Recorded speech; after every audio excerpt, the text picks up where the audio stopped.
Hi everyone, and welcome to this video. So before we get into the video, I'd like to say thank you for 2,000 subscribers. This is the Django REST Framework course for absolute beginners, and I created this course to help someone who does not know the Django REST Framework to be able to build elegant APIs using the Django REST Framework.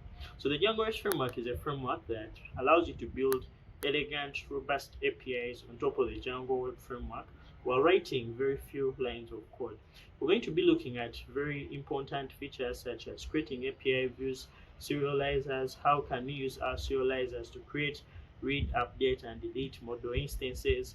We'll look at things such as Viewsets, routers, and other important features in this video. If you're new to this channel, please subscribe because I try as hard as I can to create good programming content. Now, without further ado, let us get into the video.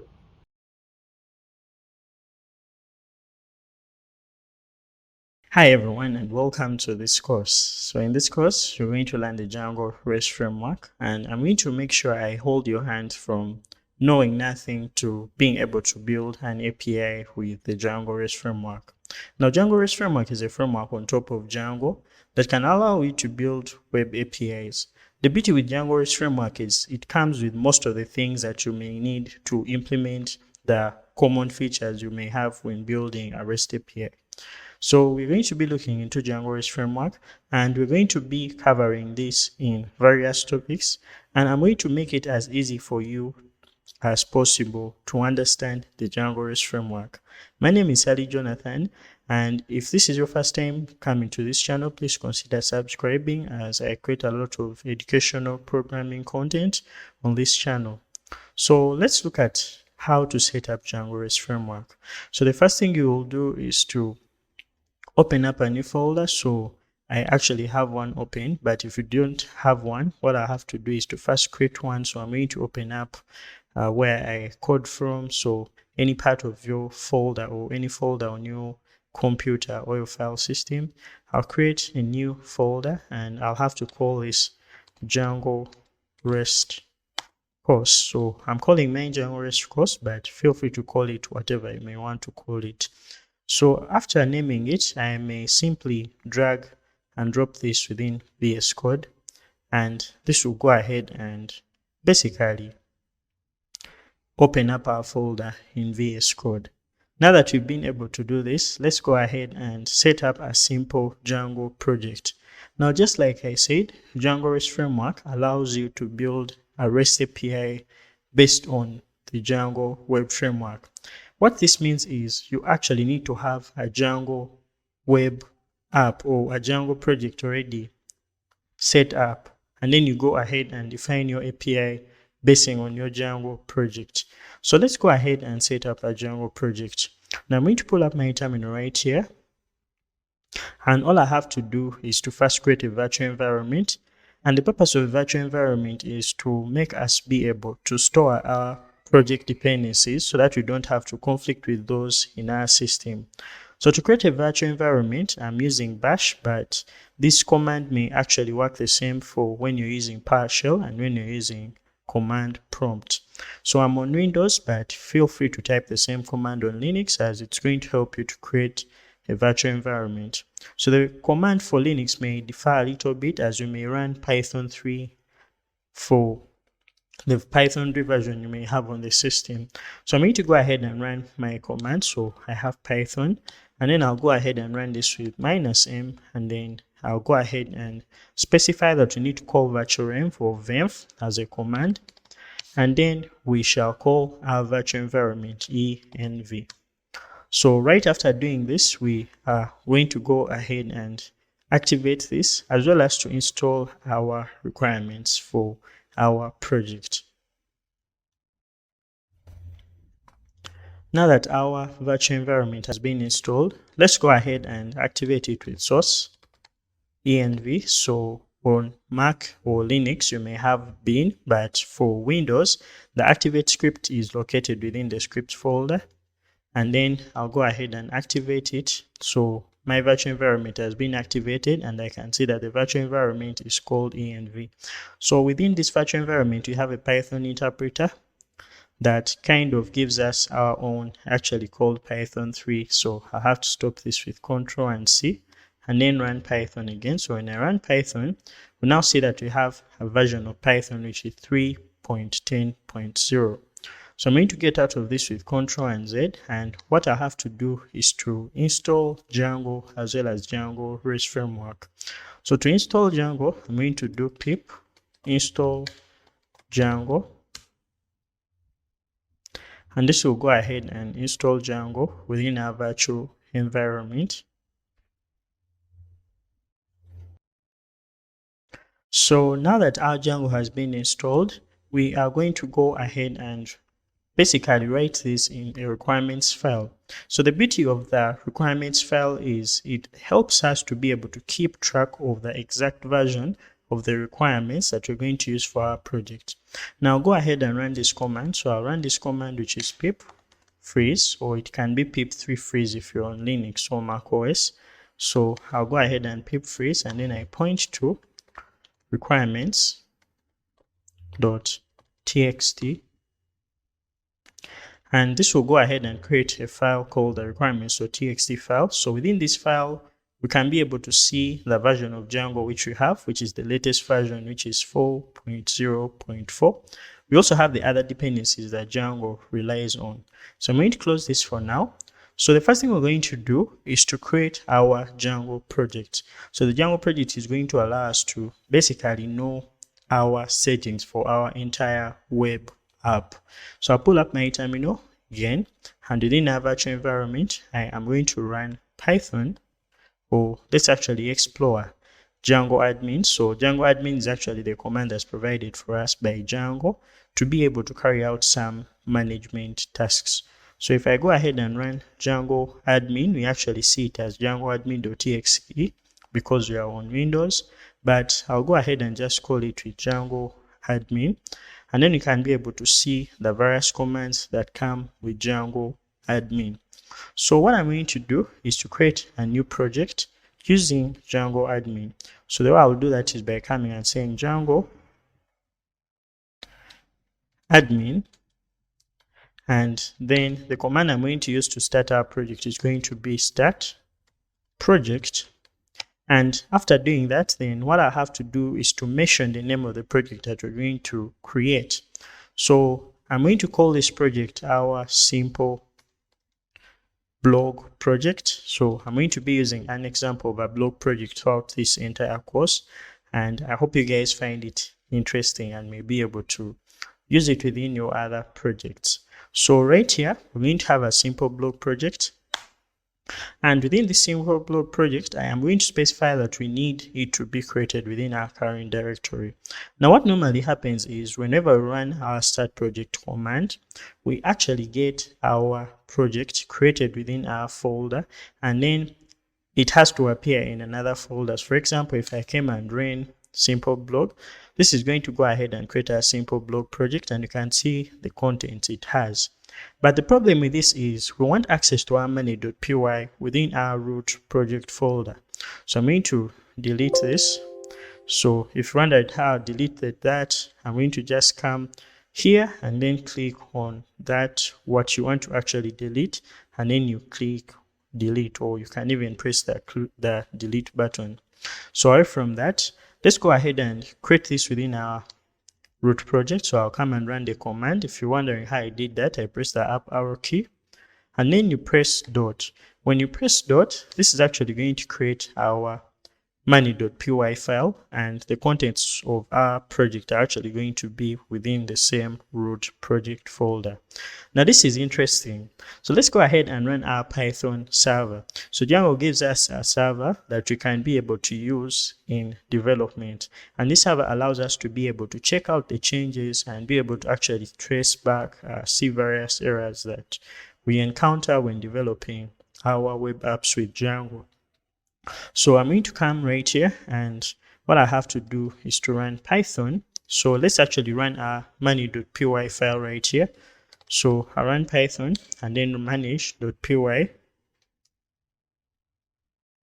And when I do this, we actually see that we have different management commands available for us. So some of these management commands are actually those that we get with the Django admin command. So what I'll do is to go ahead and run our Python money.py and then run server. So basically this is the server command that's going to actually run our server. So when you run this, we actually see that our server has been started and it is running at localhost 8000. So I'm going to click to control and click on this link. And this is actually going to open up our web app here at localhost 8000. And just right here, we can actually see that our Django has successfully been installed and our project is working successfully. So let us go ahead and install Django REST Framework. Now for us to be able to install Django REST Framework, what I'm going to do is to come right down here. I'm going to stop our server with Control and C. And after doing that, I'm going to go ahead and run pip install, and then I'm going to install our Django REST Framework. So this is going to give us the different dependencies that we need for our Django REST Framework. And right after doing this, then I'm going to go ahead and pip freeze this to our requirements.txt file. So I'll do that with pip freeze, and then I point to our requirements.txt file. So our Django REST Framework has been installed. We can also check that by using pip list. So I can do pip list, and this will go ahead and show us that our Django REST Framework has been installed and we're using version 3.13.1, which is now fine. So let us go ahead and set up our Django REST Framework. So we're going to be dealing with Django, so we need to create an app. And the way we do that is by using our management commands again. So I'll pull up our Python and then call our money.py file. So with this, I'm going to run the command that's going to be for start app. And then you have to specify the name of the app. Now, if you're confused about what apps are and what the project is, a project refers to the settings, while an app basically has the functionality for a different, or the module that contains a certain functionality. So we're going to start our app, and this app, we're just going to simply call it posts for now. So this is actually where we're going to have our posts for our simple blogging application. So I'm going to create our app, which is posts, and when I press enter, our app is going to be created right here, so we can be able to see the various things that we have within our posts app. So once we have that, let me actually walk you through the entire project structure.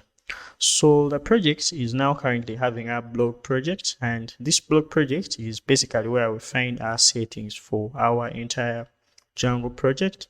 Within here, we have the main URLs file, which is the urls.py file. We have the WSGI file, which is responsible for, let me actually close this. So this is actually responsible for helping us to run our app as a WSGI application. Now we also have our urls.py, which I actually talked about, and this has our project URLs. Settings.py is the main settings file for our project. So we're going to be exploring this in detail in the coming videos. So we have asgi.py, and this is responsible for running our Django application as an ASGI application. This is when you actually need to run your application asynchronously. So what I'm going to do is to go to our app that we've just from creating and then walk you through the directory structure.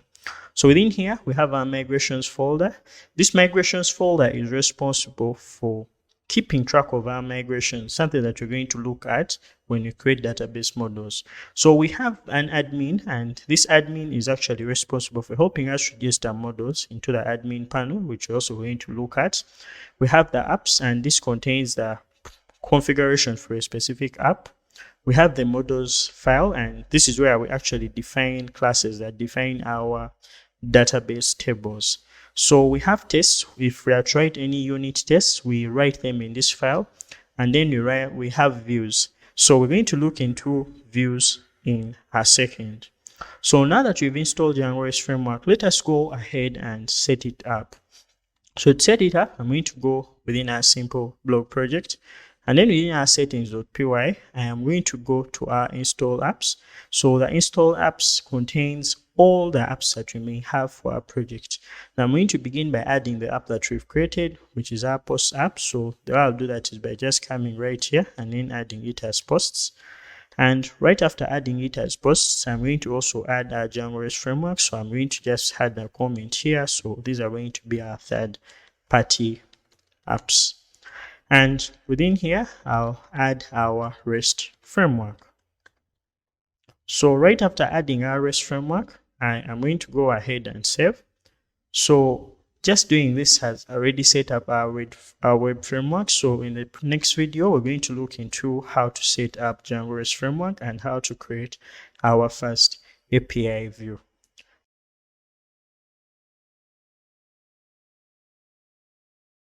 Hey guys, what's up? So in this video, we're going to look at API views in Django REST framework. In the previous video, we went ahead and organized our app. We created a project as well as an app, which is for our posts. We also went ahead and installed as well as added Django REST framework to our installed apps in our settings. Now let's just go ahead and create our first view. In Django, a view is a function that takes in an HTTP request and then returns an HTTP response. So let me show you a small example. So I'll go to our views.py within our posts app. And this is where we actually write our view functions. So let's just create a simple view that returns a JSON response. Now I'm just going to create a simple function-based view, and I'll call this, let's say, our home page. So this will take in a request, and then you have to define the type of this request. So Django requests are usually of type HTTP request. So I'm going to go ahead and import that. I'll say from Django.http, we are going to import the HTTP request class. And after importing the HTTP request class, I'll come and specify that this is going to be of type HTTP request. So once we have this, we also have to specify the type of response this is going to return. So normally in a Django view function, we return an HTTP response of type HTTP response. So let us go ahead and try to return a JSON response. So Django provides for us a class for which we can instantiate in order to return a JSON response. So I'm also going to import that class by coming and saying that we're going to basically return a JSON response. And then once I come here, I'm just going to simply come and return a JSON response. And this JSON response is going to be having data. So we're going to pass a kind of data that we can easily serialize. And I'm going to simply create our response. So I'll come here and say that we're going to have a response. And this is going to be a dictionary having a key of message. And we shall have the value as hello world.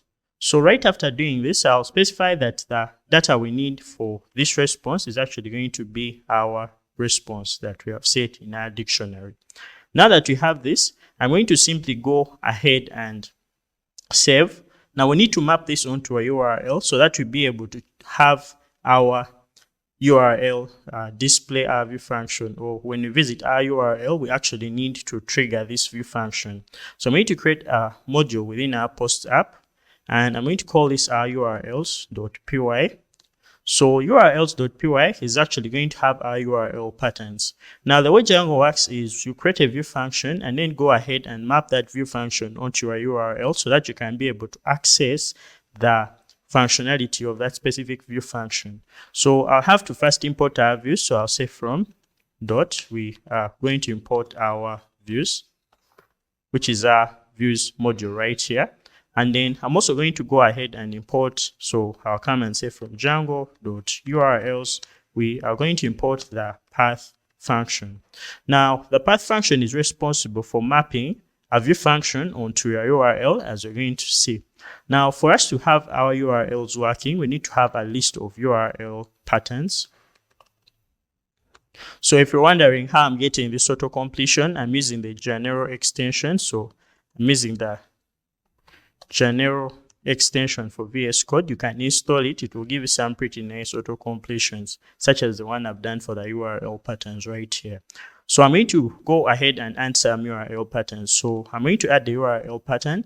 So the path function takes in the route. So we have to describe the route. And let's say this is actually going to be our home page. So let's just call it our home page URL. Then you have to specify the view functions. Now we have to locate the view for our home page. Now in this case, I'll say views.homepage, and then I'll give it a name. So the name is just going to allow us to access this when we maybe need to redirect to this URL, which we are going to look at. So in this case, I'll provide our name, and I'll say this is going to be our, let me actually call it our posts home.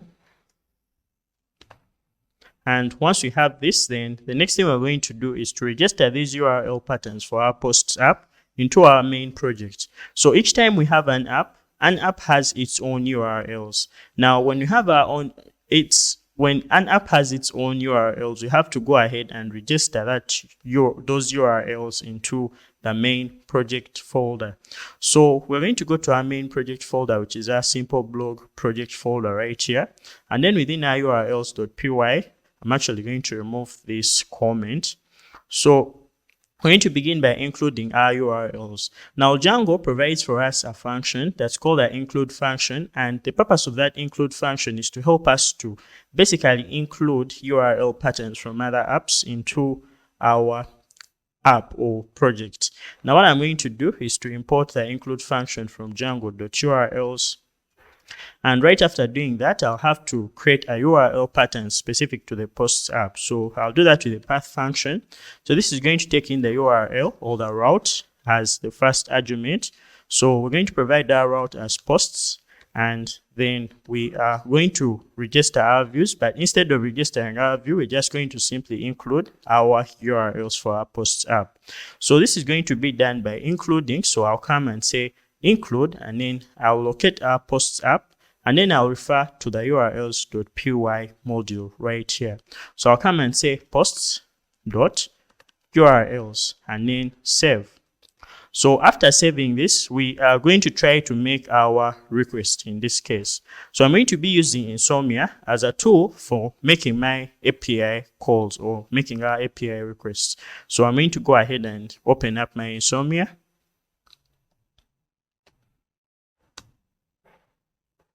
I'm actually going to leave a link down so that you can be able to download and install Insomnia.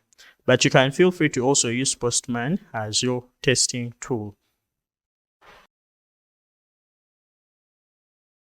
Now that my Insomnia has been opened, I have this specific interface right here. I'm going to go to Insomnia. And then here I have my request collection. So we're going to be creating a new request collection. And this is going to be specific to our Django REST Framework course. So I'll just come and say Django REST Framework, and I'll call this course. So I'll go ahead and create this. Now, after creating this, we have this interface right here. So we have this specific button here. I'm going to click it, and then I'll create a new request. So I have to specify the name of the request. I'll have to call this get. Actually, let me just call it the posts homepage. And once we have this, I'll basically say that we're going to make a get request, but you can also have the various other requests or the various other methods, the HTTP methods you can make for a specific request. So I'll go ahead and create this, and I'll have to provide the URL or the endpoint we are supposed to visit to make this request. So I'll provide this at localhost 8000. So this is going to be on our posts URL. So I'll come and say that we're going to have it on our posts, and then we shall say that we are going to provide this as /homepage because we actually called our URL /homepage. So I'll just come and say that we're going to have this as home page. Now, after having this as our home page, I'm going to send. And right now we see that we've got our message of hello world. Now this is enough, and you can be able to create a REST API using Django only without using any REST framework functionality. But the problem with this is we cannot be able to customize and take control of our requests. For example, each time we have our view function returning our response, we cannot be able to basically force our way into determining the status code that's going to be returned with this request. Now let's just go ahead and create the same API view by choosing Django REST Framework. So I'm going to be removing this for now. And if you're to notice, my code is actually not formatted. So I'm going to go ahead and install Black. So I'm just going to use Black throughout this entire project so that you guys can be able to view my code in a more organized way. So I'll press Ctrl and C, and then I'll install Black. So I'll say pip install, and then I'll say Black. So this is going to go ahead and install the Black code formatter within our project. And I'm going to also set format on save in my editor so that you can be able to format my code each time I save. So I'm going to pip freeze this to my requirements.txt file. And after doing that, I'm going to run our server again. And I'm going to pull up my settings. So in VS Code, the settings are found in Control and comma. So I'll just come right at the top of our code and say we're going to search for format. So format on save is already set for me. Now this is actually going to work. So I'll close my settings for now. So this time when I go ahead and save our code, we expect that it's going to be formatting our code each time we save. Or actually, let me try to repeat setting the setting. So it's actually format on save. I'll click on this, and when I go ahead and save this, so let's try to make some changes to our file. So let us create an HTTP request or a view function or an API view using the same logic, but then with Django REST Framework. So in this case, we can notice that when we are creating a view function or an API view with Django only, we only require to take in an HTTP request and then return an HTTP response. But the difference is with Django REST Framework, we do this in quite a different way. So I'm going to be removing this for now. And what we're going to do is to create our view function using Django REST Framework. So the first thing we're going to do is to define our view function. So I'll just come right here and say that we're going to define this as our home page view function. So this is going to take in a request, but this request is not going to be an instance of the HTTP request from Django. So I'm going to import the request class from Django REST Framework. So I'll just come at the top of our code and then say from REST Framework. In this case, it's going to be .request. So we can actually see that REST Framework has modules for most of the things that we may need. So for example, if I said from REST Framework dot, we can be able to see apps, authentication, auth tokens, checks, decorators, and so on. So in this case, we're going to access the requests, and we are going to import our request class. So when you have this request class, let me actually enlarge the text a little bit. So when you have our request class, we are going to specify that this request is going to be of type request, and then we're going to need to return a response. But the response in this case we're going to return is not the normal HTTP response that comes from Django. The HTTP response we're actually going to return is the one that comes from Django REST Framework. So I'm just going to come right here, and all I have to do is to import that request. So I'll say from REST Framework dot, it's actually response. I'm going to go ahead and import our response class. Now the beauty with this response class is it can help us to basically customize the way we return our HTTP response. We can be able to determine the data we are returning. We can even return errors, and we can be able to do some other interesting stuff like specifying the status codes that we return for a given request. A response. So what I'm going to do is to just come right here, and I'll come and say return. So here we're going to return our response.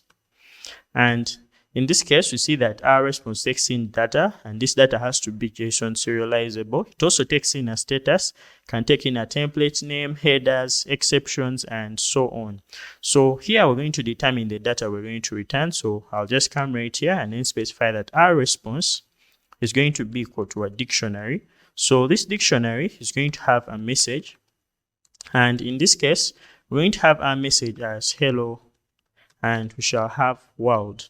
So we're going to determine the data of this response as our response, and then we are going to basically state the status code. So I'll come and say that our status is going to be equal to. Now, another beautiful thing about Django REST Framework is it can help us to provide for us the status codes so that we do not need to create them ourselves and we do not need to actually memorize them. So I'll come and import our status codes. I'll just come and say from REST Framework, we are going to import our status. And this is a module that contains all this HTTP status code. So we see that it returns descriptive HTTP status codes for code readability. So we're going to basically specify this, and I'll come and say status dot. So in this case, you can see the various HTTP status codes. Now, the one that you're going to access is going to be the 200. Okay. So this is the one that's returned for a successful HTTP response. Now I'm going to go ahead and save our code. I wonder why my formatting is not working yet, but I'm going to figure that out. So right now we've been able to change our view function. But for us to make this an API view as a function-based view, we'll have to tell Django REST Framework that this is actually going to be an API view. Now, the way we do that is by using a decorator called the API view decorator. So I'll have to come at the top of our code right here, and then I'll have to say from REST Framework. In this case, we're going to access the decorators package, and I'll go ahead and import our API view decorator. So what I have to do is to come and say that we're going to access the API view, and actually we're going to decorate this as an API view. Now this API view decorator takes in the arguments of HTTP method names, and this specifies which kind of methods that you may need for a specific view function. So in this case, we're going to specify that this is going to take in a GET request, and let's say this is going to be the default HTTP method that you shall have for this view function. Now I'm going to go ahead and save, hoping that our server is running, which is running, so we don't have any errors. Now I'm going to go ahead and make this request again. So when you go back this side and we make our request again, we now see our message is being returned with an HTTP status code of 200. I think now you can get it. You can get how good it is to actually use Django REST Framework compared to building your API views with plain Django. So we've been able to look at how to create a simple API view with Django REST Framework. Now let's look at how we can be able to carry out post requests using our API views. So right now we've been able to specify that our HTTP method names are the GET request only. So which specifies that this API view or this particular endpoint of our homepage is only going to allow us to fetch data or to be able to get data from our server. Now let's say we want to send some data to our server. Now we're going to add a post request, so I'm going to come and specify that we shall also have a scenario where we're going to send data to our server via a post request. Now what I'm going to do is to be able to determine or write the code that's going to determine what happens when we send data to our server via our post request. So using our request object that we specify within our view function, we can be able to keep track of the HTTP method that we use for a specific request. So I'm just going to come and say if request dot, in this case we shall have request dot method, and in this case if the request method is post. So what we're going to actually do is to access the data that we basically send with that request, or any kind of data that we may send with the request. We are going to say that the data is going to be equal to request dot data, and right after doing that, then we are going to return this data in our response. Now we're going to use our, so in this case I'm going to come and say that we're going to return our response, and this response is going to have our data. So we're going to determine our response. I'll just simply copy this exact response and paste it right in here. So we're going to basically change this. So we shall have our message as hello world, and then we shall have our data. So our data will just be the request data, or what we've specified as our data. So once we have this, I'm just simply going to come and say that our response is going to return our data, and this data is going to be equal to our response. Then we shall also have a status code. So in this case, let's say we are creating something, we can specify that our status code is going to be status.http then 201. Let's say we created a resource on our backend, and that will be http 201 created. So when I go ahead and save this, and then we go ahead and let's go ahead and actually make a post request based on what we've done here. So this endpoint will be able to carry out both a GET and a post request as we've defined in our HTTP method names. So I'm just going to come right this side, and I'll come and actually create a new request. So this request is actually going to be for a create, or let's actually say post request on home page. So this is going to be our home page, and this will be a post request. Now, each time we carry out a post request, we require to provide a body or the payload that we shall send with this request, and we're going to specify that it's going to be of a type of JSON. So I'll go ahead and create this. So we're going to specify our URL as localhost 8000 and then /posts/homepage. And we're going to come and provide our JSON body here. Now let's say we are sending data over a username, and let's say this username is going to be, let me actually enlarge this so that you guys can see. So I'm actually going to enlarge this. So I'll provide our username as Jonathan. And when I try to send this, we actually see that our API is returning our data with that data that we sent with a request, having our username as Jonathan. Now, another thing we're going to try to do is to mock a simple or create a simple dummy database of posts. So the way we're going to do that is by creating a list, and this list is going to have dictionaries representing every post that we can have. That actually try to show us how we can have our posts in our real database. We're not going to be creating a simple database in this video, we shall create it later, but let's try to mock a simple database. So when I go back to our API code right here, I'm going to basically paste in a list of posts, and we have 3 posts for now. We have posts of ID1, ID2, and ID3. So let's actually see how we can be able to return this with an API view. So I'm just going to come right here, and all I have to do is to say at API view, then we're going to specify our HTTP method names. So this is going to be one for getting. And once we have this, I'm going to define our request handler function or our view function. And this is going to be our list posts. So this is going to take in our request that's going to be of type request. And once we have this, then I'll have to return our response. So this response is going to have its data.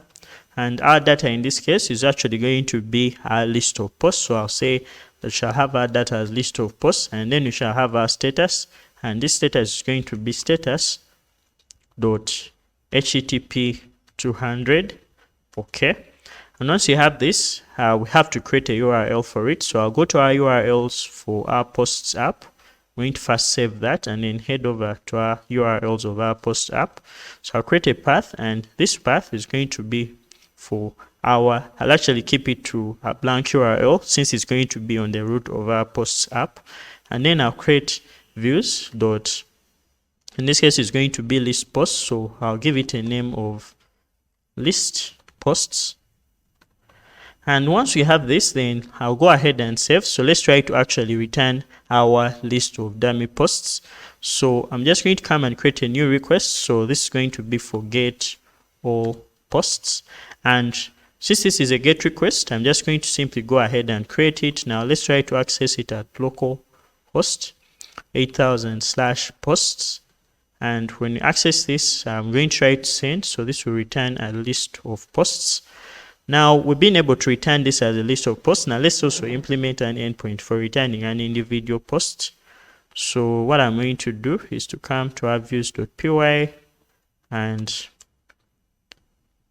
I'll have to create this as an API view. So this API view is going to have also a method of get. and then I'll specify that this is going to be a post detail view, which will take in a request as well. And then in this case, we want to actually return an individual post. So we're going to require to have an index of that specific post. I'll just come and provide it within our request handler function, or what we call our view function. So we shall provide our post index, and this will be an integer. So what we're going to actually do is to access this post by index, and since we are having a list, we shall say that our post is actually going to be post, and then we shall say it's going to be post, and then we shall access by the post index. So if we have this post existing, then we are actually going to return the response containing that post. So we're going to say return our response, and in this case we shall say that our data is going to be equal to our post, and we shall have our HTTP status code of status.http 200, and then we shall say OK. And in case it does not exist, we are going to return our response, and this response is going to be our data. So this data is actually going to be containing an error. So once you have this error, then we shall say post not found, and then we shall return our status code of 404 not found. So I'll just come and say status.http should be 404 not found. And once we have this, let's actually go ahead and also create its URL. So I'll go to our URLs within our posts app, and I'll create a new URL pattern, which is going to be path, and we shall have our path. So in this case, we shall provide our post ID. So I'll just come and say that we shall have our post ID as an integer. And once we have this, then we shall just add our views dot. In this case, we shall access our post detail, and now we're going to have our name, and this name is going to be post detail.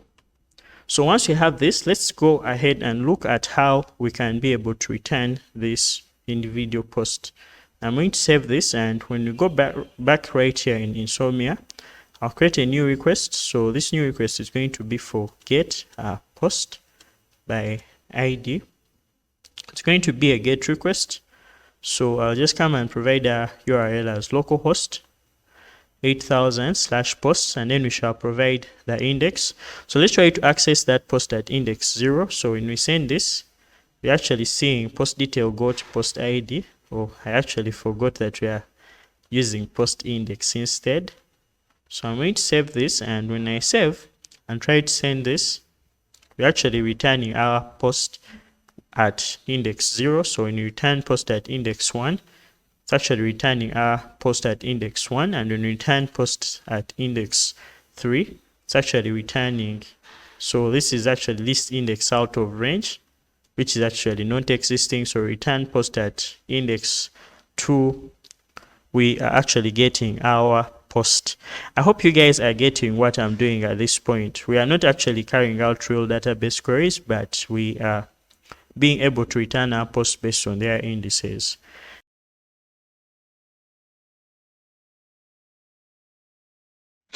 Hi everyone, and welcome to this video. So in this video, we're going to be looking at serializers and how we can use them in Django REST Framework. In the previous video, we went ahead and defined API views that allow us to basically turn HTTP requests into responses, and we looked at the difference between Django's default views and REST Framework views.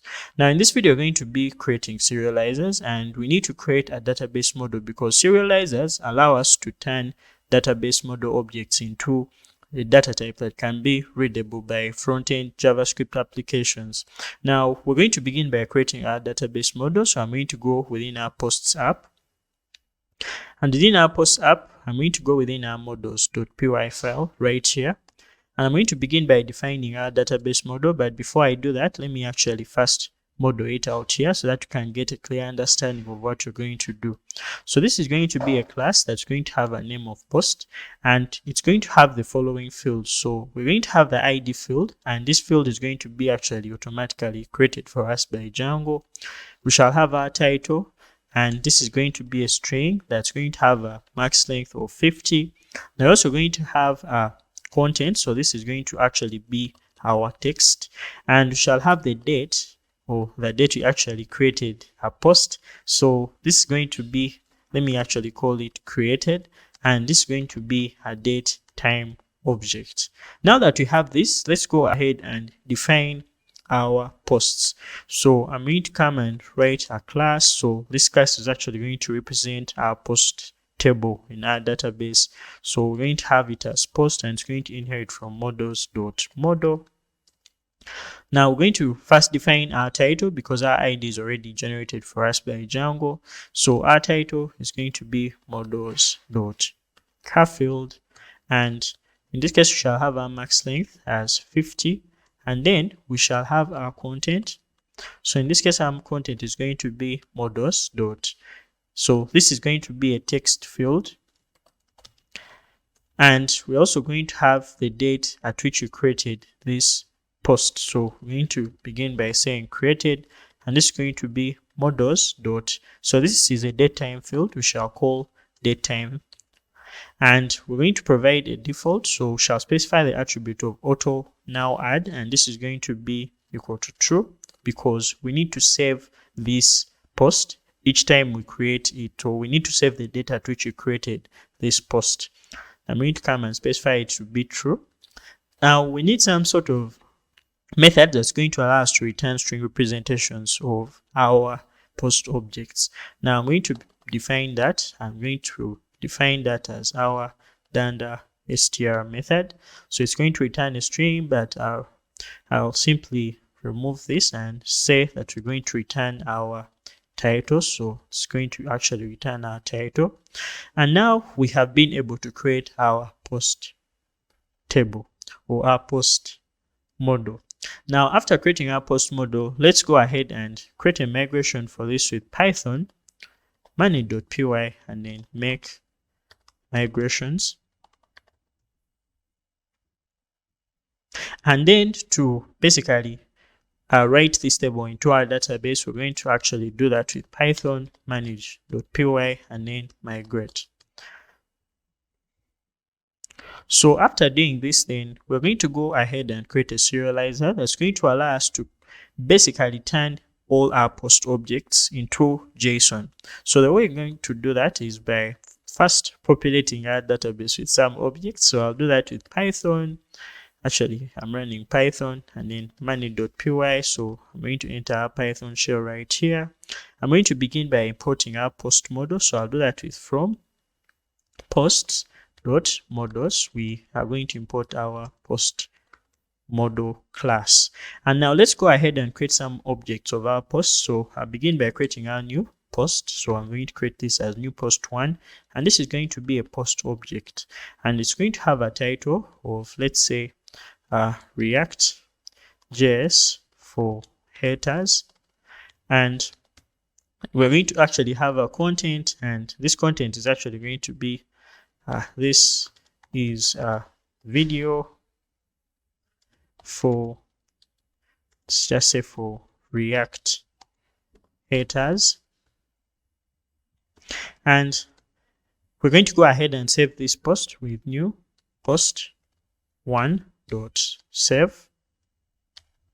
And now we're going to create another post object. So I'll do this with new post 2, and this is going to be a post. So we shall have a title. So this title is going to be let's just say Django REST Framework for dummies. And then we shall have a content. So this content is going to be, this is a Django REST Framework course for beginners. So let's say it's going to be a Django REST Framework course for beginners. So I'm also going to go ahead and save this new post that we called new post 2. So I'm going to call the save method, and we shall have this saved. Now let us go ahead and query for all our posts. So the way I'm going to do that is by just simply calling post.objects.all. And this is going to return a query set of all our posts. Now, having done that, now let's go ahead and actually create our serializer. So I'm going to stop our terminal with Ctrl and Z, and I'm going to close it right now. And after closing it, then I'm going to simply go within our posts app right here, and I'm going to create a new module or a new file, which I'm going to call our serializers.py. So serializers.py is a file that's going to contain our serializer class for our posts. Now I'm going to remove that. So the first thing we're going to do is to import our serializer package from Django REST Framework. And this is going to contain all the serializers that you may need for serializing when we're using Django REST Framework. So what I'm going to begin to do is to import it. So I'm going to come from REST Framework. I'm going to come and import our serializers. And right after doing this, then we're going to create our serializer class. So this is going to be a class, and we're going to simply call it our post serializer. Now, within our post serializer, we shall just inherit from serializers, and then each of the serializers that we shall have is going to inherit from the serializer class. And then we're going to define each of the fields that we want on this serializer class as we have them on our models. So a serializer is going to allow us to validate the data that we pass onto our API, as well as return the data that we pass as Django database objects into a way that is JSON. So I'm going to come right here and define the fields just like we have them on our model of our posts. So I'll begin with our title, and this title is going to be a field of a string. So the serializer is also going to provide us the different serializer fields. So I'm just going to come and define this as a serializer field. So this will be a char field, and what we have here is going to be the max length. So this max length is going to be the same max length that we have here, which is going to be 50 characters. And then we shall also have the content. So the content is going to be a text field, and this is going to be serializers dot. It's also going to be a char field, but shall not define the length. And then we're also going to have our created. So shall define this as created, and this is going to be serializers dot date time field. So since this is a field that we want to actually just read, or it's a field we won't be creating, we want to define it as read only. So I'll specify the read only attribute to be true. And then I'll do the same thing for our ID, because we're going to have an ID field generated for us by Django. So I'll just come right here and define our ID field as serializers dot integer field, and we shall have this as read only as well. So I'll just come and say read only, and this is going to be read only equals to true. Now after doing this, now we're going to go ahead and basically look at how to use our serializer. So I'm going to pull up our terminal right here. We're going to go back to our Python shell, and within our Python shell, so I'll call our Python shell with python manual.py and then shell.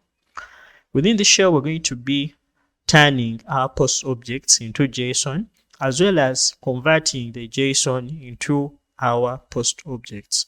So we're going to begin by importing our post serializer. So I'll do that with from posts dot serializers. I'm going to import our post serializer. And right after importing our post serializer, we're also going to import our model class. So I'll come and say from posts dot models, we are going to import our post model. So now we need some sort of post object that we need to convert from a post object into JSON. So the way I'm going to do that is by using a request. Actually, we're going to use a JSON renderer, and these JSON renderers are going to do a very good task of turning our data into JSON. So I'll begin by importing our JSON renderer. I'll do that with from REST Framework dot renderers. In this case, we are going to import our JSON renderer. And right after importing our JSON renderer, now I'm going to begin by creating a new post object. So I'll just say new post, and this is going to be a post. So this post will have a title, and let's say it's going to be LAN DRF, and then we are going to go ahead and provide content. So let's say the content of this post is going to be basics of DRF. So we're going to go ahead and save this with new post.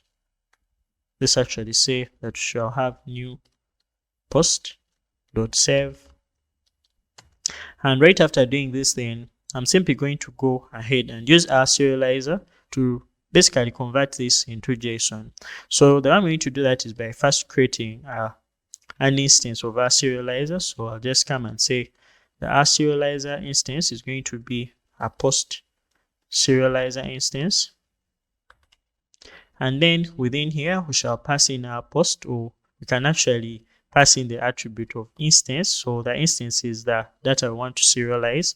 And in this case, it will be our new post. And right after doing this, now when we call our serializer object, in this case, it's going to return the various fields that this serializer, that our post serializer has. And we can call attributes such as the data. So when you say serializer.data, in this case, it's going to return a dictionary containing all the data that we've passed into our serializer. Now, this is important because now we've seen that we've been able to pass all the validations that we set as descriptions of our post serializer. I'm going to pull up our terminal again. We can also be able to check stuff such as the errors we have in our validations. Now, all our validation errors are within our serializer.errors attribute, and in this case we haven't called that .isValid method, therefore we cannot be able to access them. Now we shall look at this in detail in the next videos. So I'm going to now be able to show you how we can actually render our JSON data or our serializer data that we've passed in. So the output of this is actually giving us a dictionary. Now using the JSON renderer, we can be able to turn this into JSON. So what I'm going to do is to use our JSON renderer. So we imported our JSON renderer already, which is here. So I'm just going to come and say that we're going to create our data. So let's call it, let me actually call it JSON data. And this JSON data is going to be an instance of our renderer. So we're going to have this as an instance of our renderer, and then we shall call the render method. And then we're going to pass in what we need to render, which is going to be our serializer data. So I'll just say serializer.data, and then I'll go ahead and call our JSON data.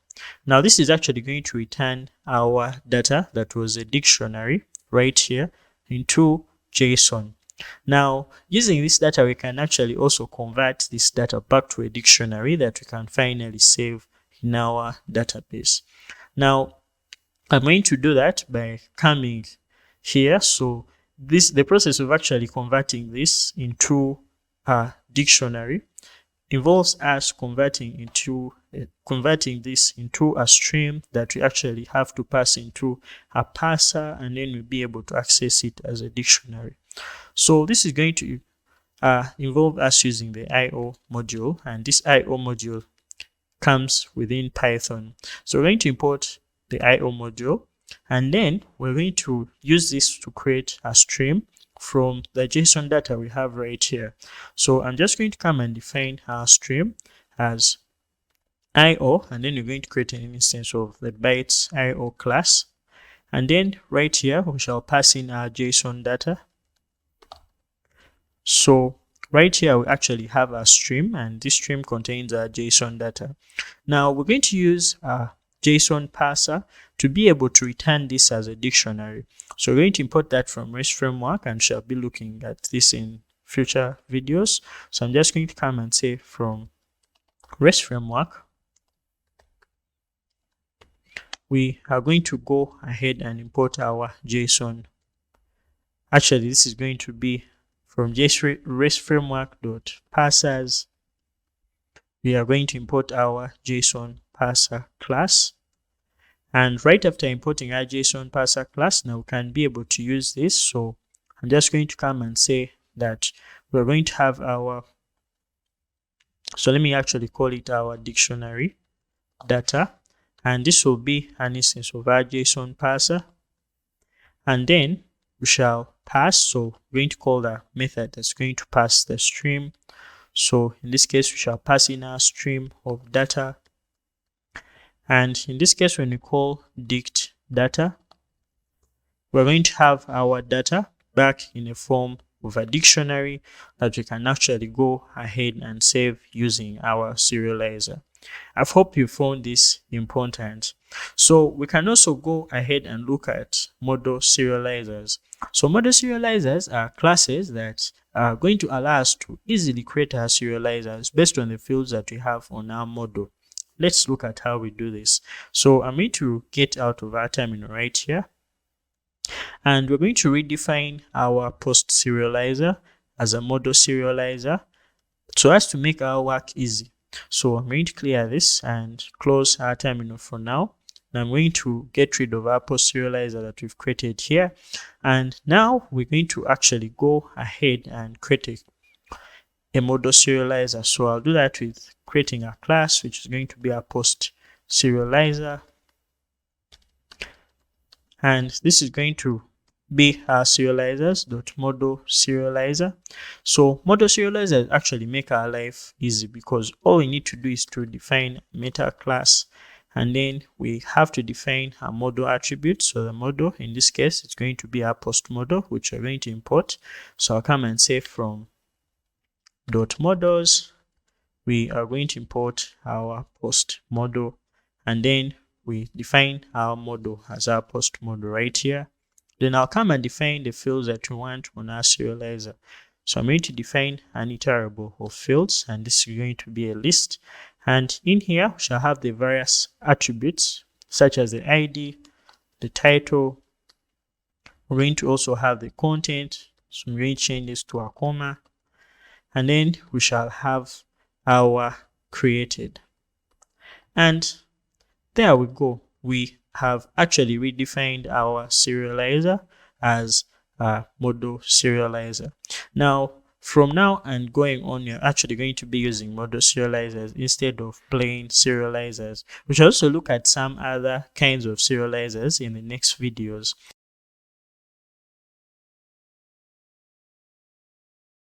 Hey guys, what's up? So in this video, we're going to continue from where we stopped. For the previous video, we created serializers that help us to convert our Django model objects into JSON. Now we went ahead and created a serializer. We looked into how we could convert our Python Django objects into JSON and how we can be able to turn JSON into data that we can finally save using our serializer. So we created a model serializer, and we explained that this model serializer helps us to serialize our data based on the fields that we have on our Django database model. So we're going to go ahead and customize this serializer so that we can be able to have things such as validation, and we are going to actually also look into how we can use this to create, read, update, and delete our Django model objects. So we're going to go ahead and first use our views. So I'm going to go to our views.py right here, and within our views, we actually have some views we created in the first videos, and these views are actually ones for listing as well as giving us the post detail. Now I'm going to begin by returning our posts using our serializer. So instead of returning this dummy data that we had in the previous video, we're actually going to return real Django model objects. So to do that, I'm going to come within our list posts view, the one that you created in the previous videos. And the first thing we shall have to do is to query for our posts. So to do that, I'm simply going to go to the top of our code, and then I'm going to begin by importing our posts. So I'll just come and say from post. It's actually from .models. We're going to go ahead and import our post model. And then I'll go to our serializers. I'll say from .serializers, we're going to go ahead and import our post serializer. Now, after importing our post serializer, what I'm going to do is to go ahead and create an instance of our models that's going to allow us to actually query for our posts. So I'm just going to come right here within our view, and I'll begin by saying that our posts is going to be equal to posts. So we're going to actually query for all posts as they exist in our database. So I'll do that with post.objects.all. And after doing this, then we also need to create an instance of our serializer from which we shall use to be able to serialize our posts. So the way I'm going to do that is by creating our serializer. And this is going to be an instance of our post serializer. So this takes in an instance, and the instance is actually the data that we want to return as JSON. So I'm going to specify that this instance is going to be our posts. And then we're also going to specify, so right here, we're going to provide a many attribute because we are going to actually return a query set. Now, the thing is, our serializer instance does not serialize a query set. So we need to provide a way in which it can convert a query set into a list of posts that it can finally serialize into JSON. So we're going to provide an attribute called a many attribute, and this is going to be a boolean which we shall set to be true. Now that we've done this, let us go ahead and return actual posts in our response. So to do that, I'm just going to come, and in our response, I'm going to remove our posts, which is a list of posts that we have here. I'm actually going to go ahead and remove it. And after removing it, I'm simply going to come, and instead of returning that post list, we're going to return the data in our serializer. So I'll access it as serializer.data. I'm going to go ahead and save. So when I save this, hoping that our server is still running, our server is running. So when you go ahead and make a query, or actually make a request to the endpoint of our posts list, this time we expect that we're going to actually see real Django objects returned to us in a form of JSON.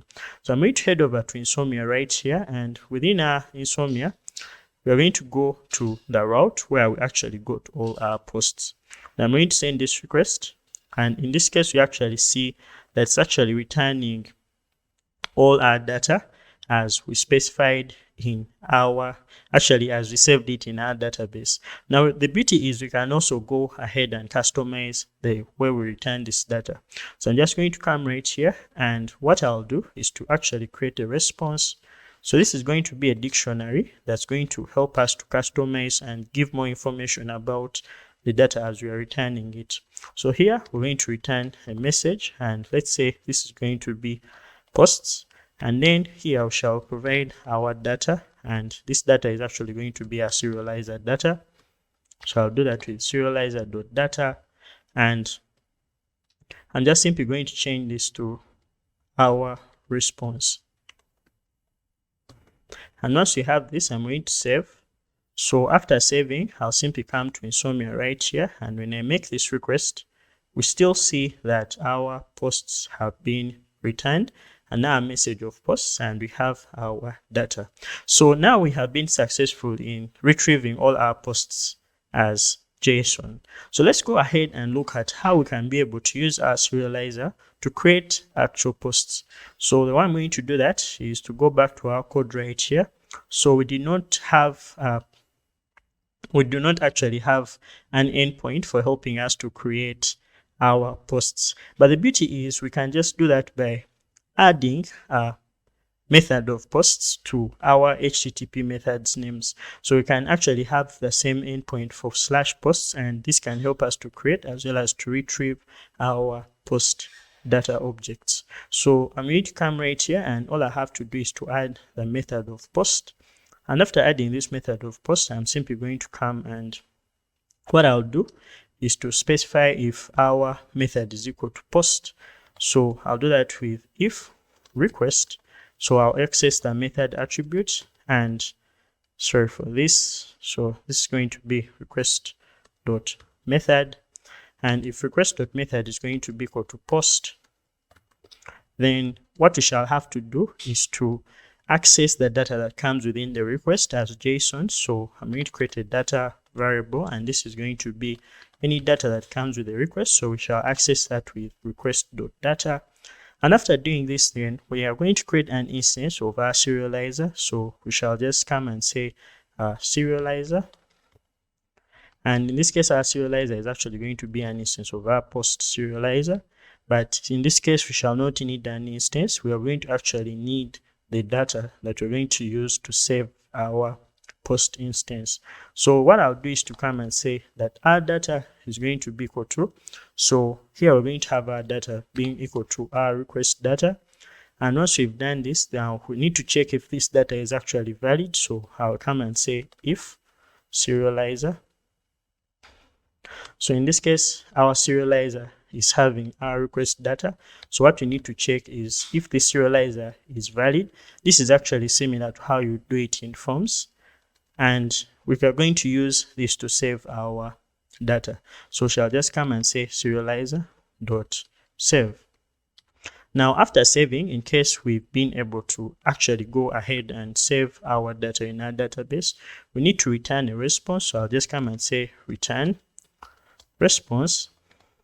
And in this case, we're going to return a response containing our data. So in this case, we're going to have our data, but let's actually create a customized response right here.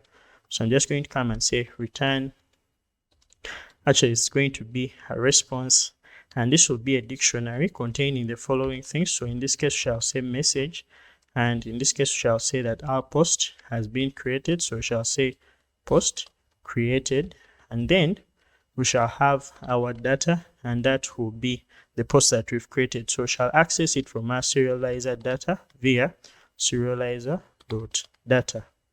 Now that we've been able to do this, I'll just simply come in here and say that our data is going to be equal to our response. Sorry for that. So we shall have response, and then we shall specify our status code. So I'm just going to come and say that our status is going to be equal to status. So the status code we return as a result of creating a resource on our backend is going to be HTTP 201 created. I'm going to go ahead and save this. So we also need to take care of a scenario in which we have not been able to validate our data properly. That's if our serializer is not valid. So the way I'm going to do that is by simply returning. So just come and say return. In this case, I'll say return response, and in this case, we shall return the serializer error. So I'll just come and say data, and in this case, we shall have serializers. In this case, we're going to actually access the errors within the serializer, and then we shall return our status. So the status we return is going to be the one for a bad request. So this will be status.http 400, and this will be bad request. I'm going to go ahead and save. And when I save this, so let's go ahead and actually test our endpoint. So I'm going to head over to Insomnia right here, and I'm going to create a new request. So this new request is going to be for creating, sorry for that. So I'll create a new request, and this will be for creating, let me actually say create a new post. And this is going to be a post request. So we shall need to specify the request body, which is going to be in form of JSON. So I'll create this. Now I'm going to go ahead and create our URL, which is going to be localhost 8000/posts. We're going to provide some JSON data in here. So I'll provide a title, and this title is going to be intro to, let's say, JSON, and let's say we're going to have the content as, so in this case, we shall have our content as this is a smooth intro to JSON. So right after doing this, we shall send this request, and right now we see that our post has been created, and this post is actually having an ID of 5. So even when you get all our posts, we see that our post has been created, which is wonderful. So let's also go ahead and implement that for returning a post by its ID.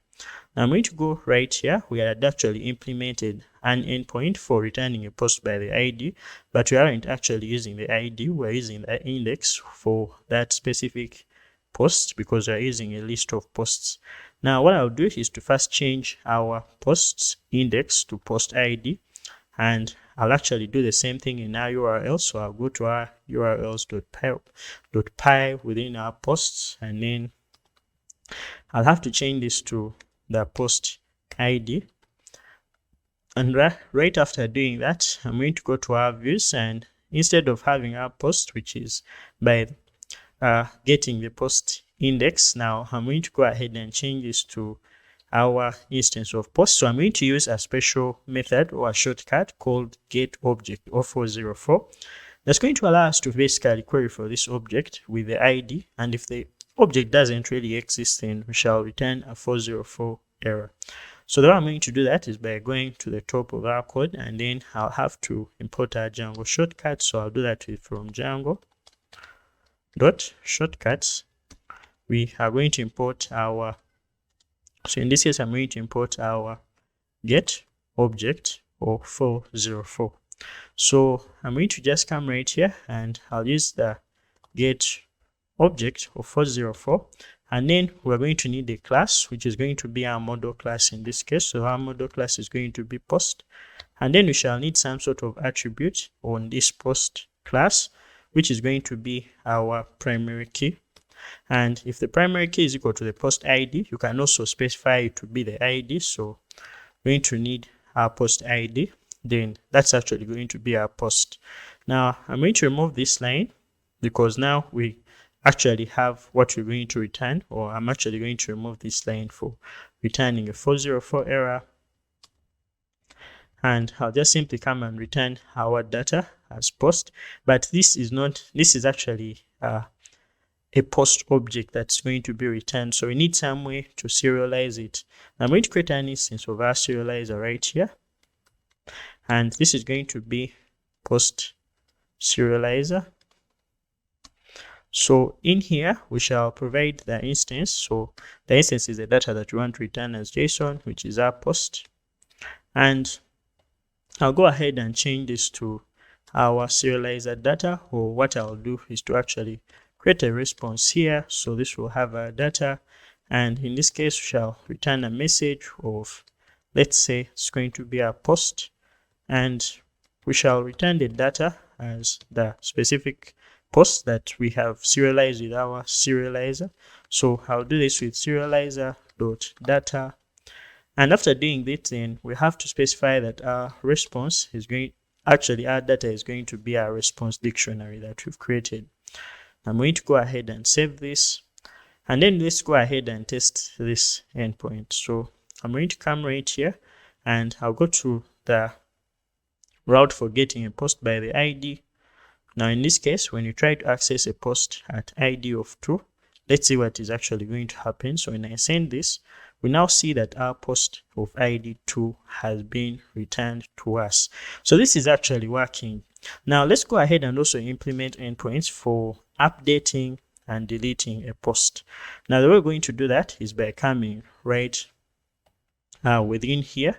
So I'm going to add 2 endpoints. I'll just come and basically create a view function. So when you have the generic extension, you can do something like view, and then this will create for you a view function.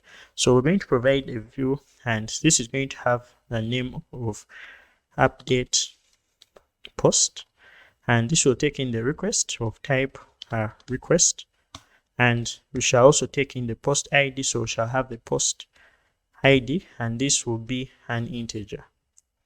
So we're going to decorate this with our API view decorator, and then we shall specify that the HTTP method name in this case is going to be our get, because we need to get, actually this is going to be for our put, because we need to update a post. So I'll have to pass this for now.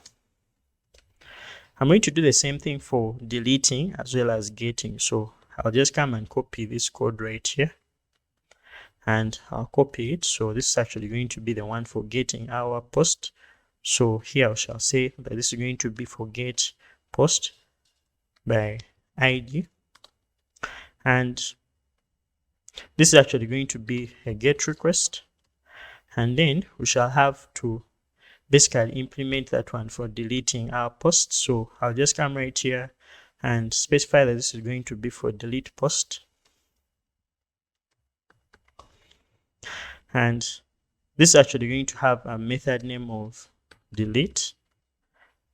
So I'm going to go ahead and save. And when I save, we're going to check if our server is running. Yes, it's running. Now let's go ahead and actually implement all these endpoints. So we have one for getting a post by the ID, and actually we've already implemented that here, which is our post detail. Now I'm going to remove this. So this is actually going to be the one for updating a post. The first thing we shall have to do is to get our post. So I'll use the same query that you've used right here for getting the post. So I'll just get the post by its ID. And right after doing this, then we shall need some way of getting the data that's going to be updating our post. Now, the way we're going to do that is by coming and saying that the data is going to be the data from our request. So I'll say that the data is equal to request.data. And then we're going to also create our serializer instance that we're going to use to save this data. So I'll come and say that we're going to have our serializer object being equal to an instance of our post serializer. So here we're going to have two things. We're going to have the instance as well as the data. Now the instance is going to be the object that we want to update, and the data is going to be the data that we want to use to update the object.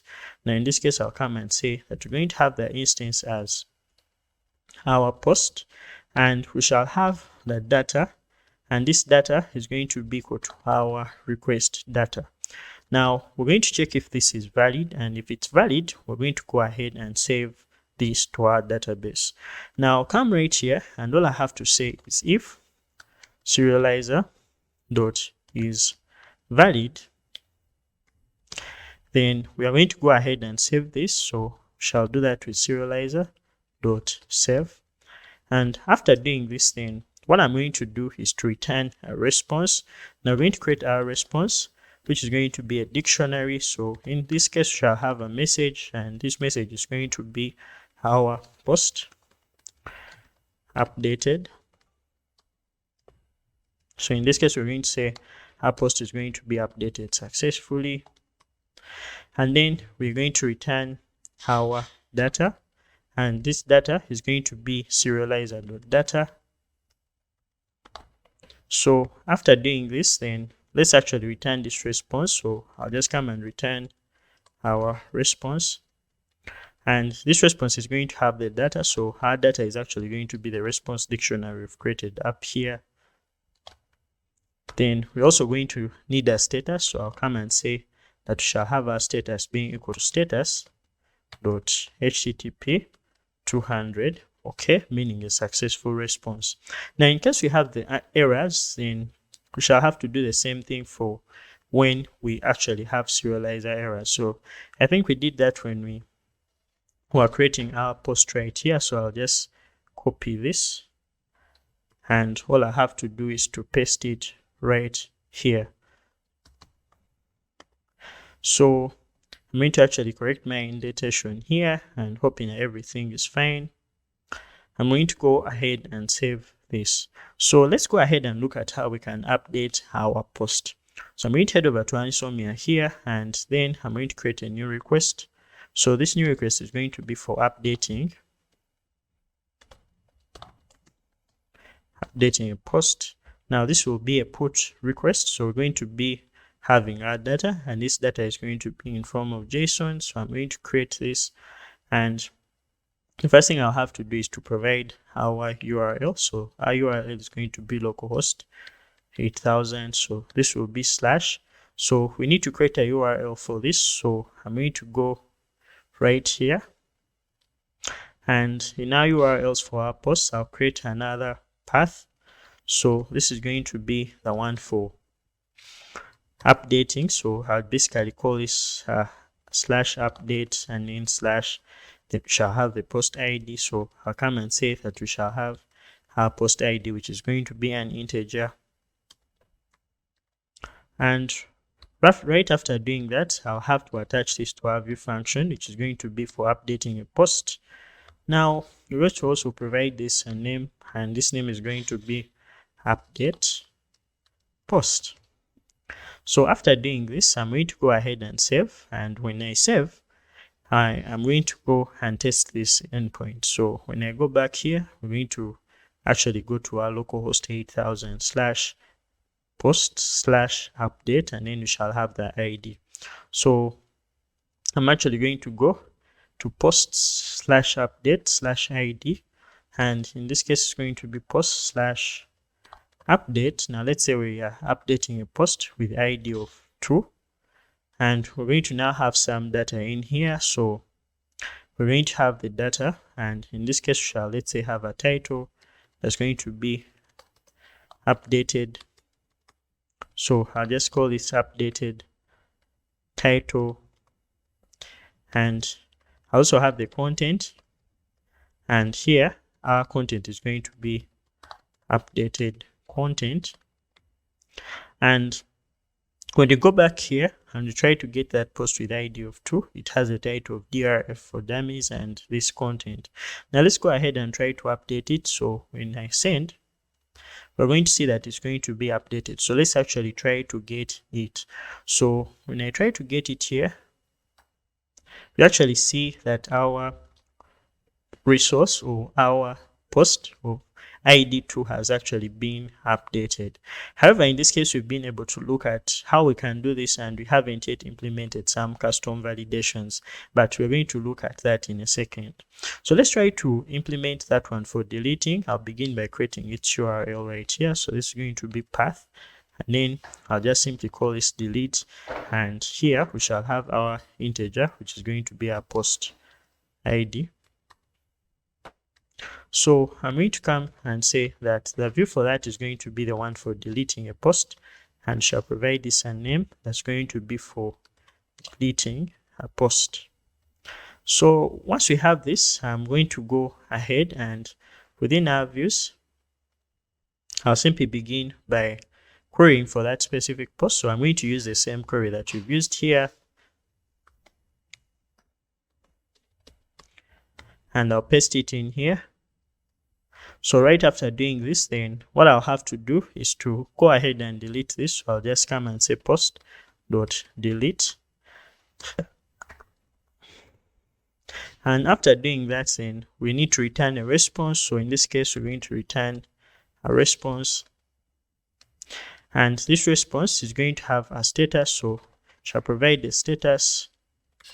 And the status we're going to actually provide in this case is the one for no content. So we're going to indicate that our post has been deleted and there is no content about that post.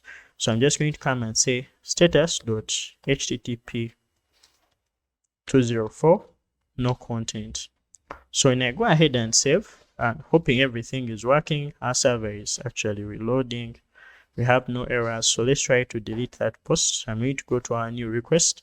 And then here, I'm going to specify that we are deleting a post.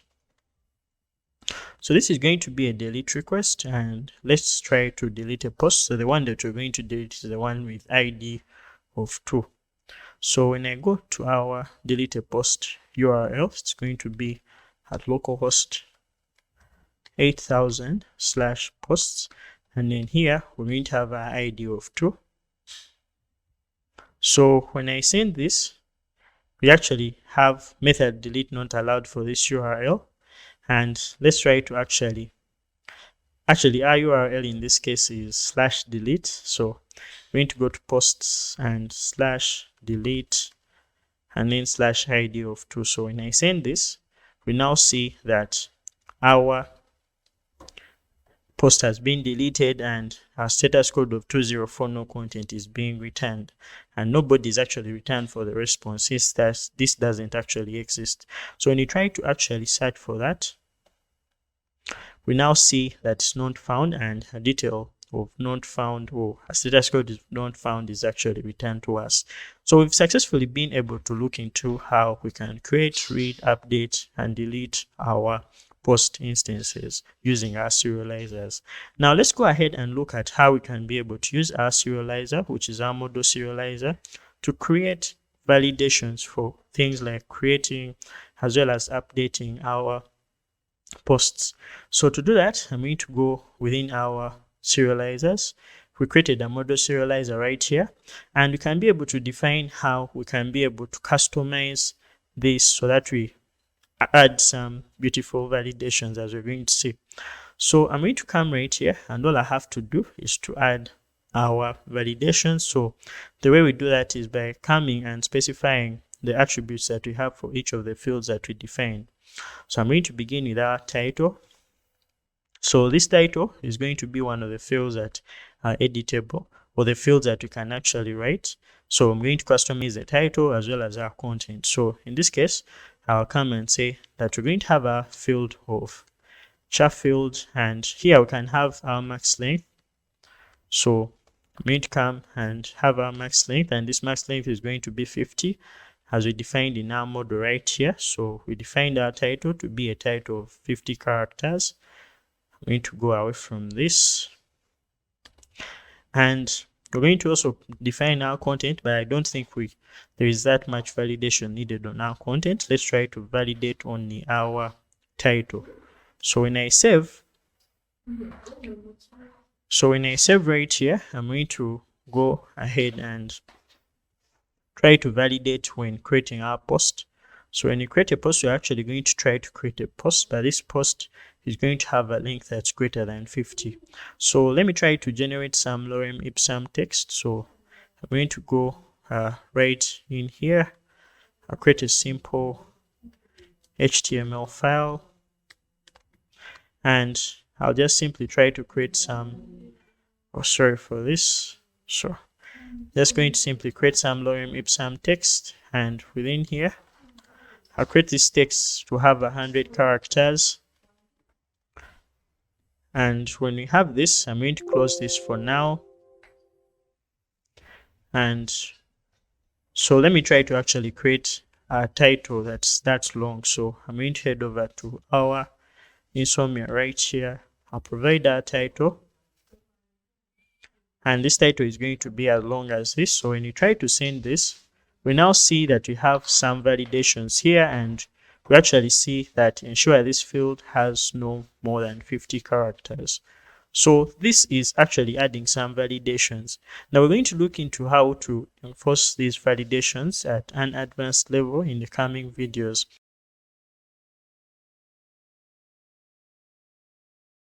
Hi everyone, and welcome to this video. So in this video, we're going to be looking at class-based API views.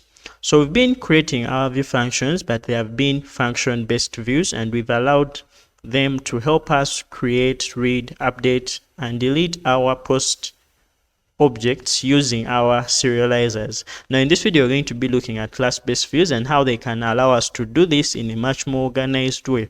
We are also going to be looking into how we can reduce the amount of code that we write to achieve some of the things we've been doing.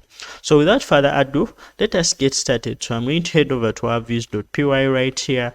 And the first thing we're going to do is to create API views. So we're going to begin by creating a class-based API view, but this is not going to be any sort of API view. We're going to begin from scratch.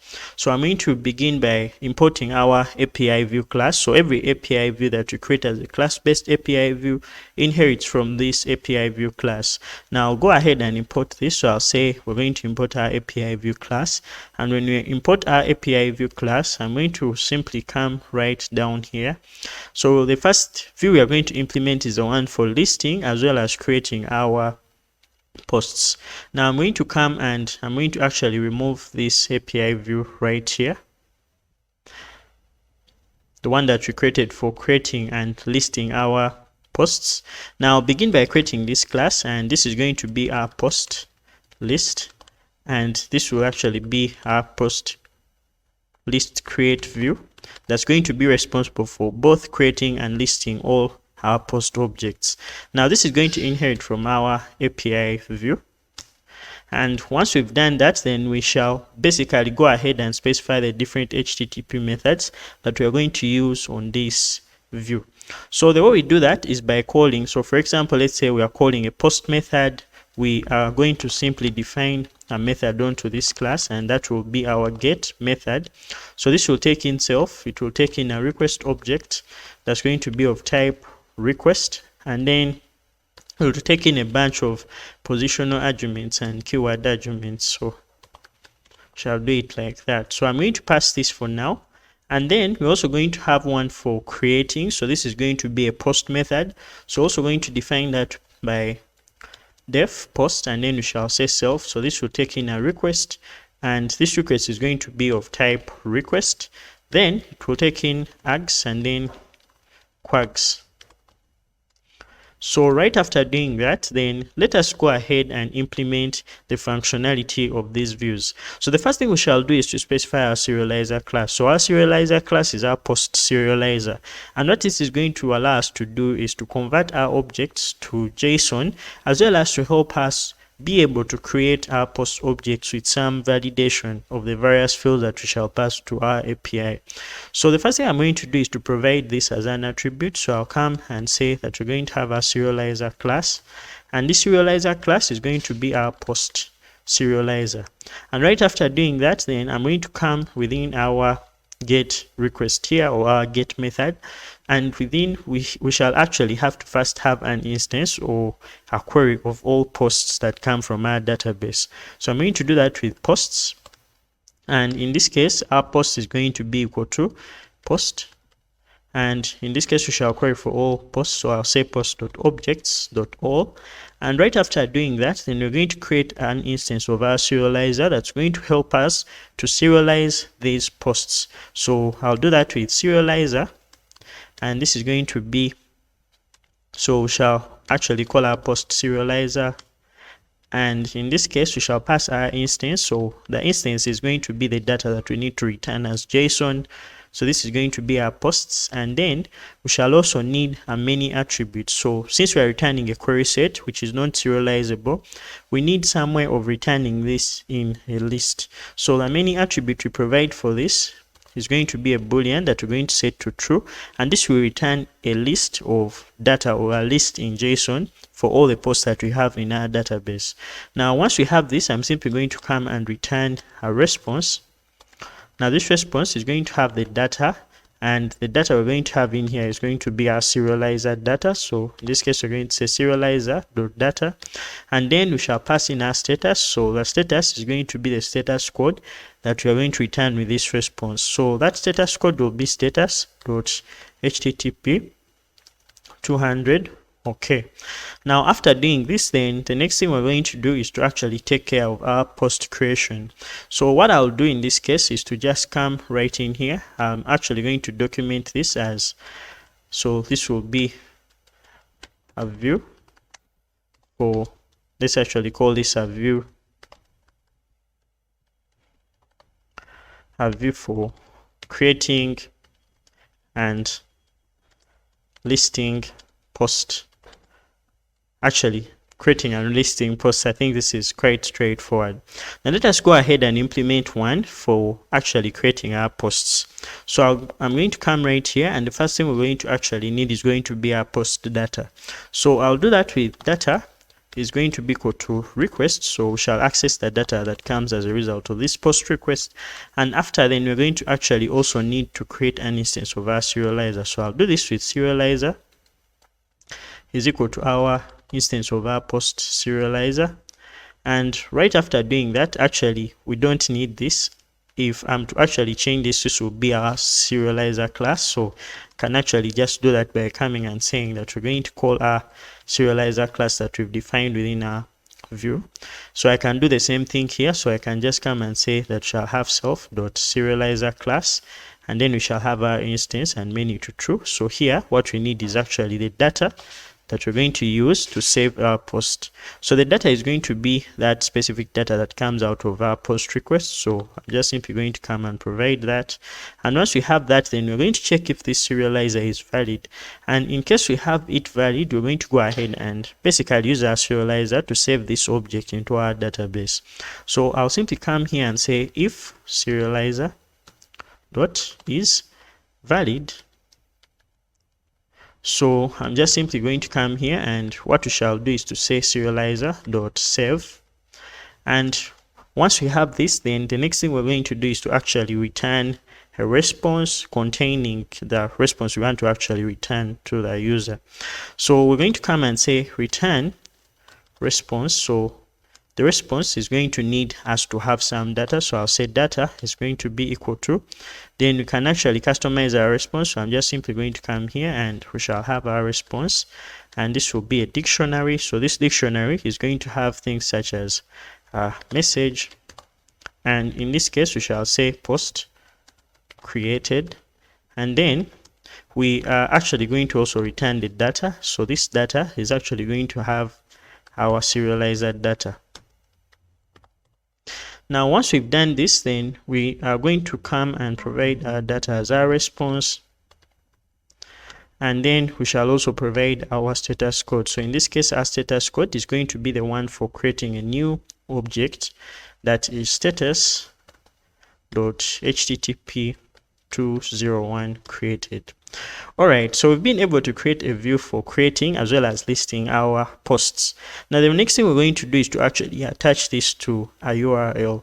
So we're going to head over to our urls.py for our posts app, and then within there I'm going to go to our view that we actually specify the URL we specify that's going to help us to list our posts.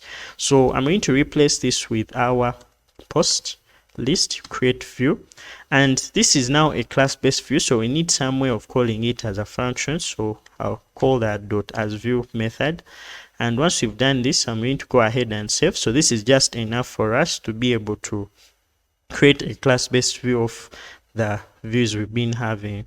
So our server is running, so I'm going to head over to our Insomnia here, and the first view the first request I'm going to create is one for listing our posts. So this is one we created for the previous video, where we actually requested for all our posts, and when I try to send this, we now see that our list of posts has actually been returned to us, and this is working successfully. So we're going to go back to our views.py here. It's actually returning a serializer data, and that is exactly what we returned here, and the status code of 200. Okay, so let us go ahead and try to create a post using our existing create and list view. So I'm just going to come within our create a new post request that we created here in Insomnia, and what I have to do in this case is to basically, so we have some sample data in here. So when I try to send this, we now see that our post has been created, and in this case we see that our status code is 201 created. So this is now working fine. Now another thing we're going to do is to implement a view that's going to help us to retrieve a post, to update a post, as well as to delete a post, similar to what we did but in a class-based way. So I'm going to head over to our code right here, and what I have to do is to get rid of these function-based API views we created in the previous videos. So I'm just simply going to come and get rid of them. I'll highlight all of them, and after highlighting them, I'm simply going to come here, and I'm actually also going to remove this one. So I'm going to begin by creating a class. So this class is going to be our, so I'll just simply call this the post retrieve, and in this case I'll call this a post retrieve update and delete view. So it's going to be the post retrieve update and delete view. So this is going to inherit from our API view class, and in this case I'm going to come right here, and all I have to say is that we're going to have our update delete API view. So once we have this, then the first thing we shall need to specify is going to be a serializer class, just like we did for the previous view. So I'm just going to come and specify that we're going to have a serializer class, and this is actually going to be our post serializer. Sorry for this. So it's going to be our post serializer. And once we have this, then I'm going to define the three methods that are specific to this view. So we're going to begin with the one for getting. So this is going to get our post. So we shall have to have a request, which is going to be of type request. And then we're also going to have our post ID. So in this case, we shall have our post ID, and this will be an integer.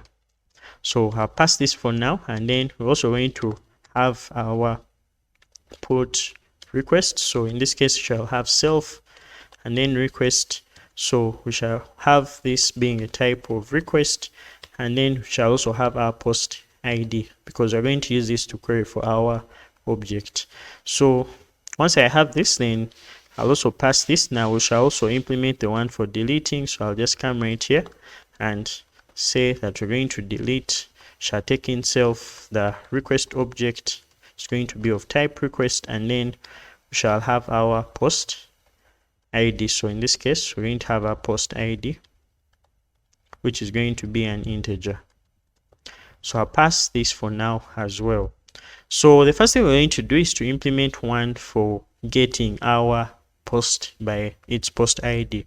So the way we're going to do that is by writing a query. So I'm going to say that our post is actually going to be equal to, so we're going to use the shortcut of get object of 404, and in this case shall be get object of 404. Then we shall have to have our post model, and then we shall specify that what we're actually querying for is our primary key, and if that primary key is actually equal to our post ID, then that is our exact post that we need.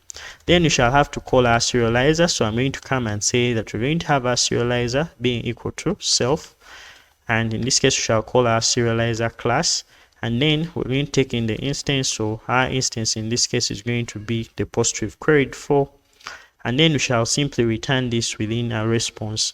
So I'm simply going to come and say return, and in this case we shall return a response, and this response is going to have our data as our serializer data.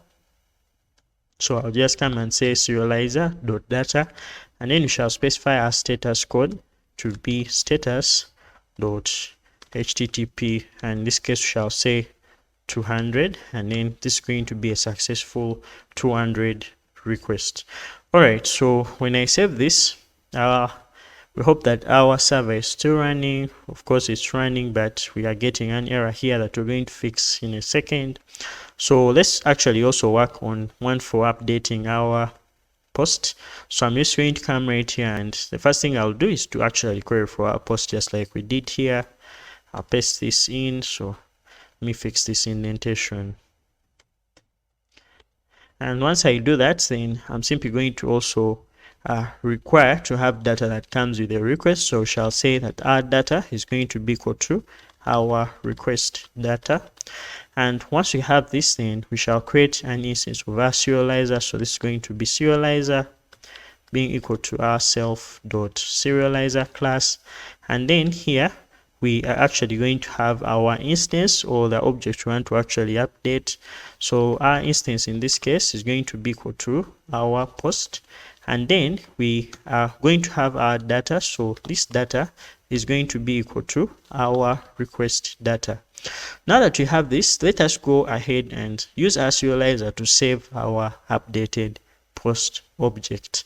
So we shall have to check if it's valid. So I'll do that with if serializer dot is valid, then we are going to go ahead and use our serializer to save this. So I'm just simply going to come and say serializer dot save, and once you have this, then we shall have to return our response. So in this case we're going to return our response, and this response is going to have data. So this data is going to be our serializer data. So let's actually basically return a response, and this response is going to be a dictionary. So this dictionary will have things such as the message. So let's just have a message, and this message is going to be post updated.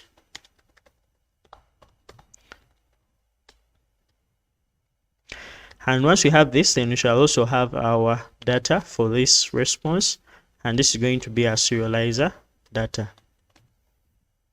So once we have that, then I'm just simply going to come and specify that this is going to be our response. So we shall have our status being status.http, and this will be 200. It's actually status.http 200. Okay, All right. And another thing I actually forgot for the first example was to create a response that's returned in case we have errors in our serializer. So I'm going to do that here by returning. So in this case, in case we have errors, we're going to return response, and shall have our data, and this data is going to be serializers dot errors. So shall access any errors that we shall find in our validations, and then we are going to return a status code of .http 400, which is going to be a bad request. Now I'm going to do the same thing for our post request. I'm going to copy this line of code, and I'll simply go back to the class-based view we actually wrote for the previous view, and then paste it right here. So I'm going to fix this indentation, and this is actually good to go. So we're going to go ahead and also implement the one for deleting, and this is actually going to be simple. So the first thing we shall need to do is to query for our post. So I'll just copy the query here and then paste our post here. And once I have this, then the next thing we shall do is to delete this post. So I'll just come and say post.delete, and then we shall have to return a response. So the response is going to have a status code, and in this case we shall not return any post or any response body for this case. So we shall just return a status code of status.http 204 no content. So I'm going to go ahead and save this, and our server is going to restart, but we have to create a URL for this specific view. So I'll go and do that within our urls.py, and now I'm going to remove some of these many URLs that we created. We're actually going to just use only one. So shall use the one that goes to /posts and then /post ID. So instead of having a post detail view, we are going to have a post retrieve update delete view. So I'm going to call that .as view method and then save. So our server is actually going to reload. We don't have any errors, so let's go ahead and try this out. So when I go right in here, I'll begin by getting a post by its ID. So I'll go to the request we created for getting a post by the ID, and in this case when I send, we actually see our post has been returned successfully. So let's try one for actually updating a post given an ID. So I'll go to update a post, and in this case we have updated title and updated content. So let's try to actually get all posts, and we see a post to update. So let's update a post with ID of 1. So I'm going to go ahead and update the post with ID of 1. So we see that we need to actually provide a slash. So I'm just going to come here and add a slash. So when we send this, we actually see that our post has been updated, and even when you try to get that post, we see that it has an updated title and an updated content. So this is actually working. So let's actually try to also delete that post with ID of 1. I'm just going to come and provide the ID here and then send, and now we see that the post has been deleted. So let's actually try to also get that post. I'll just come and get all posts, and when you try to send this request, you now see that the post has been gone. Alright, so we've been able to look at how we can use the API view class to create our API views in a class-based way. The next thing we're going to look at is model mixins. So Django REST Framework provides us mixin classes that we can use with class-based views to help us carry out most of the functionality that we may write in very many lines of code, just like we've seen in the previous example. So let's just go ahead and look at how to do that. So to do this, we are going to go within our views.py, that is within our views modules in our posts app. And the first thing we're going to do is to update our view functions or our view classes we've been writing into generic API views. So Django REST Framework provides for us generic API views that are specific to things such as creating, reading, updating, and deleting. And by using such views, we are actually able to carry out such functionalities without having to write so much code. And let us begin by using the generic API view class. So the generic API view works similar to a way that we've been able to describe our API views right here, but in this case we're going to use it with mixins. So what we're going to do is to get rid of the classes we've done. So we're going to be shortening this code in a very crazy way. Actually, let's not get rid of them, let us keep the names. So I'm just simply going to keep this with a serializer class, which is actually the post retrieve update delete view with its serializer class, and I'm going to do the same thing for our post list create view with its serializer class. Now I'm also going to update our API view, so I'm going to change this, and what I'll have to do is to actually import our generics, and then I'm going to simply inherit from generics to generic API view. So I'll just come and say that we're going to inherit from the generic API view, and then we're also going to import our mixins. So I'll just go at the top right here and then say that we're going to have our mixins. So after importing our mixins, then we are going to subclass from those mixins. Now let's say our post list create view allows us to list our posts as well as to create our posts. Now we're going to use the model mixins for both of these functionalities. So I'm going to inherit from the generic API view, but I'm also going to inherit from the mixins dot, in this case we shall inherit from the list model mixin, and after doing that, then we are going to also inherit from our mixins dot create model mixin. So once we have our mixins imported, let us go ahead and define our functions or our methods. So I'll begin with a get method. So I'm going to come and say we're going to have a get method that's going to take in self. It's also going to take in our request object that is of type request, and then also going to take in some positional arguments as well as some keyword arguments. So I'll just come here and provide them as args and then quags. And once we have that, then we're going to simply return a method on our model mixins. Now the beauty with using mixins is it helps us to basically carry out functionality such as listing our posts without us having to actually do the database querying and stuff like that. What we have to actually define is just a query set. So to do that, I'm just simply going to come right here. So we've defined our serializer class here. Now we shall also define our query set. So I'm just going to come here and say that shall have our query set as an attribute, and this query set is going to be post dot objects dot all. And once we have this, then all we can do is to simply come right here and then return a method for that specific model mixin you want to use.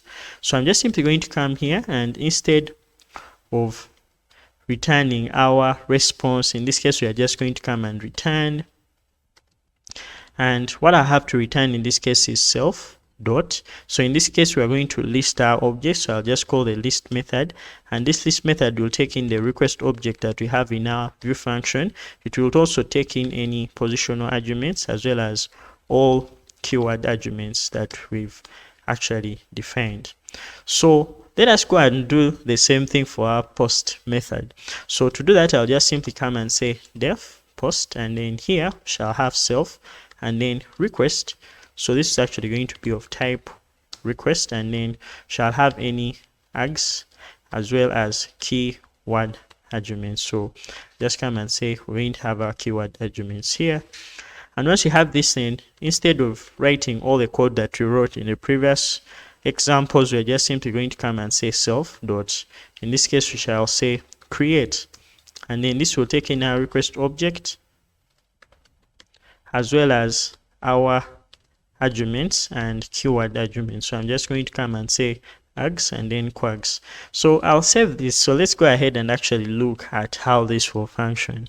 Hoping that our server is running, which is running. I'm just going to go to Insomnia right here, and let us try to first get all of our posts. I'm going to send this request, and now we see that it's actually returning all our post objects as they are in our database.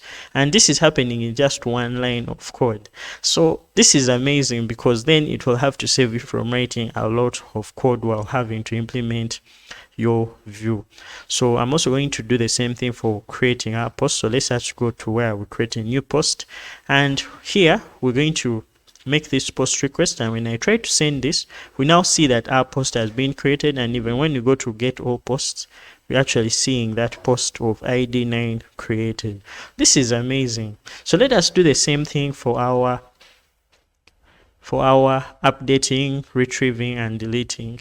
So I'm just simply going to come here, and what I have to do is to remove the API view class. So we're going to inherit from the generics dot generic API view, and then we're also going to inherit from other mixins. So I'm just going to come here and provide mixins, and we're going to have the retrieve model mixin, that's for getting one particular post object.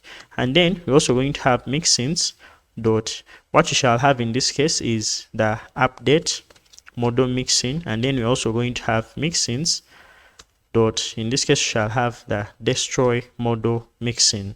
So let us go ahead and try to implement these methods. Now I'm going to come right here, and what I have to do is to define our get method. So this is going to be the one for retrieving an individual post. So we shall have self, and then we shall take in our request object. So this request object is going to be of type request, and then we shall have arguments, and then we shall also have keyword arguments. So I'm just simply going to call our methods on our model mixins.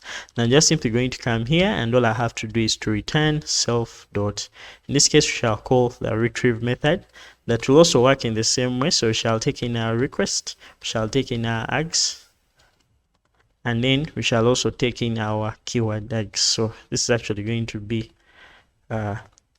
arguments, a list of args. So we shall also have keyword arguments. And let's go ahead and also do the same thing for our updating. So I'll just come and say def put, and this is actually going to take in request. It's actually going to first take in self, since we are in a class, then return take in request, which is of type request, and then we shall take in our arguments as well as our keyword arguments. All right, so I'm just going to come and return self. So in this case, we are returning the update method that's coming from our update model mixin. So to also take in self, actually it's going to take in our request, our arguments, as well as our keyword arguments. So we're going to do the same thing for our post, or actually for the one for deleting our post. So I'll just come and say def delete self, and in this case we shall have our request, and we shall also have it being of type request, and we shall have our arguments and our keyword arguments. So I'm just simply going to come and return this, and this will be self dot, in this case we shall call a destroy method, which is going to take in the same arguments. So we shall have our request, our arguments, as well as our keyword arguments. All right, now that we've been able to do this, we've actually observed that when we use our model mixins, we write less code, and this is a very beautiful feature of Django REST Framework. Us being able to write only this code and be able to carry out all that functionality is actually amazing. So let us go ahead and try to test these API views. So we're going to begin with one for retrieving a post object. So I'll just come right here and then go to where we get a post by its ID. So when I try to send this, we see, so here we should have a query set attribute. Actually, that should be defined on our view class. We didn't define it, so I'm actually going to return our query set, and this query set is going to be our post dot objects dot all, and hoping that this is going to fix our error, our server is going to restart. So when I go back this side and try to get this post, we actually see actually this should take in a PK in our URL. So when you go back here, we need to fix this, and instead of having a post ID, shall have provide it as a primary key. So when you go back this side and try to get this, let's see, seems like our server is down. It's actually restarted. So when you try to send this, we now see that our post is not found. But let us try to get post of ID of 3, and now it's returning the exact post with our ID of 3. So when you go to updating, let's update the post with ID of 3. So this actually has LandDRF as the post title. So when you go to updating a post, now we're going to specify that we shall have some JSON which is going to be having a title of updated title and content of updated content. So I'm going to provide the ID as 3. And when you try to send this, our post has been updated. So when you go back to get this post by its ID, we now see that its content is being updated. So when I try to delete this post, I'm going to go to our ID of 3, and when I send this, we now see that our post has been deleted. So when I go and try to get all posts, we actually see that our post of ID 3 is not existing within our list of posts. Now, this is an amazing feature about the Django REST framework.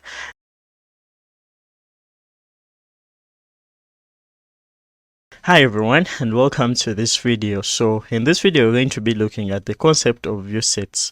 Now, view sets are classes that are similar to class-based views, but different in a way that they instead handle actions that happened with a related set of views. Let me explain. So what happens when you're using class-based views is each time you're using a class-based view, you have to define each HTTP request, and you have to actually define each of the methods as a handler function. For example, let me actually show you here. So I'm going to go to my views.py, and what I have to do is to write a simple string here. So when using class-based views, what we actually do is to define methods such as .get, that's if we are carrying out a get request, then .post, if we are carrying out a post request, then .put, and so on. So this is when you're actually using class-based views. Now, when you're using view sets, it's quite different because all we have to focus on is the actions that are carried out by each of the HTTP handler functions. Now, in this case, let's say we have our view set class. Now, this view set will actually have to invoke functions such as .create, and then we shall have to invoke the function for .get. So that actually this is going to be .list, because then we are returning a list, or we are retrieving data. And then we shall have to carry out, we have to create a list, then we also have to call .retrieve, and then we can also do .update and so on, and destroy for deleting. Now we're going to be looking at how we can be able to construct view sets given our models. So if you're to observe, I have the same model as we had in our project, and I have URLs that I haven't tampered with. I've actually created a new project to demonstrate the concept of view sets. So what I'll do is to create our view set. So I'm going to go within our views.py, and I'm going to remove this, and then the first thing we're going to do is to create a view set. So writing view set saves us from writing all the logic for related view or request handler functions. Now what we shall do is to import our viewsets module or our viewsets package from Django REST Framework. So I'll do that with from REST Framework. We're going to go ahead and import our view sets, and right after importing our view sets, I'm going to come right here and define a class. So this is going to be a class, and this class is going to be our post view set. So once we have a post view set, we can write all of our logic for handling, getting, retrieving, updating, and deleting our post objects without having to define independent view classes. Now what we shall do is to make this inherit from view sets dot view set. Now in here we can go ahead and define the different methods for getting, retrieving, updating, and deleting. So I'm going to begin with listing. So I'll define a function, and this is going to be for the action of listing. So this will take in self, and then it will take in our request, but this request is going to be of type request, so I'll have to also import our request class. So I'll do from REST framework dot requests. I am going to simply go ahead and import our request class, and right after doing that, I'll basically state that this is of type request. And once you have this, then the first thing we shall do is to determine our query set, or a list of objects that we want to list in this case. Now our query set is going to be equal to all our posts as they are in our post database. So we have some objects of posts in our database. Now I'm going to import our post model, so I'll say from .models. I am simply going to go ahead and import our post model. So I'll just come right here and query for all our posts with posts.objects.all, and then I'll also have to specify our serializer. So I actually copied the same serializer that we are using in our project for this course, and it's the same serializer that we have here, that's our model serializer. So I'll just come here in our views, and all I have to do is to specify our serializer is going to be equal to our post serializer. So it's going to actually auto import right here. So once we have this, then the next thing I'm going to do is to specify that this serializer is going to take in the instance, and this instance is going to be our query set. And since we are returning a list of posts, now we shall also have to specify many being equal to true. And then we are going to return a response containing our list of posts. So to do that, I'll just simply come and say we're going to simply return response, and then here we shall have our data, and this data is going to be our serializer data. So in this case, we shall say serializer.data, and then we're also going to specify our status code. So I'll just come and say status is equal to, so I'll come, and from Django REST Framework we shall have to import our status. So I'll just come here and say that we shall have our status, and here we shall access our HTTP status of 200. Okay, and this is going to actually return this. So it seems like I have an issue here. I need to return our response. So I'll just come and say from, sorry for this, so just come and say from REST framework dot response, we are going to import our response class, and right after importing our response class, then everything is going to be sorted. Now we also need to do the same thing for retrieving. So what I'm going to do in this case is to come and say def retrieve, and in this case we're going to retrieve, we shall have self, and then we shall take in a request. So this will be of type request, and in this case what we need to do is to actually go ahead and define our post that we want to retrieve. So we need to also have our primary key here. So our primary key is going to have a default of none, and what I'll do in this case is to actually query for it by using a special shortcut from Django. So I'll just come and say get object of 404. It's actually going to be imported right at the top here, and then we shall specify our class. So our class is going to be our post class, and then what you need is to query for the ID, and this is going to be for the PK. Now after doing this, the next thing I'm going to do is to simply return a response containing this specific post. Now we shall have to call our serializer. So I'll just come and say serializer is going to be equal to our post serializer. So it's going to take in our instance as our post, and then we shall have to return this in a response. So we shall come and say return response, and then we shall have our data being equal to our serializer dot data, and in this case I'll have to basically return our status. So I'll say status, and this status is going to be status dot http 200. Okay, all right, so we've been able to define methods for getting or listing all our objects, as well as for retrieving an object. Now in case you wanted to create, you would also go ahead and basically create and also update and destroy. So let's go ahead and test these two different methods or different actions we've defined in our view set. Now for us to be able to include our view set in our URLs, we'll have to do that using routers. So routers allow us to basically map a view set onto our URLs. Now the beauty with Viewsets is Viewsets allow us to generate URLs for all our actions without us having to actually mind about the URL construction.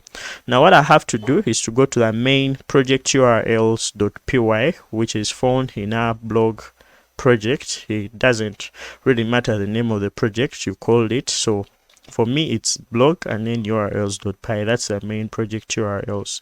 Now I'm going to begin by removing the comment in here, and once I remove this comment, we shall begin by importing our Viewsets. So I'll just come and say from posts.views, I'm going to import our post Viewset.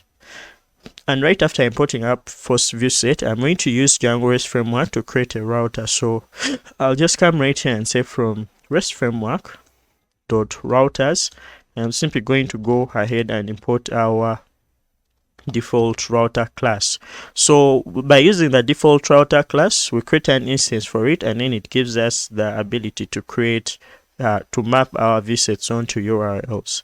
So I'll just come and say we're going to create our router object, which is going to be an object of default router or an instance of default router.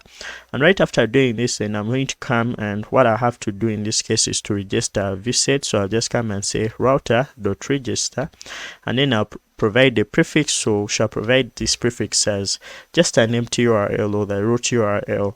And right after doing that, we shall also have to specify our Viewset. So in this case, I'll call this the post Viewset. And right after doing this, then I'll provide the base name. So this is going to be like the name that each of the URLs will have, and then defined of the other names. So we shall see this when we get to Swagger documentation. So once I have this, then we shall also actually have our base name. We're going to have our base name, and let's say we're going to call this post for now. So once we have this, then all we have to do is to include these URLs onto our main project URLs. So to do that, I'm just simply going to come here, and all I have to do is to say posts, and then I'll provide our URL as posts, and then all I have to do is to include these onto our main project URLs. So I'm going to begin by importing the include function from django.urls, and then all I have to do is to say include, and then here we're going to include our router.urls. And right after doing this, I'm going to save, and then let's go ahead and test our URLs. So I'm going to go back to our Insomnia right here, because it's a testing tool I'm using for all this. So when I come and send, we now see that it's actually returning our list of posts as they are in our database. When I try to retrieve a post, I'm going to also retrieve a post by the ID of 3. Now this is working exactly how we want it. So another way we can actually be able to do this simply is by using our model Viewsets. So similar to model serializers, model Viewsets allow us to construct our URLs or to construct our views from a given model. So basically what we have to define is our query set and our serializer class, and everything will be taken care of. So we're going to go back to our views.py right in our posts app right here, and we're going to change a few things. So we've been writing all this logic for us to be able to retrieve, to list our posts, but what we're going to do is to change this. So I'll just come and remove these actions for now, and then all I have to do is to say that our Viewset is going to have, it's going to inherit from model Viewset. So with model Viewset, we just have to define a few things. The first thing we're going to define is going to be our query set, and this query set is going to just be a query to all posts. So we shall just say post.objects.all, and we shall also have to specify our serializer class. So our serializer class in this case is going to be our post serializer, and once we have this, then we are good to go. We have actually all functionality that we need to create, read, update, and destroy our posts. So let's go ahead and look at this. So when I save and head over to our Insomnia right here, hoping that our server is still running. So when I go back to Insomnia right here and try to retrieve a post, it's being retrieved. So let's try to get a post.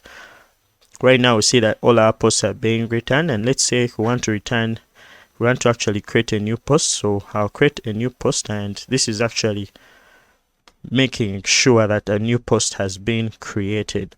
So we can actually go ahead and also carry out other things like updating and deleting all our posts.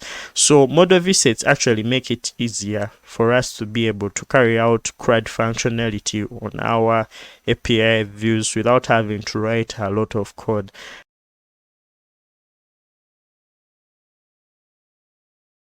Hi everyone, and welcome to this video. So in this video, we're going to be looking at how to create a user model that we're going to use for authentication. Now we're going to start by creating an application that's going to have all the logic and all the models and everything associated to our user authentication. So I'm going to open up my terminal right here. So I'll stop the server with Ctrl and C, and then the first thing I'm going to do is to create our accounts app. So I'll do that with Python manage.py, and then we'll run the start app management command that's going to create that app. So I'm going to create our app as accounts. And right after creating our app as accounts, I'm going to close our terminal for now. So the first thing we're going to do is to actually register this in our admin. So I'll go to our simple, actually register it within our main project. So I'll go to our simple blog, which is our project folder. And then within our project folder, I'm simply going to come and add our accounts app. And right after adding it, now let's go ahead and look into how to create our custom user model. So what you're going to do in this case is to create a custom user model. This is not going to be the same model as our default Django user model. So you're going to go to our accounts, and then within our models.py module right here, we're going to begin by creating a custom user manager. Now this custom user manager is going to dictate how we are going to be able to create our users. So we're going to use the base user manager class that's going to allow us to create this manager. So I begin by importing the base user manager class. So I'll come and say from Django.contrib.auth.base user, we're going to import our base user manager. So using this base user manager, we're going to describe how our objects are going to be created. Now come right here and create this class, which is going to be the class of our, so we shall actually call this our custom user manager. And this is going to inherit from our base user manager. And right after doing this, we're going to briefly describe two methods. Now the first one is going to be for creating our user. So we're going to come and create that as our create user. So this is going to take in self. It's also going to take in what we expect to be the username field. Now we're going to create our model as it's actually going to subclass our abstract user class, which means we're going to use the existing Django model, but we're going to change our username field to email. So in this case, we're going to provide our username field, which is going to be our email, and then we shall provide our password, and then we shall have some extra fields. Now these extra fields are the other fields that come with the default Django user model. So in this case, I'm just going to come and say extra fields. So I'll pass this for now. Now also going to describe another method. This method is going to be the one for creating a super user. So I'm just simply going to come and say create super user, and then it's going to take in the same parameters like the function we use for creating a user. So this one is actually going to briefly explain how we're going to be creating a super user. Now we shall need to set things such as add is staff or is super user to true, which I'm going to look at in a second. So I'll pass this for now. Now also going to go ahead and create our user model that's going to briefly describe all the fields that our user model is going to have. Now to do that, I'm just simply going to come and say class. So in this case, we're going to call this our user model. So this is going to inherit from our abstract user class. So the abstract user class is the one that we use in case we want to create a user model that's custom and has all the other existing Django user model fields. So I'll come right here, and all I have to do is to import it. So I'll import it from Django.contrib.auth, And then in this case, we shall say we're going to go to the models module, and then we import our abstract user. Now, right after importing our abstract user, I'm just simply going to come in here and say we're going to have our abstract user. And right after doing this, we're simply going to pass this for now. Now, let's just take care of our create user method right here. So the create user method is going to be responsible for creating a user. Now we shall first need to get our email. So our email is going to be the string that we shall pass in as our email, but we are provided with a function called a normalize email function that's going to allow us to turn that string into a valid email. So I'll begin by saying self.normalize email, and then we shall provide the email. And right after doing that, then we're going to create our user object. So this user object is going to be self.model, and self.model in this case is going to be our user model. So this is going to take in our email, and this email is going to be the email after normalizing. And then we shall have all the other extra fields. And right after doing that, then what we're going to also do is to set a password for this user.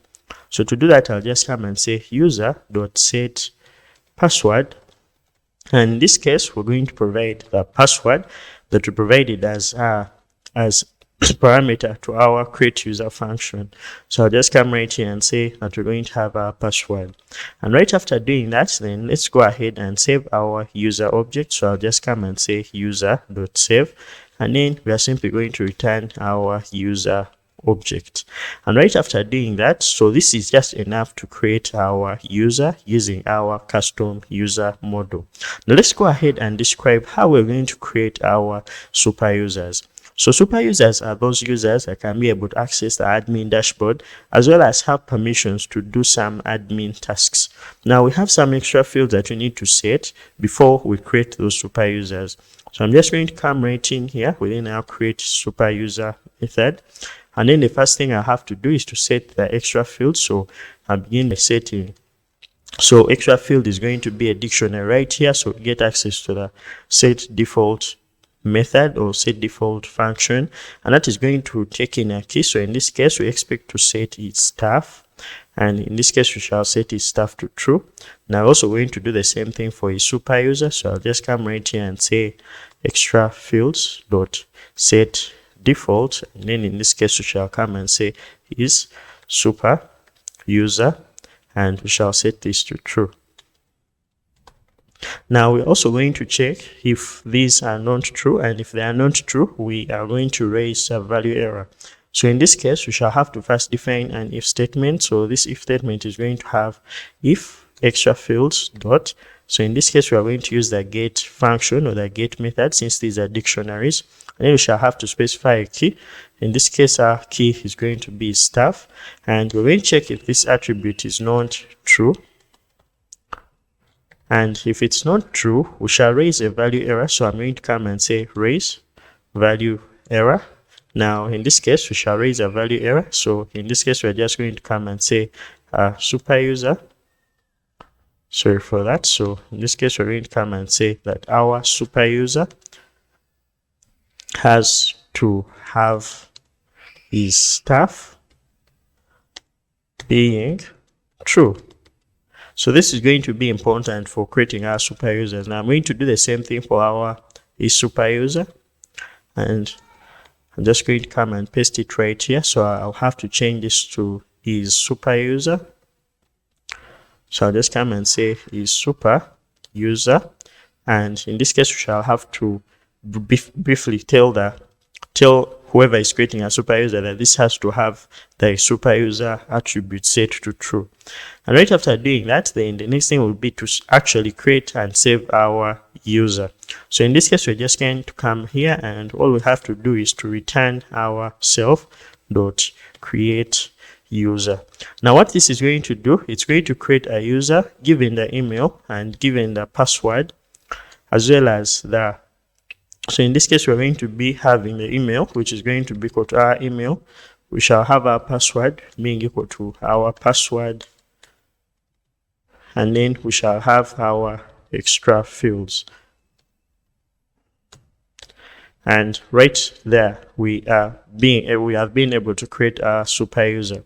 So after describing our manager, let us go ahead and also describe our user model. So our user model is going to depend on this manager we've created right here to be able to create our user objects. Now the way we're going to do that is by coming to our user model right here. So we're going to attach some attributes to our existing user model. So we're going to begin by describing that this is going to have an email. Now the email is going to be our models.character field, and we shall have a max length of, let's say, 80 characters. Now right after having that, since this is going to be our user model, it should have unique being equal to true. Now we're going to come and set unique to true. And right after doing that, then we shall also come right here and describe some other fields that our user is going to have. Now we shall come and provide the username. So we shall have models.character field, and in this case we shall have the max length as, let's say, 45 characters. Now right after doing that, we can also provide other fields such as date of birth, and in this case it's going to be models.character field, and in this case we can say we can have in this case it's going to be models.character field, and actually it's not going to be models.character field. Let's just make it a date field and we leave it to that. So we've been able to add some fields onto our user model. Now the first thing we're going to do is to show that we need to use our custom manager to be able to create this user model. So to do that, we're going to come and define the objects attribute on this class, and this is going to be equal to our custom user manager. And right after doing this, then we're going to go ahead and basically we create a method that's going to return a string representation of our objects. So we're going to come and define that as our str method, and this str method is going to take in self, and right after having this, we're simply going to return the username of that specific user. So we're actually going to return this username, so we shall just come and say self.username, and this will return the username. So I'll have to change this self, and we're going to have the username each time we're returning a string representation of these objects. Now other things you need to add onto this class are going to be the username field, or the name we shall use as our username, or the field that we're actually going to use as our username. Now in this case, we're going to use our email as our username. Now this field should be unique. That's why we set unique to true. Now you shall also need to describe some other fields that are going to be required while creating a user. Now in this case, I'm just going to come right here, and all I have to do is to say required fields, and in this case it's going to be a list of strings that are going to be our fields that we require while signing up a user. So I'm just going to come and provide this. I'll just provide our username as our required field.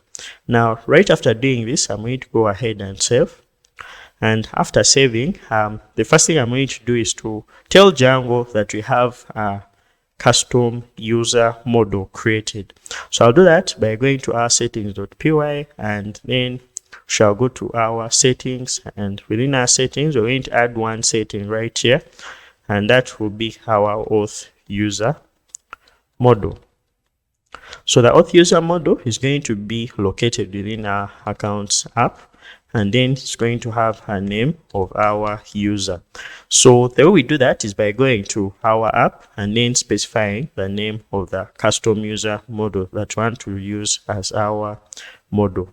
Now another thing we're going to do is to register our user model on our admin. So to do that, I'll simply go within our accounts app, and then I'll go to our admin, and then I'll just come right here and say that we're going to have admin dot, actually it's going to just be admin dot site dot register, and then we shall have our user model. So I'll have to import it right here. Say from dot models, we are simply going to go ahead and import our user model, and right after doing that, I'm going to go ahead and save.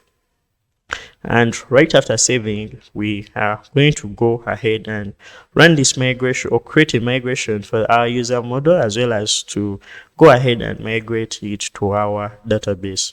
So to do that, I'm simply going to pull up our terminal right here, and I'll have to basically run our management command for creating migrations.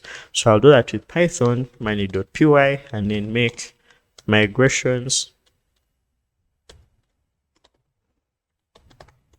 And this is going to create a migration file. So we actually have a model or retriable.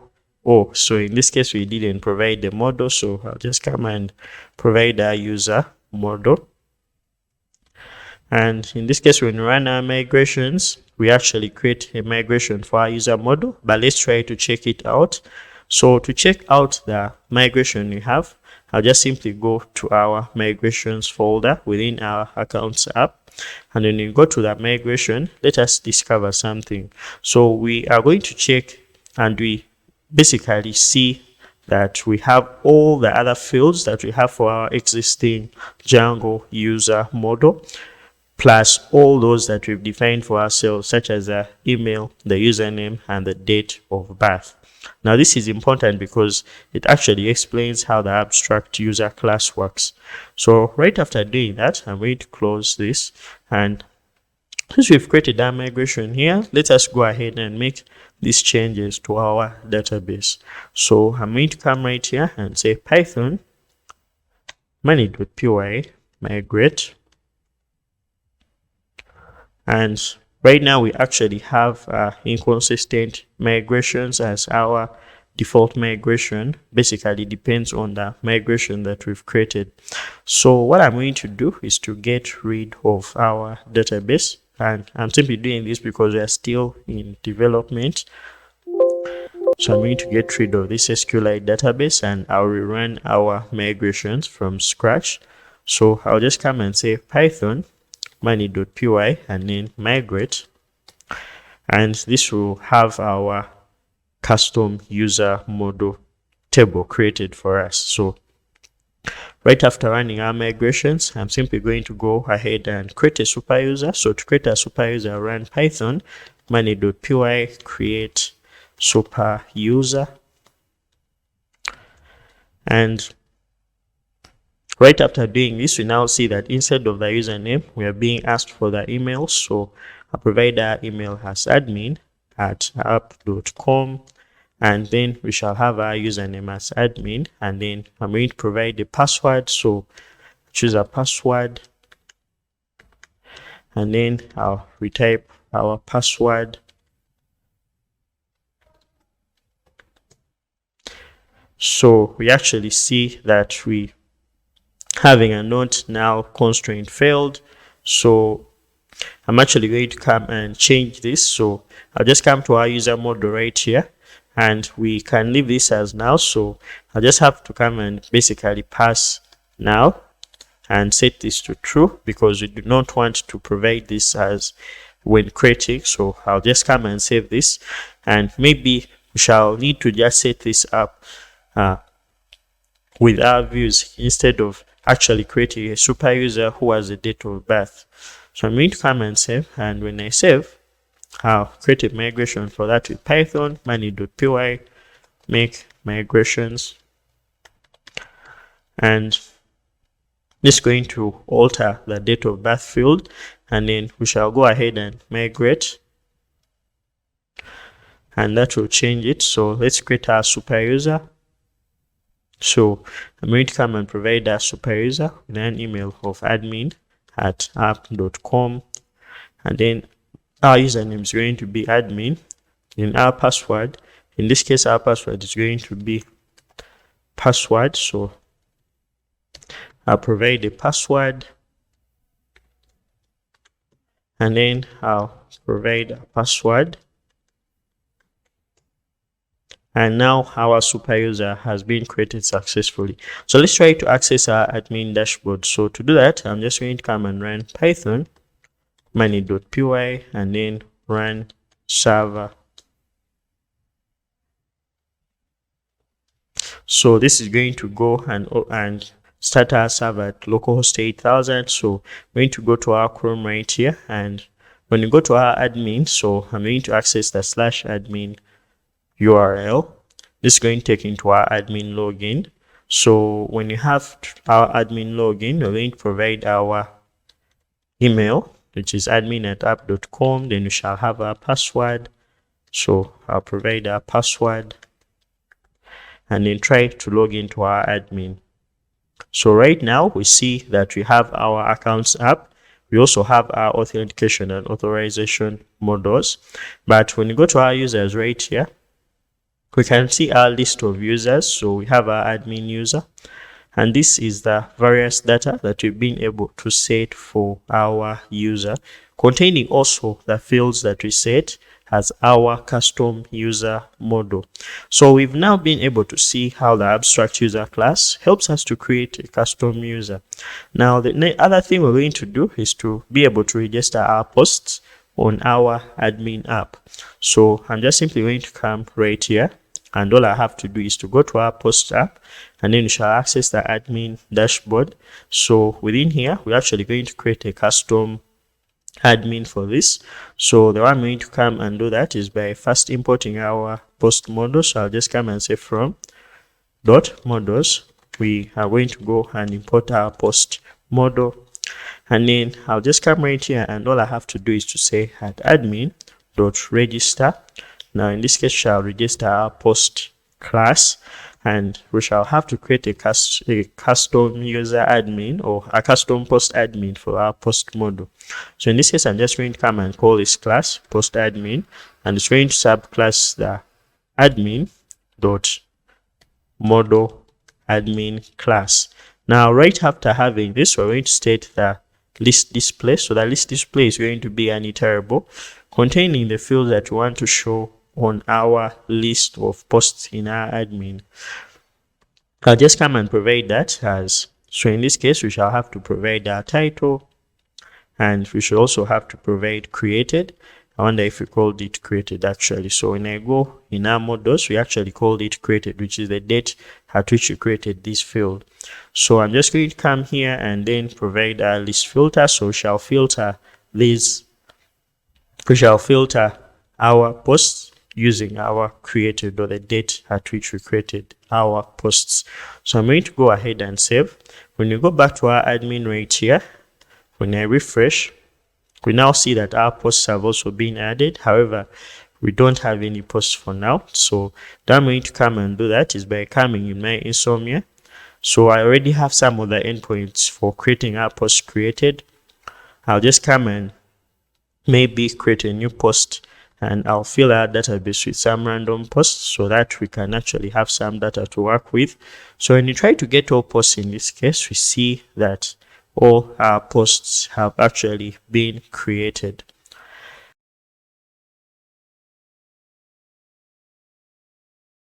Hey guys, what's up? So in this video, we're going to be continuing from where we stopped. We created a custom user model that's going to allow us in our authentication. So we're going to go ahead and use this user model to use views so as to be able to create an endpoint for signing up our users. So to begin, we're going to begin by creating a serializer that's going to be responsible for creating our users. So I'm going to head over to our accounts app, and the first file I'll create is going to be our serializers.py. And within our serializers.py, we're going to create a model serializer that's going to help us to create a new user. So we're going to start by importing our serializers from Django REST Framework.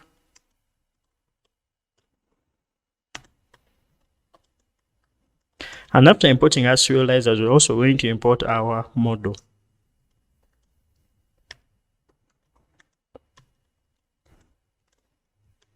Right after importing our model, we're going to be able to create a class that's going to define our model serializer. So we're going to call this the sign up serializer.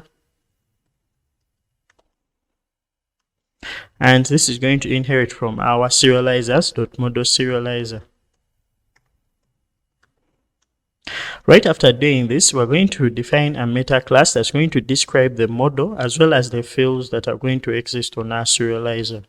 So we're going to do that with class meta, and then we shall define a model. That model is going to be our user model. Then on that model, we shall define a list of fields that we want from this model. So we're going to need the email.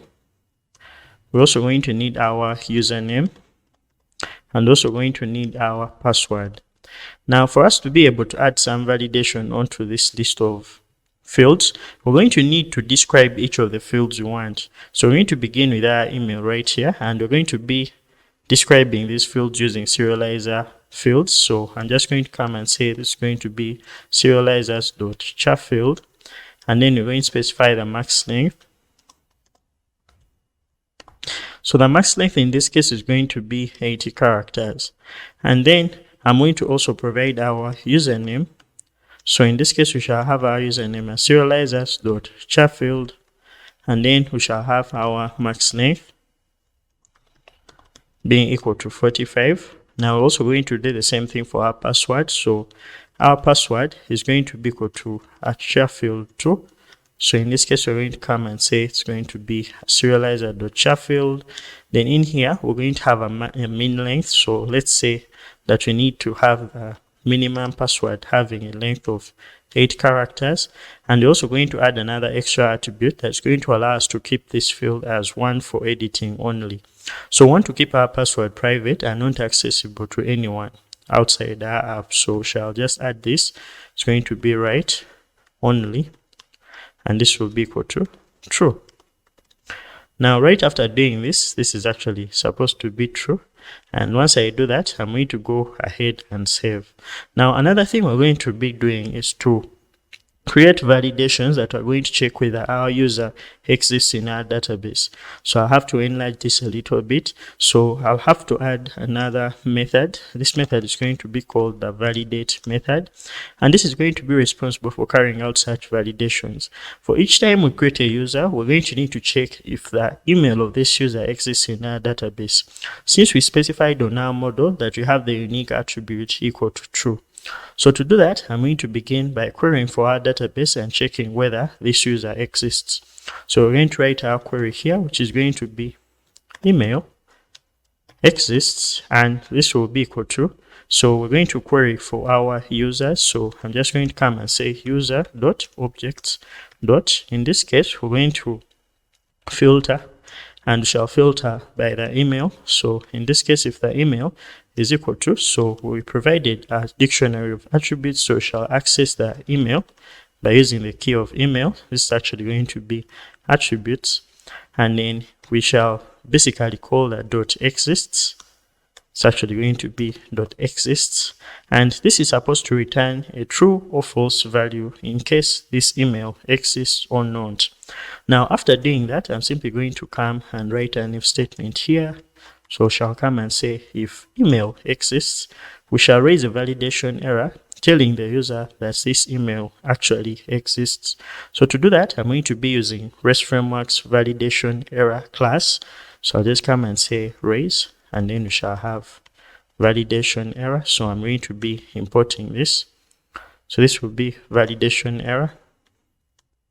And I'll come at the top right here, and all I have to do is to remove this, and I'll come and import this from REST Framework dot validators. We shall go ahead and import our validation error class. So right after importing this validation error class, now we're going to provide a message. So in this case, we're going to just come and say that the email has already been used. And right after doing this, I'm going to go ahead and save. So let's build views let's build actually a view that's going to allow us to create a user using our defined serializer. So I'm going to go within our views.py in our accounts app still, and all I have to do is to open that file up. So the first thing we're going to do is to import our serializer. So I'll just come right here at the top and say from .serializers, we're going to import our sign up serializer. And right after doing that, I'm going to import our generics module from Django REST Framework, since we're going to use a generic API view to define this view. So I'm just going to come right here, and all I have to do is to say from REST Framework In this case, I'll just come and say we're going to import our generics. We shall also need our status codes. We're also going to need our response objects as well as our response object. So I'll just come and say from REST framework dot. In this case, we're going to access the response module. We shall import our response. We're also going to need our request object. So I'll just have to import our request class. So in this case, it's going to be from .request. We shall go ahead and import our request. Now, this is enough for us to go. So I'm just going to come right here and I'll define a class. This is going to be our sign up view. So let me just call it our sign up view. And this is going to inherit from our generics.generic API view. Now, after doing this, we are going to define our first attribute in this class as our serializer class. And this is going to be equal to our sign up serializer. After doing this, we're going to define the method that's going to be called with this post request. So just come and mention that to be our post method. And this is going to take in self. It's going to also take in a request. So this request is going to be of type request. And right after doing this, then the first thing we're going to do is to get the data that's going to come from our JSON, or the data that's actually going to come with this request. So I'll create a variable called data, and this is going to be equal to our request data. So shall just come and access that data from our request object. So I'll just come and say that we shall have this as our request data. And after having this as our request data, now we need to pass this data into our serializer so that we go ahead and carry out our validations as well as save our user in the database. So I'm going to do this by creating a serializer object. And this is going to be an instance of our serializer class. Now, the thing I'm going to do here is to provide our data as the data that we got from our post request. Now just come and say that our data is going to be equal to our data. And the next thing we shall do is to check if this is actually valid. So what I'll do is to say if serializer dot is valid. In this case, we're going to come and say serializer dot save. And right after saving this serializer, we are going to return a response. So I'm just going to come and return a response object. So I'm going to create an instance of our response class and shall provide the data. So right here, I'm going to actually create a custom response that we shall return. And this is going to be a dictionary. It's going to contain a message showing us that our user has been created. So in this case, we shall just come and say user created successfully. And in this case, what I have to do is to also provide the data of the user. So in this case, we expect that our password is hashed and hidden, as we describe this to be a write-only field. So I'll just come and say that the data is going to be our serializer data. So I'll just come and say serializer.data. And in this case, what I have to do is to provide that data as our response.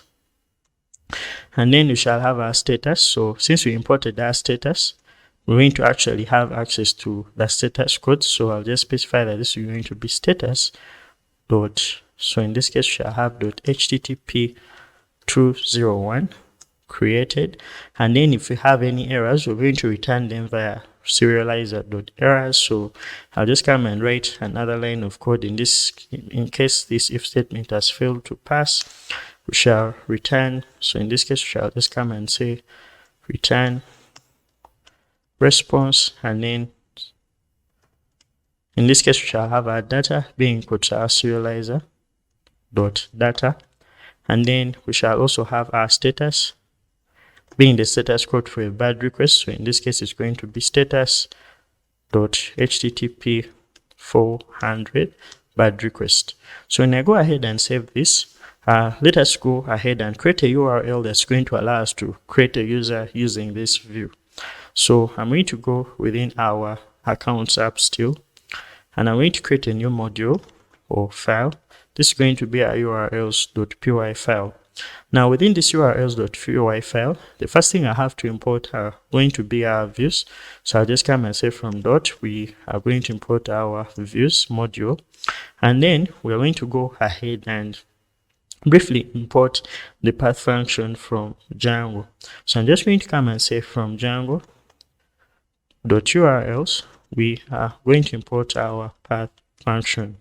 So once we've imported this path function, we're going to create a list of URL patterns for our accounts app.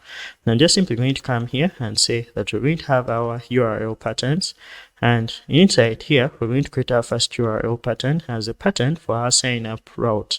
Now we shall call this URL sign up, and then we're going to attach it to a view. So I'll just come right here and say that we shall have our view being equal to our sign up view. It's actually going to be from our views module.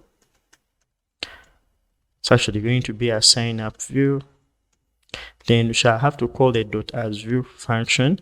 Then in this case, we shall provide it a name, and this name is going to be sign up. Now after doing this, then what we shall need in this case is to go ahead and attach our account URLs into our main project URLs.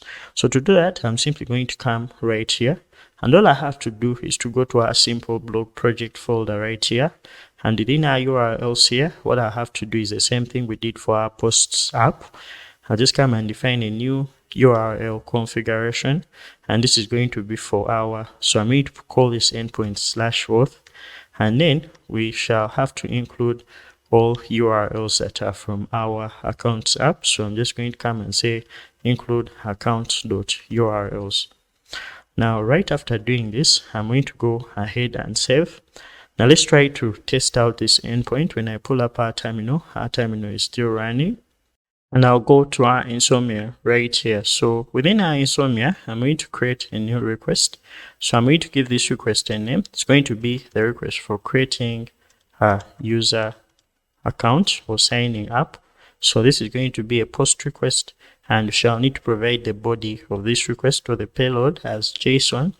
Now we're going to go ahead and create this request. So I'll come and first provide our URL. Our URL is going to be localhost 8000, and in this case we shall access this via the auth endpoint, and then this is going to be via sign up. So let's provide our data. So I'm just going to come and provide data for a user who is existing. So I'll just come and first provide our email. So let's start with our email. Our email is going to be admin@app.com, and then we shall have our username. So in this case, our username is going to be admin, and we shall also have our password.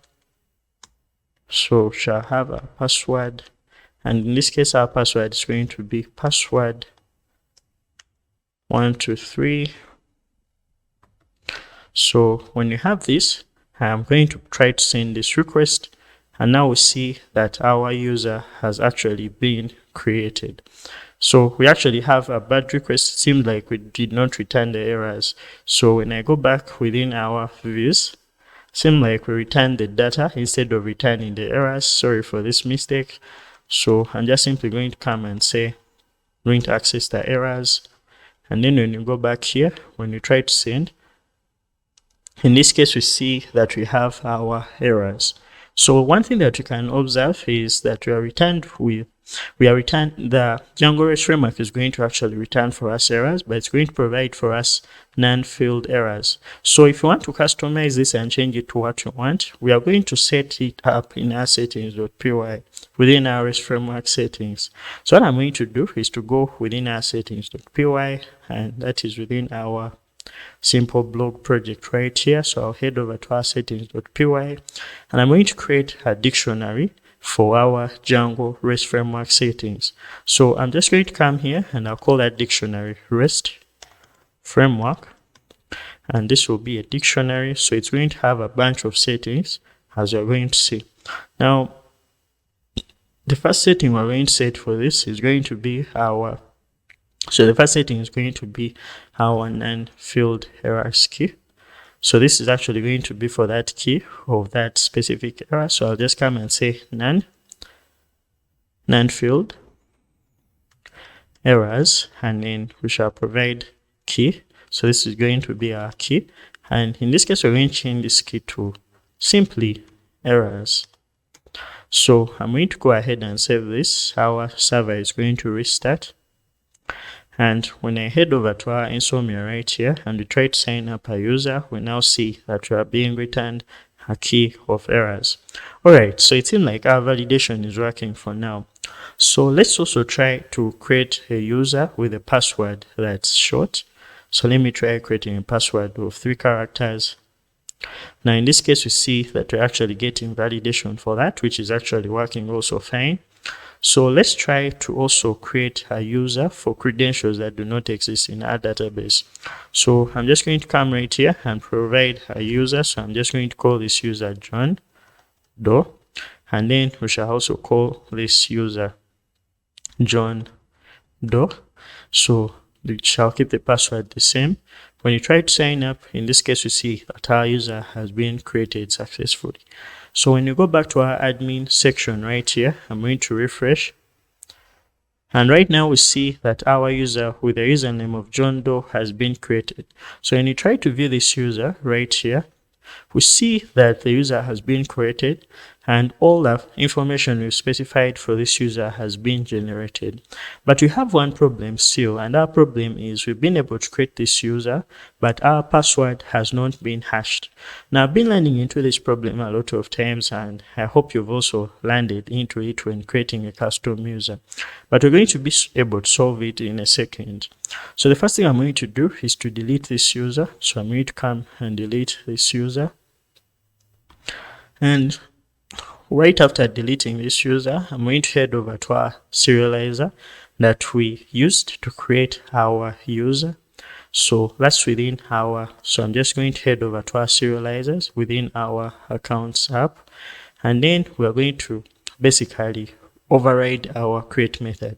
So the create method is one that's run each time we call the .save method on our instances when using our serializer to save our objects. So we're going to be able to override that and dictate how we're going to set the user's password. So I'm just going to come right here, and all I have to do is def. In this case, I'm going to override the create method. So this is going to take in the validated data, and that validated data is going to be a list of all the fields. So it's actually going to contain the data that we pass in and have validated. So the first thing we shall need access to is going to be the password that we've passed in via signing up. So I'll just come right here, and all I have to do is password. And in this case, we're going to access this via our validated data. So I'll use the pop function to basically pop out the password or remove the password, so that we actually have this variable contain the password that we passed in. And in this case, I'll just come and say that this is going to be our password. Now, this function returns super.create validated data, and this is basically the result of the object that we create via this create method, and in this case it's actually our user. So what I have to do is to copy or cut this, and then this is actually going to be our user. So I'm just going to come and say we're going to have our user being equal to this, and right after doing that, we are now going to call the set password method. Now if you're confused, the set password method is being called right here on our models, but it's not actually going ahead to hash our password. So I'm using the create method on our serializer to go ahead and do that. This actually works in case we are creating a super user via our command line, but it's failing to work when we are creating our user via our serializer. So right now I'm using our create method to do that. So right now what I'm going to actually do is to say user dot, in this case I'll call the set password method, and when I call this, I'm just simply going to call our password. And right after doing this, we are finally going to go ahead and save our user. So this actually updates the password and hashes it, and after that we shall just simply come and say user.save, basically saving it to our database, and then we shall come and return our user. So I'm going to go ahead and save, hoping that our server is still running and everything is fine, no issues. So what I have to do is to go ahead and create our user again. So I'm going to head over to our Insomnia right here, and when I send this request We now see that our user has been created. Now let's check if the user's password has actually been hashed. I'll head over back to our admin section right here and refresh. So in this case, we have our user called John Doe. And in this case, we have all the other attributes. We have defined our email, our username, as well as our password that has been hashed successfully.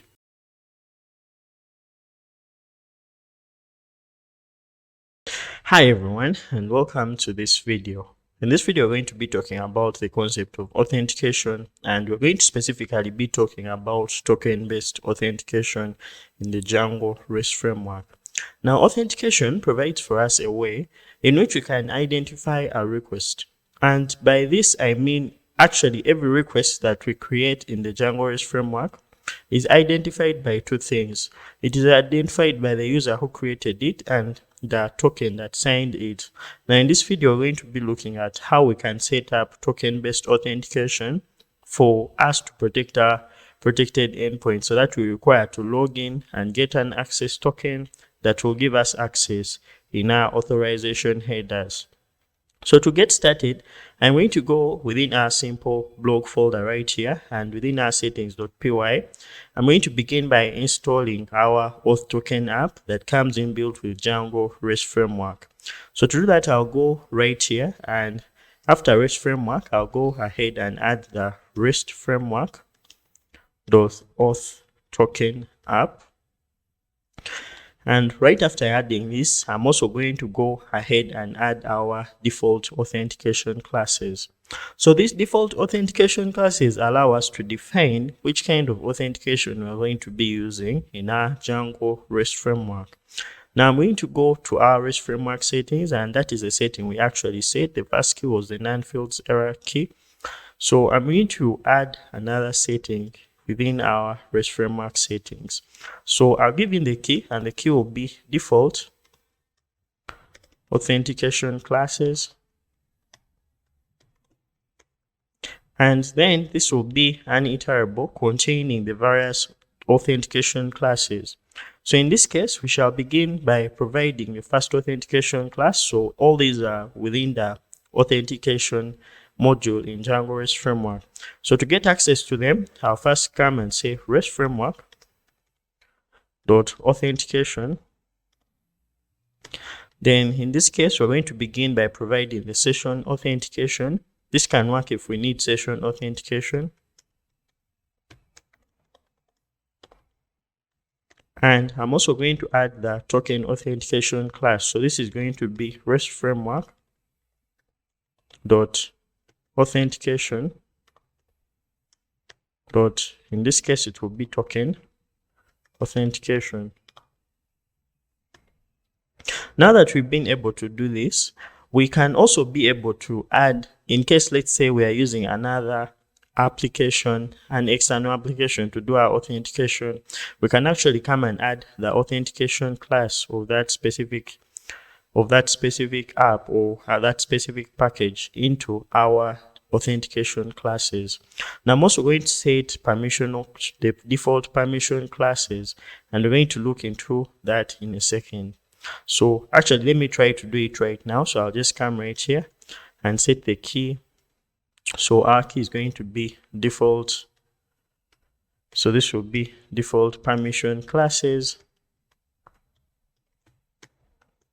And in this case, it will also be an iterable containing the class, the default permission class that's going to actually allow us to have a permission to access a certain endpoint. So in this case, what I'll start with is REST framework in this case, we shall access the permission, and then we shall access the is authenticated permission. Now, if you're confused about this, I will make a separate video explaining permissions in detail. But what this permission does is to only allow us access to a protected endpoint, and this is only to happen if we are authenticated. So I'm going to go ahead and save. Now, after saving here, we're going to need a way of creating a token. So Django REST framework provides for us a token model that basically creates a token, and this token is to be associated with a single user. So for us to be able to do this at signing up, what we're going to do is to go within the serializer we created when signing up a user and maybe set that up.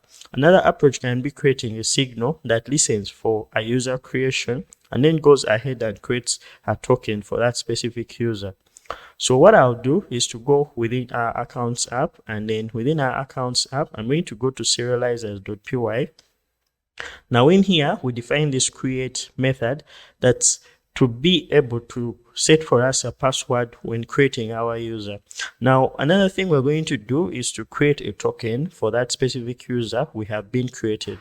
Now, this token is unique and it is only specific to a given user. So each of the users that sign in into our application have a different token. So what I'll go ahead and do is to import our token model. Now remember, we installed our auth token app, and that provides for us the model for our tokens. So I'm going to come right here and I'll start by importing a model. So I'll say from REST framework .auth token. In this case, we shall actually access the models module, and then we shall go ahead and access our token. Now, right after accessing our token, we're going to go within our create method and then create a token that belongs to that specific user we've created. So to do that, after saving our user, we shall also create a token for that user. So I'll just come and say token.objects.create, and then in this case we shall have our user being equal to our user, and then this is going to go ahead and create a token specific to that specific user we've created at sign up. So I'll go ahead and save. Now when I save, we actually see we have 3 unapplied migrations. Now these unapplied migrations are actually migrations that are specific to our auth token app, and they need to be included because we are going to be using the model for tokens, and it's going to help us to create tokens and associate them to our users. So I'll Ctrl+C, and then I'll run python money.py migrate, and this is going to go ahead and migrate our models. So after doing that, I'll run our server again. Now let us go ahead and basically see what a request is when we are carrying out our authentication. So to do that, I'm simply going to go within our views accounts app.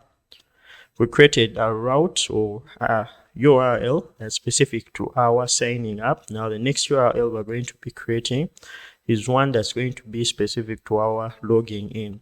So what I'm going to do is to create a class, and this class is going to be our login view. So this is going to be a simple API view. We're not going to deal with a generic API view.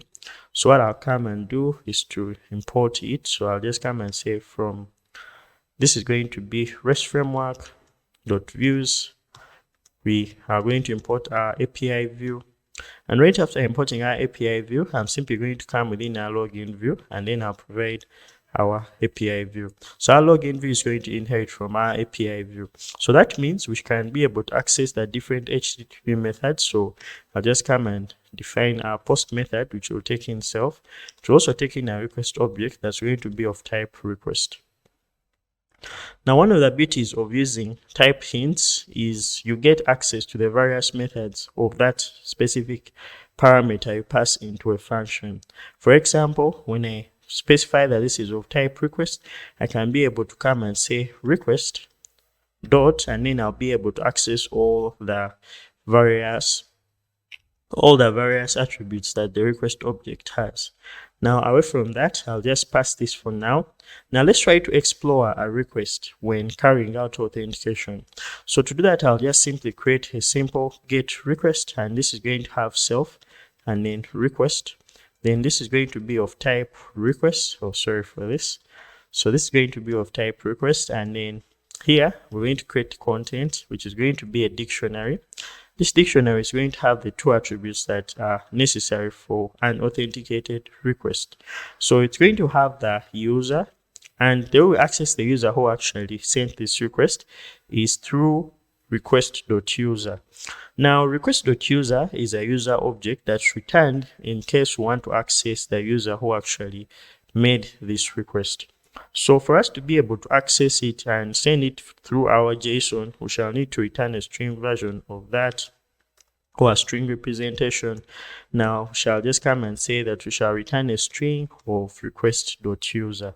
So this will actually return the unique identifier for that user and to show us the user who actually made that request. Another thing is the token. Now that token is accessed via request.auth, and this will actually be our content. So let us try to return a response that's going to show us the nature of our data that comes within our request, or the data identifying that specific request. So to do that, I'll just simply come here and return. We shall have our response, and this response will have data. So this data is going to be our content, and then we shall actually have a status code. So in this case, our status code is going to be equal to status dot, in this case, shall have HTTP, and this will be 200. Okay. All right. Now that we have this, let us go ahead and try to make URL that's going to allow us to access our login endpoint. So I'll go to our urls.py within our accounts app, and then I'm going to add another URL pattern. So this is going to be our path. So in this case, I'll just come right here and add path. So this is actually going to be path. And the first thing it's going to take in is going to be the URL, which is going to be on our /login. Then you shall take in the view. So in this case, it's going to be views.login view. So since this is a class-based view, we shall call that .asv function. Then we shall give it a name. This name is going to be login. All right, so now that this is done, let us head over to our Insomnia and be able to carry out our request. All right, so right here in our Insomnia, we're going to begin by investigating what our request is going to have. So I'll begin by creating a new request, and this will be our login get request. So once I've done with this, then I'll create this request, and then I'll go ahead and specify our URL to be localhost 8000, then /auth/login. So when I send this request, we now see that's going to return the following data about the request. Now, each time we are not authenticated, we expect that our user is going to be an anonymous user object, and then we are not going to also have a token returned to us. So this actually happens like in a way where we are authenticated, we can be able to access the user object of the user who is currently authenticated, as well as their token. Now let us go ahead and handle the login endpoint, or the login functionality. So to do that, I'll simply go within our code, and here in our post request, I'm going to begin by accessing our email. So our email is going to be equal to, so in this case, we shall access the request data. So access that via the request.data. Then I'll call the .get method, and then I'll access the email. And then I'll do the same thing for our password. So I'll say that our password is going to be equal to our request data. So this is going to be data, then we shall get the password. And right now, we shall need a way of basically returning a user object, or checking for the user object that contains those credentials. Now we're going to use the authenticate function, or the authenticate method that comes from Django. So I'm going to go ahead and import this. So I'll just come and say from Django.contrib.auth, I'm going to go ahead and import the authenticate function. And right after importing our authenticate function, I'll simply come right here and say that we're going to have our user be equal to authenticate. Then here we're going to provide our email, which will be our email. We shall also provide our password, which will be our password. Now, after doing this, we are going to check if this user exists. So we shall do if user, and in this case, you can say if user is not none, then we can actually return a response containing our token. So I'm just going to come right here and say shall return a response. Now I can just simply come in here and say that shall have our response. Now this response is going to have a message. So let's just say that our login was successful.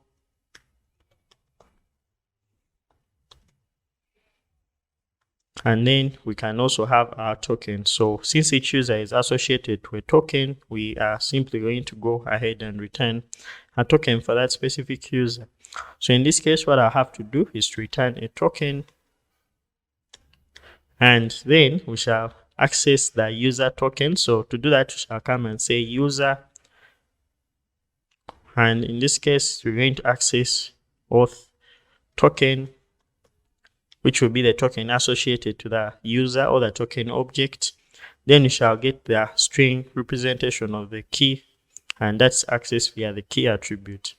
So we shall just come right here and say that we are returning our data, and this data is going to be equal to our response.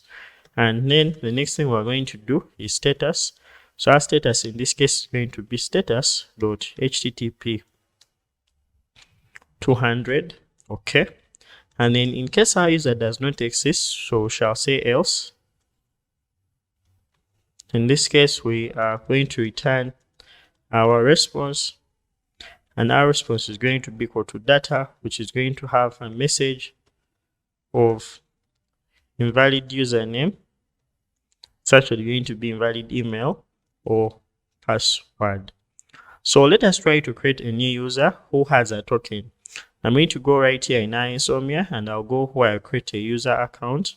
So I created the user, but I'm going to change this user. So let's say we are going to call this user John Doe, and then we can also have this user as John Doe. We're going to keep the password the same. So right now we see that our user has been created successfully. Now I'm going to come and create a new request, which is going to be for logging in a user. Now this is going to be a post request, and shall have a body. So this body is going to be JSON. Shall create this request, so it's going to be at localhost 8000. Then we shall access /auth and /login. So we shall need to provide the body. This body is going to have an email, and this email is going to be johndoe@app.com. Then we shall also need our password. So our password in this case is going to be password 123. And when we send this request, in this case, we see that our login has been successful and we are being returned a token. Now let us try to access some of the endpoints that are created. So when we go to the endpoint for getting all our posts for now, when you send this request, we actually see that we do not have a permissions set. So to do that, we are going to go back to our views for our posts, and within our post views, we are going to access the view for returning all our posts. So right within our post list create view, I'm simply going to add a permission classes list, and this is going to be a list of permission classes. Now I'm going to begin by importing the .isAuthenticated permission, which is going to allow this to be accessed only and only when we are authenticated. So to do that, I'll just simply come within our request here, or within our imports, and then say from REST framework .permissions, we are going to go ahead and import our is authenticated. Now we can have other permissions. As I said, I'll create a separate video for explaining permissions. We need to go ahead and save. So when you head over to our post list create view, I'm simply going to come and add our is authenticated permission. So when I go ahead and save, when you go back this side and try to make this request again, we now see that our authentication credentials were not provided. So the next thing we're going to do is try to figure out a way of accessing this endpoint by providing our token in our authorization headers. So I'm going to go to our headers right here. Now, if you're wondering what headers are, this is just information about the request that's sent with the request. So I'm just going to come here and create an authorization header. And then within here, when we're using token authentication, we shall be providing the token as well as the value of the token. So I'm going to go where I created our token when logging in a user. I'll copy this token right here.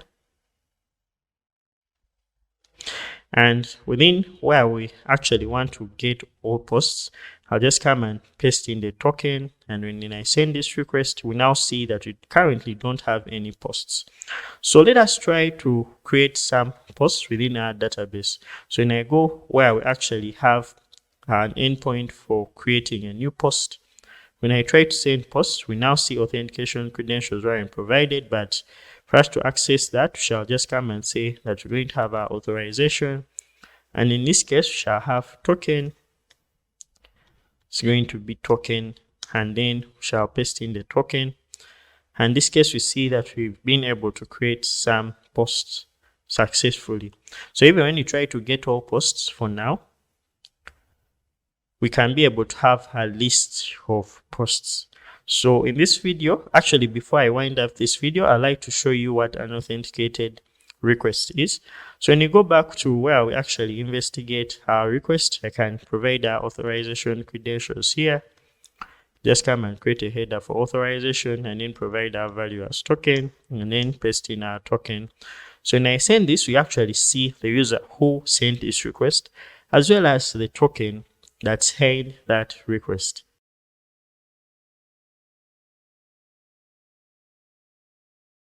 Hi everyone, welcome back. So in this video, we're going to be looking at JWT authentication.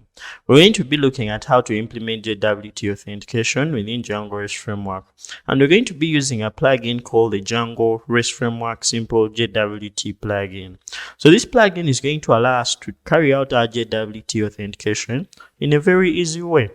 So to get started, I'm going to head over to our Getting Started section. I'm going to make sure that I leave the documentation link in the description. So within here, we're going to get started by installing Django REST Framework Simple JWT. So I'll go and install it here. I'll open up my terminal. And what I have to do is to install this within our app. So after installing it, we are going to go ahead and freeze it within our requirements.txt file. And then we are good to go.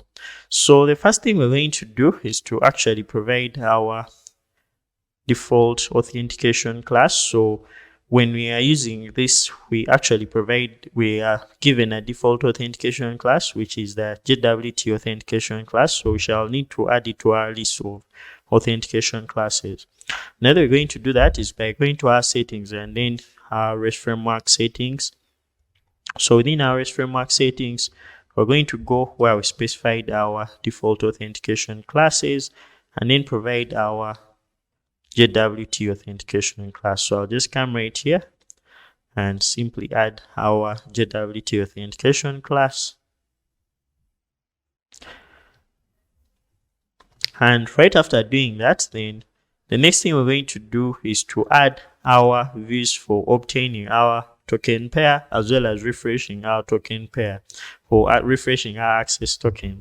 So when using JWT authentication, when we authenticate, we are provided two pairs of tokens. We are provided actually a pair of tokens. So this contains the access token as well as the refresh token. So the access token is one that allows us to access the protected parts of our application, and the refresh token allows us to create a new access token in case our access token has expired. So to do that, we're going to go to our accounts app, and then within our accounts app, I'm going to begin by going to our urls.py. So within our urls.py, I'm going to begin by first importing our class-based views. So we get access to the token obtain pair view as well as the token refresh view. We also need to get the token verify view that's going to allow us to verify our tokens. So what I'm going to do is to come at the top of our code right here and import some stuff. So I'll begin by importing our REST framework simple JWT, And then within our REST framework simple JWT, we're going to access the following. So we're going to begin. It's actually going to be from the views. Forgot this. So it's going to be from the views. And then we're going to access the following views. So we're going to access the token obtain pair view. We're also going to access the token refresh view. We're also going to access the token verify view. So once we have this, then we're going to create URLs for them. So I'll just come right here and provide our path. In this case, our path is going to be slash. So this will be slash JWT slash create. And once we have this, then we shall have our views. So in this case, we're going to have our views. And actually, it's not going to be our views, but it will be our token obtain pair view. Then we shall provide .as view. So once we have this, we shall provide our name, and our name is going to be JWT create. So I'm just going to come and provide our name as JWT create. And once we have this, then the next view we are going to implement is one for refreshing our token. So we shall just call it slash JWT slash refresh. And once we have this URL, then we shall provide our view as token refresh view. So this is going to be our token refresh view .as view. And then we shall have our name being equal to our token refresh view. So once we have this, then I'll just simply come right here and say that we shall have our path, and our path is going to be slash JWT slash verify. So this will be the one for verifying our access token, and we shall have our token verify view. So I'll just call that .as view method, and then shall provide our name, and our name is going to be equal to token verify. So once we have this, I'm going to go ahead and save, and hoping that our server is running. So I'll just simply come right here and run our server again. So our server is running, we don't have any errors. So what I'm going to do in this case is to go ahead and test our endpoints. So when I go to my Insomnia right here, I'm going to begin by creating a new request, and this is going to be for creating a JWT or a JWT. That's how they pronounce JWT. So I'll come right here and provide this as a post request. So we shall need to provide a body that's going to be of type JSON. So I'm going to create this request, and we shall have our URL as. So our URL is going to be localhost 8000. So we shall come and provide /auth and then /JWT. So once we have this, we are going to provide our create URL. So we shall need to provide the same credentials that we use for logging in a user. So I'm just going to come where we log in a user here. And then when we try to send this, supposed to get an access token, but we're going to basically customize it so that we can actually get both an access and a refresh token, as we're going to see. So I'm going to copy this, and when we come right here, I'll provide our email and password. When we send this, we get access to our access and refresh token. So what happens is when we provide these credentials, we check our user. We check if a user with these credentials exists, and then when the user exists, we actually return an access and the refresh token. So once we have that, then let's go ahead and look at how we can refresh our access token. So by refreshing, we need to provide our refresh token. So I'm just going to come and copy it from here. And once you have our refresh token, we need to use this refresh token to access a new access token. Now this is important as it allows us to basically get a new access token after our access token has actually expired. So I'm going to go and create a new request. So this request is going to be for refresh JWT. So I'm just going to come and say that here we're going to refresh our JWT. And once you have this, then I'll call this a post request. So this will have our body as JSON. I'll go ahead and create this. So we're going to have our local host, and this will be 8000. So we shall have our URL as /auth/JWT and /refresh. Now that we have this, we are going to provide our body, but our body in this case is actually going to have our refresh token. So once we have our refresh token, I'm going to come and provide our refresh token by pasting it. So when we send this, we now see that a new access token has actually been created for us. Now let us try to test whether this access token is actually valid. So I'll just come and copy this, and then we shall visit our URL for verifying our token. So I'll just come and say that we're going to have a verify JWT, and then I'm going to just say that this is going to be post, and then we shall create our body as JSON. So when I go ahead and create this, we shall have our localhost, and this will be 8000. So it's going to be /JWT. So it's going to be /auth and then /JWT. Then we shall access here we're going to actually access the verify endpoint. So once we have this, then I'll just simply come right here and provide our token. So this token is actually going to be the key of token, and then we shall have the value as our access token. So when I send this, so we actually see could not resolve. So this is actually supposed to be localhost. Sorry for this. So I'll provide localhost, and then we try to send this.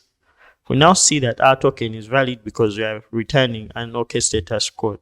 Alright, so we've been able to look into how these views work. The next thing we're going to do is to look at some of the settings that we can set up to allow or to customize our functionality for our Django REST Framework Simple JWT. Now, Django REST Framework Simple JWT provides for us a set of settings that allow us to customize our functionality. So I'm going to head over back to the documentation right here, and we're going to go to the settings part. So within the settings, we have a bunch of settings right here, and the most important ones are going to be our access token lifetime as well as our refresh token lifetime. So this is actually going to be customized according to the way you want your application to function. Now I'm simply going to copy these two, and I'll come right here, and within our settings.py, we're going to create a dictionary containing settings that are specific to our simple JWT. So I'll just come right here and say simple JWT, and this is going to be a dictionary. So it's going to contain these two settings. Now we're going to have our access token lifetime, and this is going to have a date time delta object, and this is a default of 5 minutes, but one set ours to 2 hours. So I begin by importing our time delta class. So I'll just come and say from date time, we are going to import our time delta class. And once you import that, I'm simply going to come right here in our settings and change this from minutes to hours. So we shall have our hours being equal to 2 hours, and then you shall leave this to date hour 1 day time delta.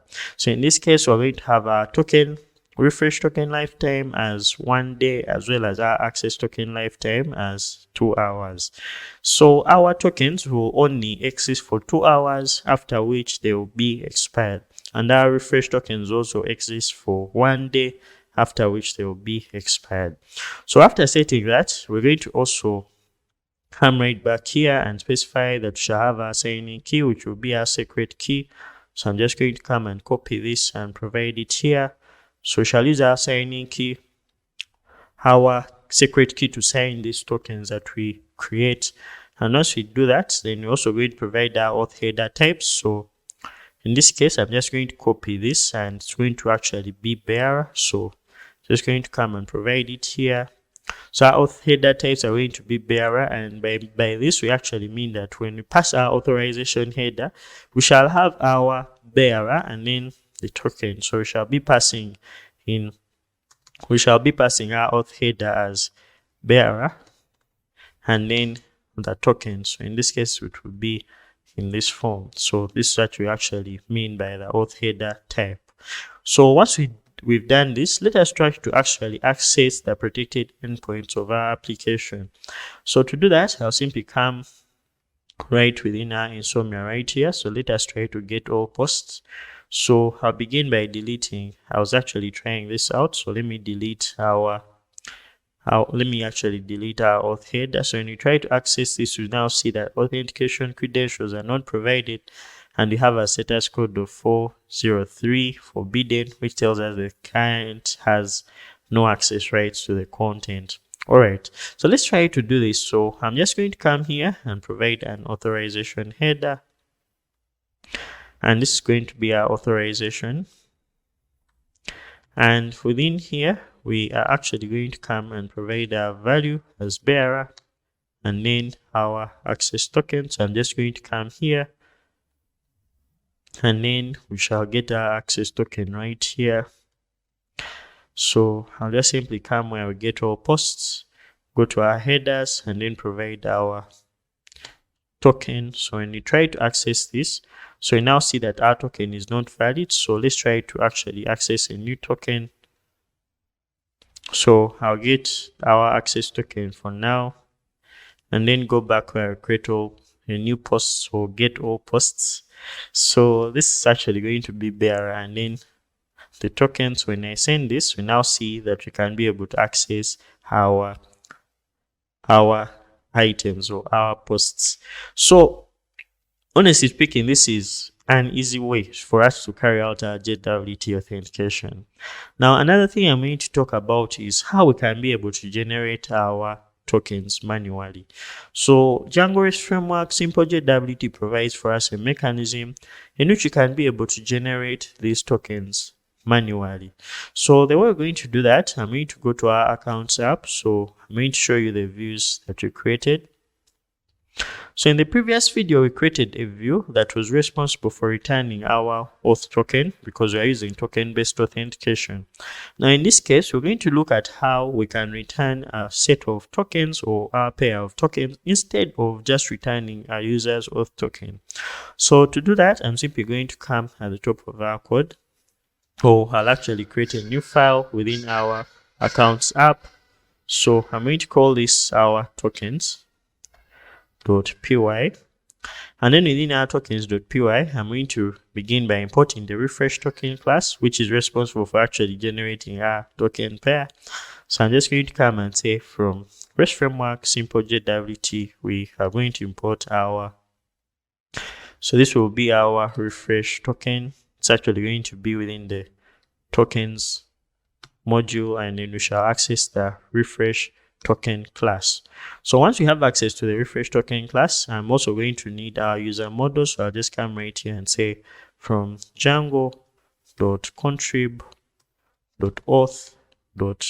So in this case, actually, I'll just come and say we're going to import our get user model function. So to get our user model, we're going to just call our get user model function. And once you've called that, so I'll just come right here and create a new function. So this is going to be create JWT pair. So this is going to create a JWT pair for user. Now in this case, we shall specify that we're going to require a user who is going to be of type user, which is our user class or our custom user class. Now in this case, we shall have to first generate our refresh token. So to do that, we shall just come and say that our refresh is going to be equal to our refresh token. So we're going to come and say refresh token dot, in this case, shall call that dot for user function. And then here I shall specify that our user is going to be our user.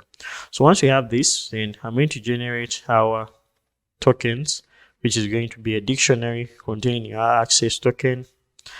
So our access token is actually going to be a string representation of the access token that this refresh token is going to have.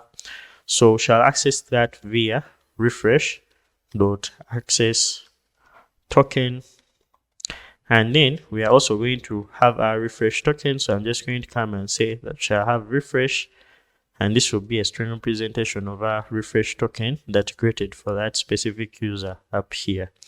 So once we've done that, then all we shall need this function to do is to just return our tokens. All right, now that we've been able to do this, let's go ahead and apply this in our views.py. So we have this view that allowed us to return an access token for a user, or actually it was an auth token for a user when you log in. So we're going to be customizing this so that it can actually return for us a pair of the access token as well as the refresh token. Now begin by importing our function. So I'll just come and say from tokens, we are going to go ahead and import our create JWT pair for user function. So once we've done that, so I'll just come right here. Okay, now login view. And then once we have our user, we can just generate our tokens by just coming here and saying that if user is not none, then we shall just come and generate our tokens. So I'll just come and create a tokens variable. And this will be a call to the create token pair for user. We shall need our user to be our user. And once we have our user, then we shall return our response. Instead of containing just our auth token, we shall create our token pair and then come and specify that this will be our tokens. So once we have this, I'm going to save and let's go ahead and test this out. So I'll go back to our insomnia right here. And then on that URL for logging in a user, we shall basically send this request. So when I send, can't connect to the server, it seems like our server is down, so no module named tokens. It's actually supposed to be .tokens because it's located within the current directory. So when I save, hoping that our server is running, yeah, so no errors. So when we try to send this, we now see that instead of returning for us the auth token, we are actually returning our JWT pair.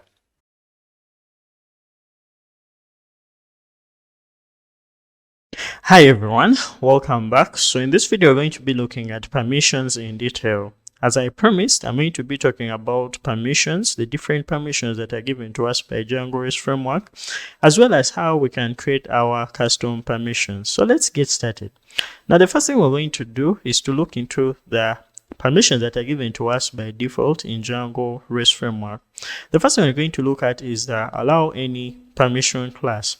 So this is the permission we get that allows us access to any endpoint without having to actually log in.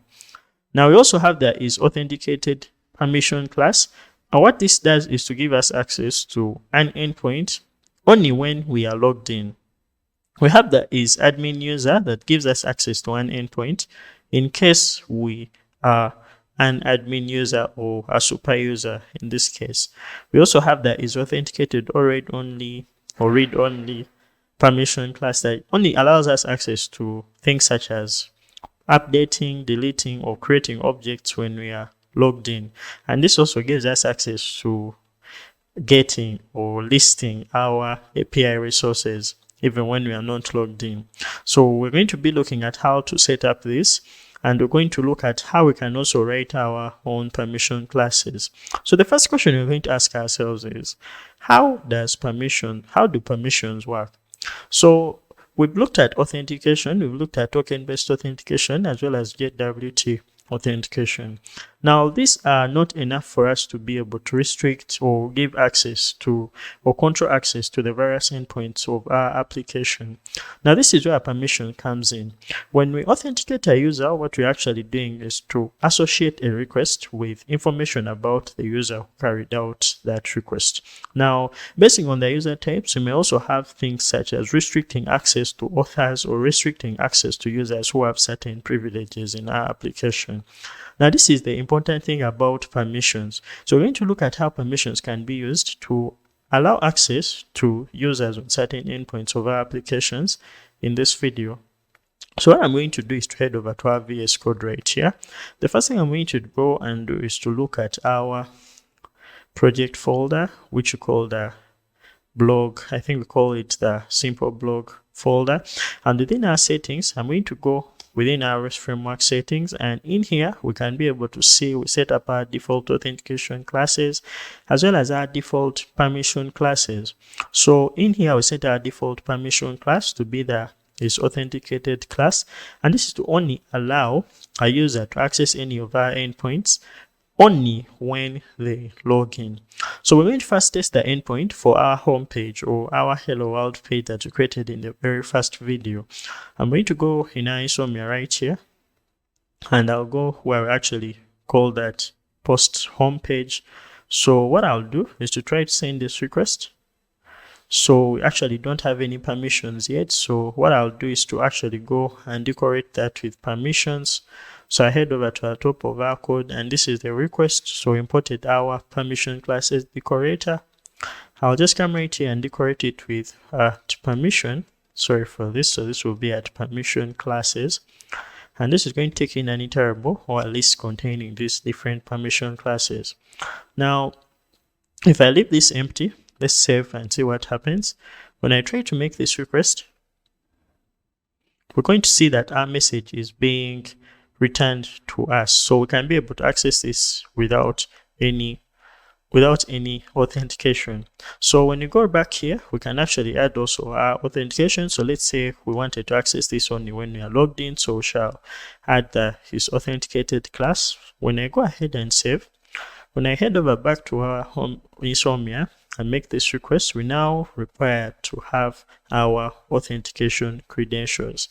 Now, in order for us to basically keep this as allow any, what we need to do is to come and instead of having is authenticated, we can import our allow any permission class and then add it right here so that we can be able to access this even when we are not logged in. So I'm going to save. And when I save, when you go back to our home page right here and I send this, we now see that we can be able to access our hello world page without having to actually log in into our application. Now, within our post app, we created various views, and we created actually views and used model mixins to handle everything for us. So what I'm going to do is to head over to where we created the view for listing our posts as well as creating them. So right in there, we created this view class that allows us to create as well as list our posts, and in here we added a permission class for is authenticated. So this means we can only access these endpoints, two of the endpoints, the one for getting as well as posting, only when we are logged in. But the problem is we may need to access our endpoint for listing our post objects without having to actually authenticate. So we're going to look at that is authenticated or read only class and how it's going to help us to solve this issue. Now I'm going to go at the top of our code right here, and what I have to do is to import our is authenticated or read only. I'm going to go ahead and save, and when I save, I'm just going to come and change our permission class from is authenticated to is authenticated or read only. When I go ahead and save, when you head over to our Insomnia right here, when you go and get all our posts in this case, when I send this, we can be able to actually return them, and we can be able to actually return a list of objects.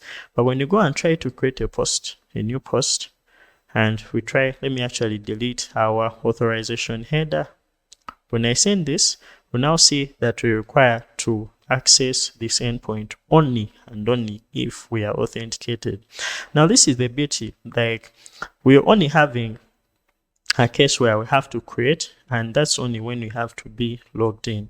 So in case we are actually getting all posts, we can be able to return a list of the posts, but if we are in need to create posts, then we need to log in so as to create those posts.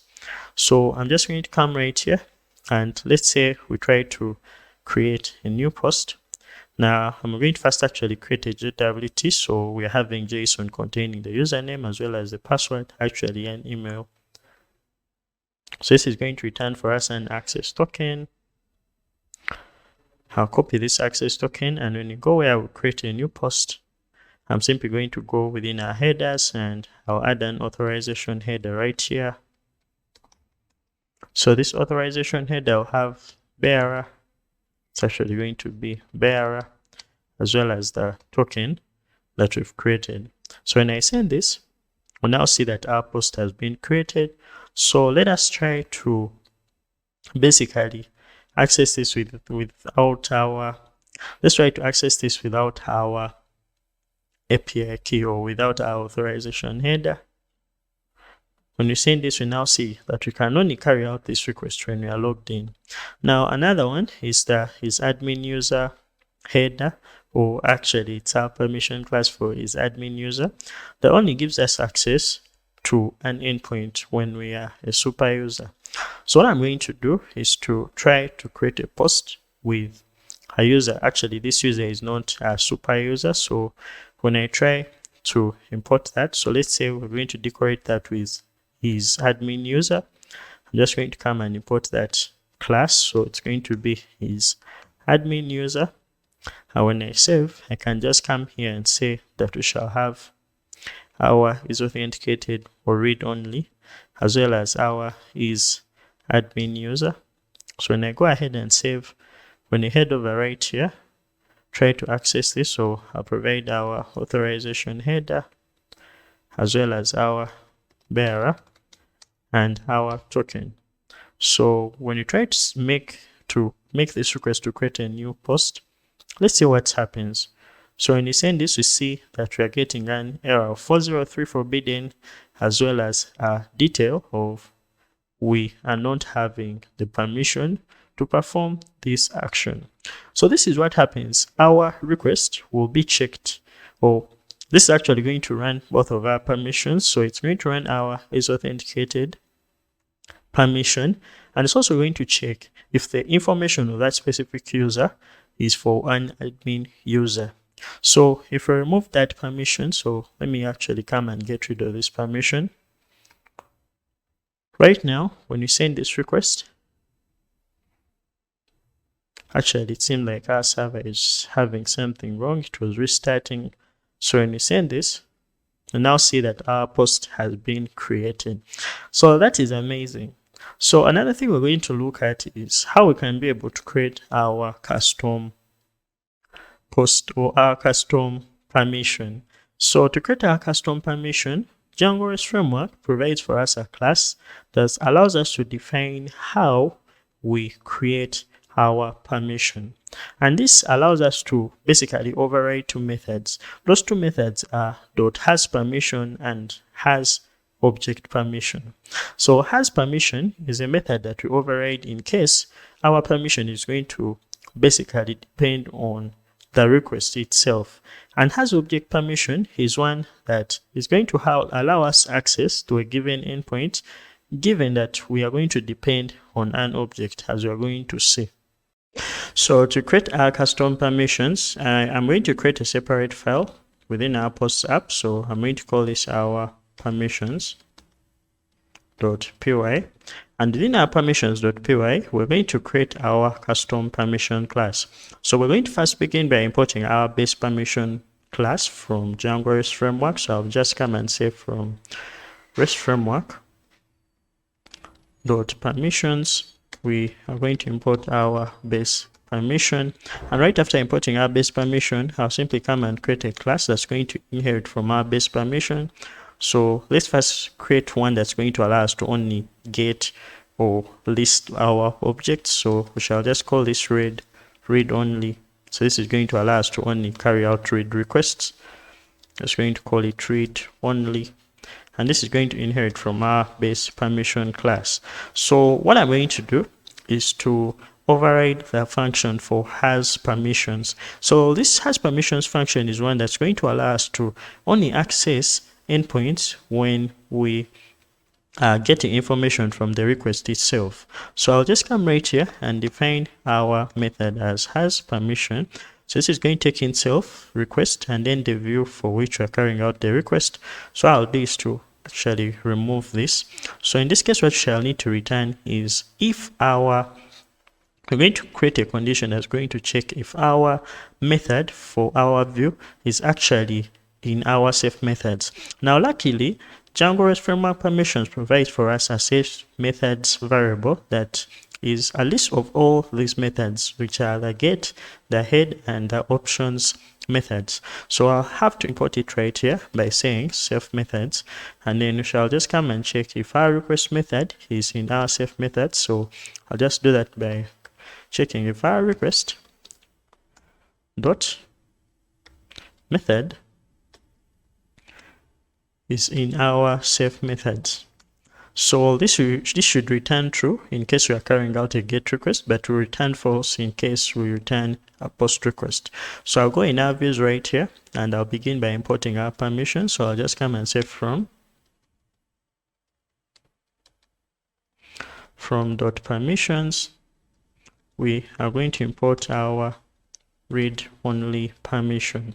And right after importing our read-only permission, I'm going to just come within our post list create view and then change our permission classes from is authenticated or read-only to read-only. Now, after having this, I'm just going to come and save. And when we save, I'll go to our Insomnia right here. So when you go to Insomnia, I'm going to try to get all posts. So here, we're going to return all the posts that we have in our database. But when you try to create a post, so I'm going to go where I create a new post. When you try to make a new post, we're going to see that we have no permissions to perform this action. Now, our permission is only allowing us to be able to list our objects, but not allowing us to basically create new objects. So another thing that we need to observe is when you go to our permission classes right here, these classes by default return true, but in case they return false, that means we are actually not satisfying the permission to access a certain endpoint. All right, so there may be cases in which you may want to implement your permissions, just like we've been able to see, but in our case, what we need to implement is a permission for us to carry out certain things if our object for our post is by a certain user. So what do I mean? What we want to do is we want our user to access the object and be able to delete it. And we should not actually allow other users to be able to do things such as updating or deleting our post. So I'm going to come right here, and what I have to do is to implement a class, and this class is going to be author or read only. So in this case, it's going to inherit from our base permission class. And right after doing this, then we shall have to implement our has object permission. So the reason that's why we're doing this is because instead of depending on the request only, we're going to depend on both the request information as well as the object we are trying to update or delete. So I'm just going to come right in here, and what I have to do is to come, and so I'm just going to come right here, and instead of having just a return statement, we're going to basically return if statements and check if our request method is in our safe methods, as well as basically checking if our request user is the object or is the author to the post object we are trying to delete.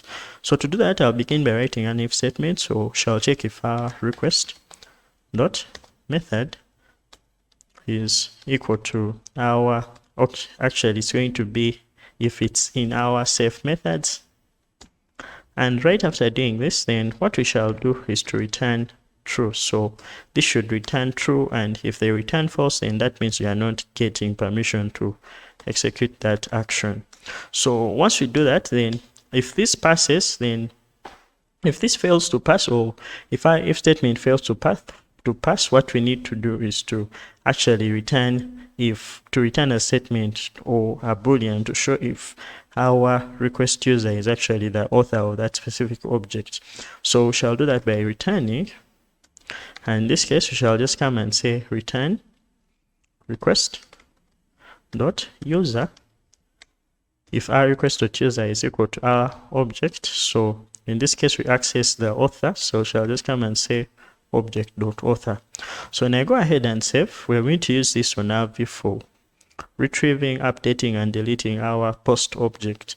So I'll just come right here within our views, and within our permission classes, I'll change this from is authenticated to, so I'll just have to actually import our permissions. I'll just come and say author or read only, and then come right here, and what I have to do is to change this to author or read only.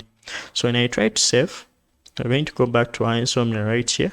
So when you try to retrieve a post by its ID, so in this case we see that this is not found, but let's try to see. So when you try to get all our posts, so I'll go where we list all our posts and try to access one that has an ID of 1. So let's try to access one that has an ID of 1.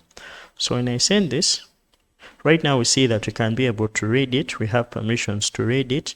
But let's say when we want to update this post, so I'll just come and provide our ID as ID of 1. And when we come to where we created our JWT, I'm actually going to create a header. So this header, so it's going to actually be our authorization header. Sorry for this. So here we're going to have authorization, and then our value is going to be bearer, and then our token. So when I try to send this, actually this is where we create our JWT. I think I made a mistake. I'll just delete this. So we want to actually update a post. So I'll do that here by saying authorization. And here we're going to have our bearer as well as our token.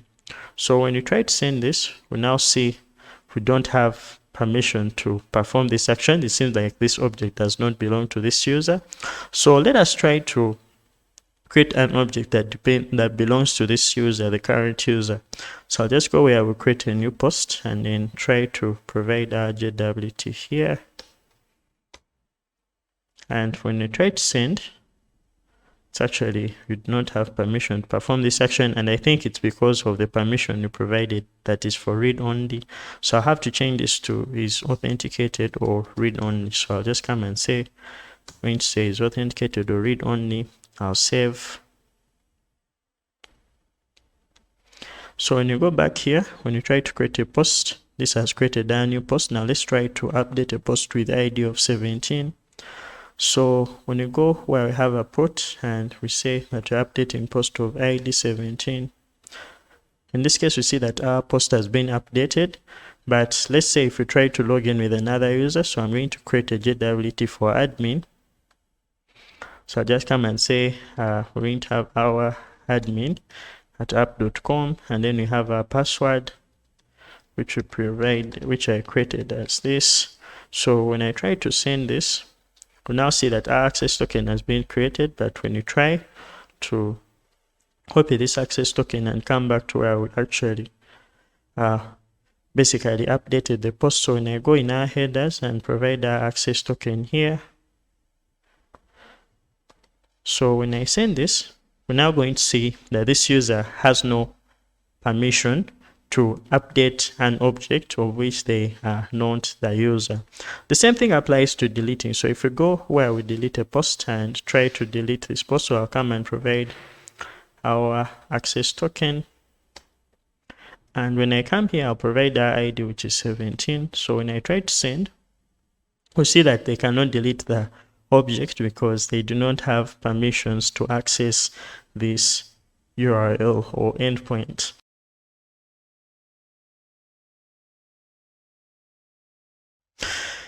Hi everyone, and welcome to this video. So in this video, I'm going to be talking about a very important concept, and that is the concept of filtering. Now we have some of our API views, and some of these are actually to list all our objects as they are in a database. For example, we have the view that's responsible for returning all our posts as they are in our database. Now what I'll do is to go right in our Insomnia right here. And when I make a request to our posts endpoint, we actually see that it's returning all our lists as they are in our database. The problem with this is every time we query for all the posts that are in our database, it's actually going to be returning a list of posts as they are in a database, but it's not going to be able to return them based on some of the rules that we've set. Now that's where filtering comes in. We can be able to have a query set of all the posts, but then be able to return a list of posts based on some rule that we've defined. And in this video, we're going to be implementing that using Django REST Framework. There are other ways to be able to do this, but I'm going to be covering the way that we shall be doing it with Django REST Framework, and I'm going to make separate videos, actually videos outside this course, looking at some other ways you can be able to achieve this. So what I'm going to do is to head over to our VS Code and the first thing I'll do is to create a new view. So this view is going to be responsible for returning posts for a given user or a post for a given author. So I'll just come right in here and create a class. So sorry for this, it's going to be a class, and I'm simply going to call this list posts for author. And once I have this, I'm going to basically make it a generic API view and then use mixins to return our query set of posts. So I'll just come right in here and say that we're going to have this as generics.generic API view. And once we have this, then we shall also provide our mixin. So I imported the mixins. We are going to access the list model mixin. And once you have the list model mixin, I'll just simply go ahead and right in here, I'm going to just define our HTTP method. So our HTTP method in this case is going to be the get method, and it's going to take in self as well as our request object and a bunch of positional arguments as well as keyword arguments. So once we have this, then the next thing is going to be to define an action that's going to allow us to return our query set of posts. So this is going to be our return, and in this case we shall return self.list. Now this is going to be taking in our request, and it's going to take in our arguments or our positional arguments, and it will also take in our keyword arguments. So once we have this, then the next thing is actually going to be to define our query set. So I'm just simply going to come at the top here, and the first thing I'll define is going to be the query set that's going to determine how we're going to query our database for all our posts. So I'll just come right here and say that we're going to have our query set being equal to, so we have our post model. Then we shall use our manager, which is objects, to get all our posts. And once you have that, then we're also going to define our serializer class. So I'll do that with serializer class, and our serializer class is going to be our post serializer. And I'm also going to define some of the permissions right here. Since we are returning posts for a given author, what we actually need is for the author to be authenticated. So I'm going to do that with permission classes. And in this case, we shall provide a permission class as is authenticated. I think I imported it. Now, right after doing this, then the next thing is going to be to define how we are going to customize this request. But the way we're going to do this, actually, before we actually do this, let's just create a URL and try to test this endpoint out. So I'm going to save right here. And when I save, I'm going to head over to our project or our app. And then within our URLs, I am simply going to create a new post or a new URL. And I'm simply going to create this with path. And then we shall say this is going to be posts for, so I'm just going to say post for current user. I implemented a route that does this, but in this case I just want you to be able to see this example. I'm just going to call this post for current user, and then we shall be able to access our view. So I'm just going to come here and provide views, and in this case we shall have list post for author. Then we're going to call it as view method, and then once you have that, I'll just simply give this a name, and our name is going to be posts for. So we're going to just call this post for current user. Now, once we have this, then we are going to first test this out. So I'll copy our URL right here. And when I go to our insomnia here, I'm going to create a new request. So this is going to be for getting all posts for current user. So this is going to be for our current user. It's going to be a GET request, so I'm going to create it, and this will be our request to localhost 8000 / in this case to be on the /posts endpoint, and we are going to provide our URL. So when I send this, you now see that we don't have authentication credentials provided, therefore we need an access token. So I'm just going to come right here in our headers, and I'll create a new authorization header. And within our authorization header, I'll simply provide the value of bearer and then our token. So I'm actually going to create one. I'm going to copy this token right here, hoping it's not expired yet. When we go to our URL, I'll provide our token, and when we send, we actually return all the posts as they are in our database. So now our URL is working, or our endpoint is working. So the way we're going to customize this view is by redefining our get query set method.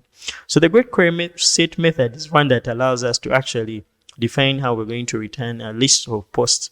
But it's going to work hand in hand with our query set method right here to be able to define how we are returning our posts. So if there is any way we want to customize the way we're returning our posts, then we need to do that in the get query set method. So how I'll do that is by coming right here and defining a function that's going to be called get query set. And within our get query set method, then I'm just simply going to come and define how we're going to return our posts. Now, if we want to return posts for the currently logged in user, we're going to need to access the user objects that's within our request. So to do that, I'll just simply come right in here, and then I'll say that our user is going to be equal to self. So this is going to give us access to our request object, and then within our request object, we shall have our user. So once we have our user, then all we need to do is to return posts for our user. So to do that, we shall just come and say posts or return. In this case, it's going to be post.objects. And then in this case, we shall use the filter method. And then we are going to basically describe what we shall return. So in this case, we want to return objects for which the user is the currently logged in user. So we shall do that via author. And then we shall define our author as our current user.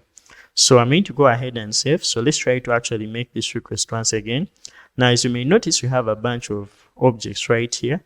So when you go ahead and send this right now, we actually see that it's returning the objects, but the objects is returning, it's a short list, which means that it's actually returning our post for the current user. Now, this is the way we can be able to use our request user object or return, or basically use our authentication to be able to carry this out. Another way is by using our path parameters in our URLs. So the way to do that is by just coming right in here and redefining some other things. So let's just start with our URLs. So what I'm going to do is to change this for posts. I can change this URL to something like posts for, and then let's say when I come here, I can provide a username.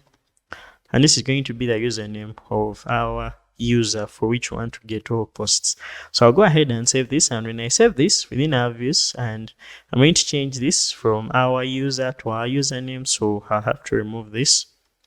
So in this case, we're going to access our username from our URL.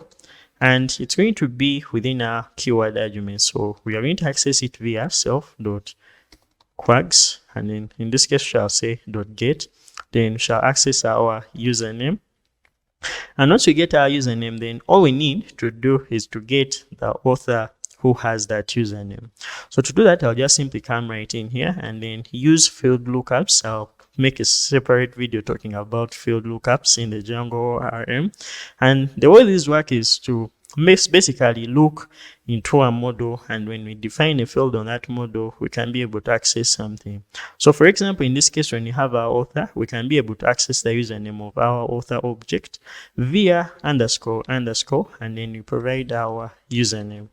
So once we have this, then we can be able to check if the username is equal to the username that we are actually providing within our URL. So when you go ahead and do this, I'm going to go ahead and save. So let's see what's going to happen. Now in this case, our URL is going to change from post for current to posts. And in this case, it's actually going to be posts for. Then let's say we are going to provide our name. And let's say in this case, we're going to provide a name of John Doe, which is our user. So hoping that that is our user. So when you go right here, we're going to check. This is for the admin. Actually, this is the admin. Let's try just for the admin. So when I go to our getting all posts for the user, here, I'll just come and provide that name as admin. And when I send, in this case, we are seeing posts not found. So it seems like we've made an error. So our URL is for posts for. So let's actually just do for admin. When I send, it's actually we are returning posts that belong to our user who is admin.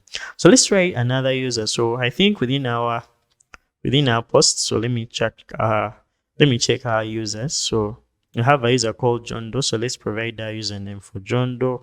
So when I come right here and provide the username of John Doe and send, this is actually going to return all the posts that belong to the user John Doe. So we've been able to look at how we can be able to return posts for a user basing on our getQuerySet method. Another way we can be able to do this is by using our query parameters. So what I'll do is to go right in here, and instead of using our username provided within our path parameters, we're going to look at how we can be able to return our username via our query parameters. So instead of saving quags.get username, in this case, what I can do is to come right in here and say that shall have our self dot. In this case, we shall have our request object, and then within our request object, we shall be able to access our query parameters. So I'll just say self.request. Actually, it's going to be self.query params. So shall be able to access our query params, and then shall get our username. And once we get our username, then all we need to do is to just use the same query as we used here.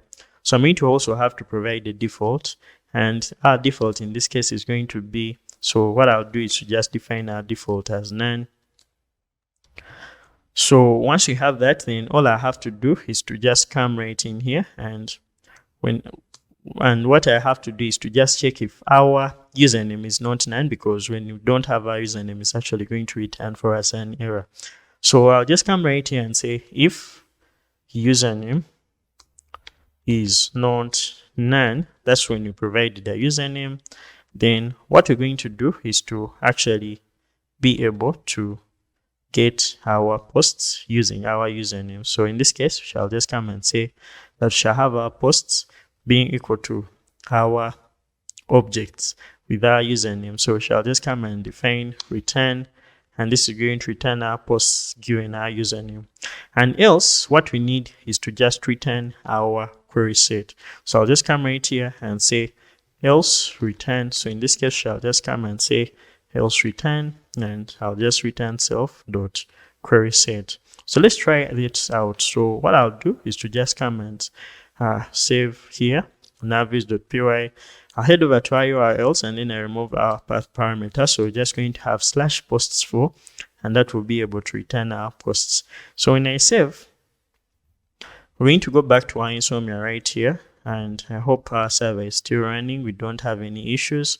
So when I go back here, I'm going to first query for all the posts. So in this case, we're going to go to the /posts4 URL, and when I send, it's actually we are having an error. So we do not evaluate the .query set attribute directly.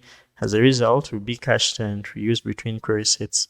So in this case, what I'm going to do is to just use our getQuerySet method. So I'll just come and actually change that. So in this case, what I have to do is to define our query set. So I'm just going to come here, and all I have to do is we shall have our query set attribute or variable. I'm just going to create a query set variable, and this is going to be for our post dot. We actually wrote it here, so I won't repeat myself. I'll just come and copy it just like we have here.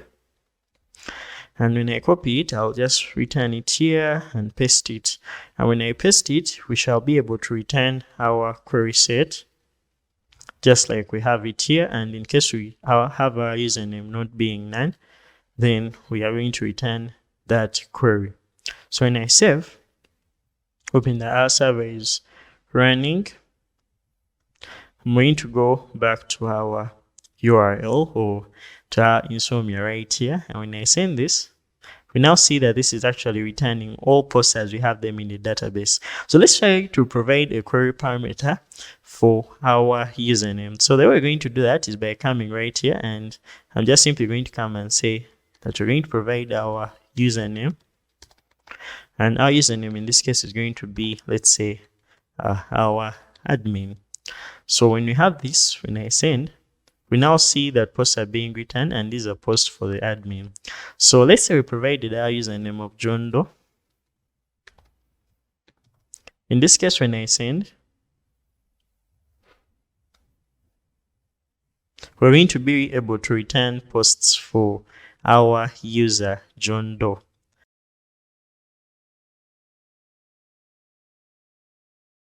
Hi everyone and welcome to this video. So today we're going to be looking at pagination and how it can help us to organize our long lists of posts into pages to allow users to be able to return a specific page size. Now I'm going to go to our API. I'm going to go to our Insomnia, which I'm using as our testing tool. Now go to a route that enables us to get all posts. So when we request all posts, we get this long list of posts. And let's say if we created like 100 records, then we would have more posts, which would make our query for all posts a large list of posts. With pagination, you can be able to fix this and return only a specific number of pages. And these pages can have a maximum page size that can have a specific number of posts. So in this video, we're going to look at pagination and how we can use it to improve the user experience in our application. So the first thing I'm going to do is to go to our settings.py.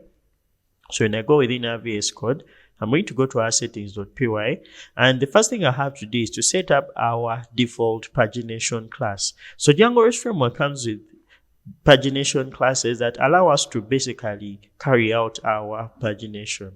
So I'll come within our REST Framework settings. So I created a dictionary here that's called REST Framework. And within this REST Framework settings, I define some of the settings we may need for our Django REST Framework. Now the setting I'm going to add here is going to be the one for our default. So this is going to be the one for our default pagination class. Now, after adding this default pagination class, I'm going to add our pagination class from Django REST Framework. So I'll do this with REST Framework. So this is going to be REST Framework.pagination. In this case, we're going to use the page number pagination class.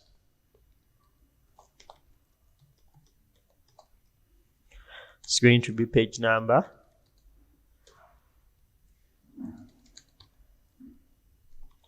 Pagination. So right after doing this, I'm also going to describe the page size of each of the pages we shall have for our pages of our pagination. Now I'll come right here and I'll provide this as page size. It's actually going to be page size. And when provide the page size, this time it's going to be our, let's say we're going to keep the maximum page size to 3. And when I save and try to, so our server is reloading. When I go to our Insomnia right here and try to send, now we're going to notice that we are actually having our result of posts being returned, and what we have is a list of 3 posts only. So this is the beauty with pagination. We can be able to have the count. So when we see our result right here, we have the count, which results to our posts or all the posts that we have in our database, which is 12 posts. Now it also provides for us a link that shows us the next page that we may go to. And when you check this next link, we actually have our link as localhost 8000/posts and then /page.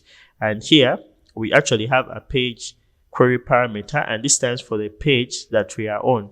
So we are currently at page 1, but when you go to page 2, we can be able to see the post at page 2. So when I come within our post right here and I say that we want to go to our page 2, so here I'll actually provide this as a query parameter, and then we shall have our page number being page 2. So when I send this, we now see that we are actually seeing the post at page 2. The same thing can happen for page 3. So when I come right here and provide our number 3, when we send, we actually see that we get to page 3, and you can see that the next link is page 4, and you actually see that the previous is page 2. So this is helpful as it increases the way, it improves the way our users can be able to navigate through the posts that we created on our blog without having to scroll through a very long list of posts. Now this is not the only type of way we can be able to set this up in Django REST Framework. So there are also ways in which you can be able to customize our pagination. So the way we do that is by creating our paginator class. So right here, we've been able to set this pagination for our entire app, for all our list views. But if you want to maybe set this up for only a specific view, then what we will need to do is to write our own paginator class. So to do that, I'm going to go within our views.py. So I'll go within our post app. And within our post app, I'm going to go where we have our views. Now within our views here, we have all the views that can allow us to return a list of views. So what I can do here is to basically define our paginator class. So I'm going to begin by importing our page number pagination. So I'll just come and say from REST framework dot pagination. In this case, I'm going to import our page. So this will be our page number pagination. And right after creating this pagination or importing this pagination, I'm going to go ahead and create a class that's going to subclass the pagination class that we've imported. So I'll just come and say that we're going to have a class, and this is going to be our custom. So this is going to be for our custom pagination. So I'll just call this a custom paginator. And once we have this, then the next thing is actually going to be to subclass our page number pagination. And right after subclassing our page number pagination, then we're going to actually provide our page size. So I'm just going to come here and provide us page size, and our page size is going to be equal to 3. Now the next thing we can actually do is to set our page query param, and this is going to be, let's say, page. And then we can also set up our page size query parameter. So we can do this by setting the page size query parameter, and let's say this is actually going to be our page size. So once we have this, then we can be able to specify in our generic API views that we have our pagination class as our custom paginator. So let us try that for our first view. So I'm going to go to that view that allows us to list our posts, and I'm going to come right here, and all I have to do is to specify our pagination class, and our pagination class in this case is going to be our custom paginator. So once I've done this, I'm going to save, and let us try to actually work with this. So when I go to Insomnia right here and I try to send, we actually see that our pagination is working. We can also be able to provide our page size. So when I come here, I can say so this can be and page size. So let's say is equal to 4. So when I send, in this case, we see that it is returning a list of 4 posts. This is because we have been able to specify the page size query parameter, and this is making us have a number of posts that we actually defined for ourselves. So if I say, let's say we need 5 posts, this can actually return for us 5 posts within our query. And actually here we actually have this page, but it's not returning for us a page size of 5. So let's say wanted to return a page size of 4, then that's when you can actually return a list of 4 posts for this page. So this is for our page number pagination. Now there are very many ways in which you can implement pagination, such as the limit offset pagination and the cursor pagination, but I'm not going to be covering this for this video. I'm going to keep this video to our page number pagination.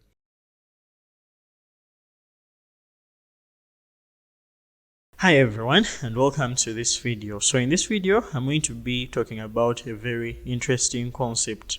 So one of the things that separates software developers from software craftsmen is that software craftsmen test their code. In this video, we're going to be testing our code, and we're going to be writing unit tests.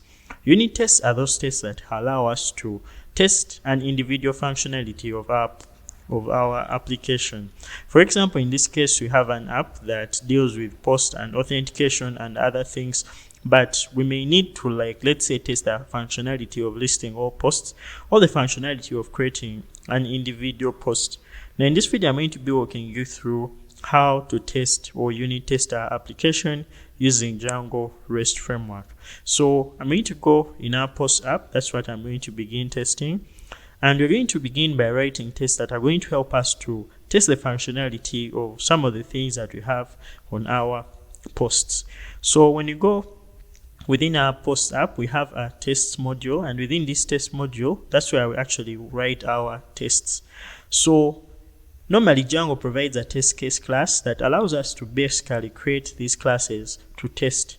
But Django REST Framework also provides a class that's the same as this test case class, though it is specific to APIs, and this is what they call the API test case.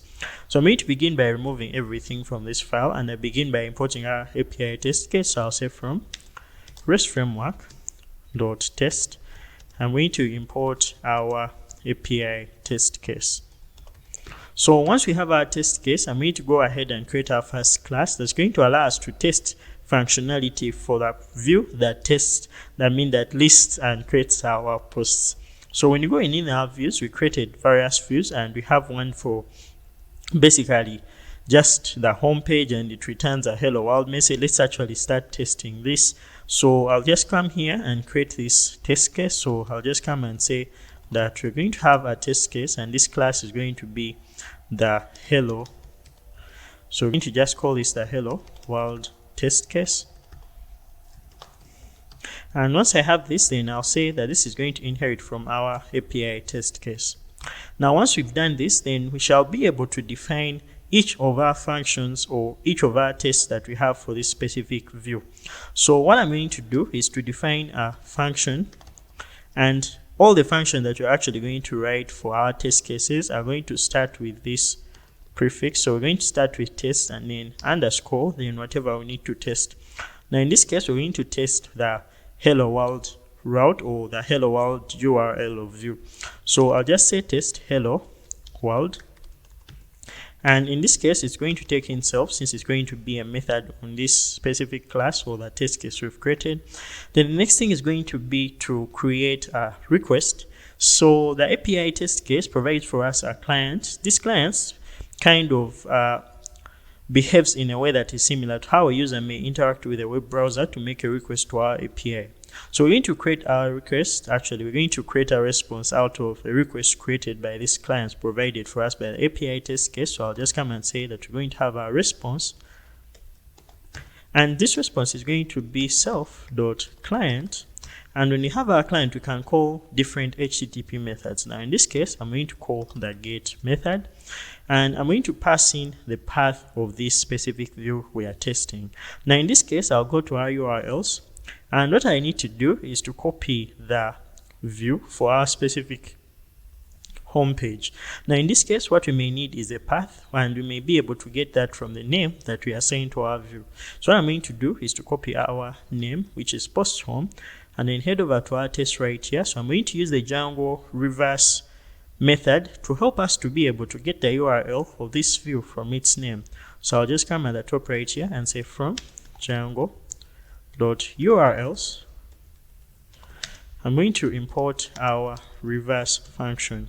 And once I import our reverse function, I'll simply come within our get method right here and then say that we're going to get reverse, and then I'll provide the name of the view for our post. So I'll just call this post home. And once you have this, then we have actually got access to a request. Now once we have access to this request, we can get access to various attributes that our response has. Sorry, this is actually a response. So we may get access to the various attributes this response may have, such as the status code, the data that comes with the request, and so on. So let's try to do that. So what I'm going to do in this case is to just access the different assert methods. So asserting is basically comparing the outputs we expect with the output that should be returned by the specific test. So in this case, what I'm going to do is to say self, and I'll say .assert equals. So this actually takes in two things.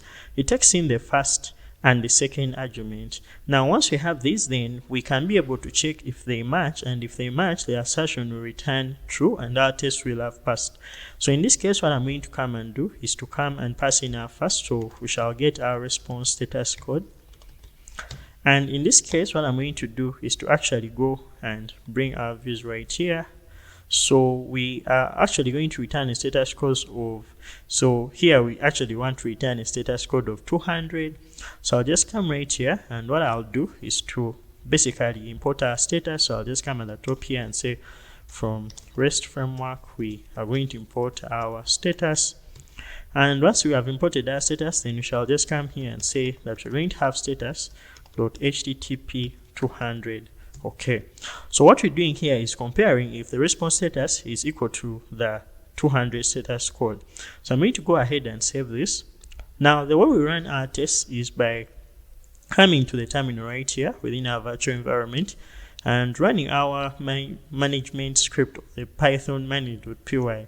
So I'm just going to come here and say python manage.py, and then I'll call the test command. So this will look for every test within our tests within our entire application and be able to run them. Now in this case, we see that Django REST Framework found one test and it created a database for it, and therefore is running our test, and our test has passed, meaning we have actually successfully been able to test our view for hello world. Now another thing I may test is the response data that's returned. So in this case, when you go to our view, we are actually returning a message of hello world. Now in this case, what I can do is to also assert for the message. So I can just come here and say self dot, in this case I'll say self dot assert, and in this case I'll say we're going to assert equal, and here I'm going to pass in the first argument. So our first argument is going to be our response data, and you can be able to actually get that from response dot data. So once we have this, then we can be able to access the different components or the different things contained in this response data. Now I'm going to access the message, and this message we're going to compare it with a string of hello world that returned from our view. So I'll just come and copy this, and I'm actually going to go within our tests and provide that string. So once we have this, then I'm going to go ahead and run our tests again. So when I run this, we see that our test has been run and it's successfully passing. So we've been able to test our view by creating our test case as well as defining the test for that specific view, and we have been able to actually run our test and the test has passed. So let us go ahead and test our view for listing and creating our posts. So the first thing we're going to do is to create a test case for this specific view. Now I'll just come within our test right here, and then what I'll do is to just say that we're going to have a class, and this class is going to be test. I'm actually just going to call it post list create test case. So I'll just simply call this the post list create test case, and once you have this in, I'll just simply subclass or inherit from the API test case. Now let me increase my font a little bit, and when I come right here, the first thing we're going to do is to create the different tests that we're going to run for this specific view. So I'll begin by testing our post listing. So I'll just say def test list, and I'll say list post.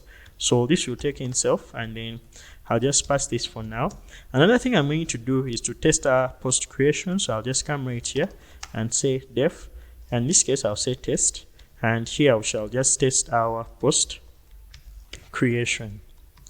Now that we have this is going to take in self, and then we shall pass this for now. Now that we have it here, we're going to go ahead and basically write our test for listing all our posts. Now I'll begin by copying our name for our view for listing our posts. So what I'm going to do is to come right here and I'll copy this. So when I go back to our test right here, the first thing I'm going to do is to basically set up our tests. So every time we are running test cases, or when you create a test case, we actually get access to methods such as the setup method and the tear down method. So the setup method allows us to basically set up our application or set up our test case, and it runs every time we are running our test case. It's actually the first method that we run in each of our test cases. So I'll come at the top right here, and all I have to do is to define setup, and within our setup we're going to take in self and simply going to return none for now. So I'll just simply remove this return statement, and I'm also going to return this return statement. So what I'm going to do is to go ahead and set up some things that we may need here. So I'm going to be showing you how to use the request factory as well as how to use the request client. So I'm going to begin by using the request factory. So Django REST Framework provides for us the API request factory class, and this allows us to create requests that we attach to various views. Now in this case, we may have our view, and then we can be able to use that view to create requests and then bring back responses while we take those requests into our view, as you're going to see. So the first thing I'm going to do is to define the factory. So I'll just come here and say self.factory, and this is going to be equal to an object of our API factory, or our API request factory.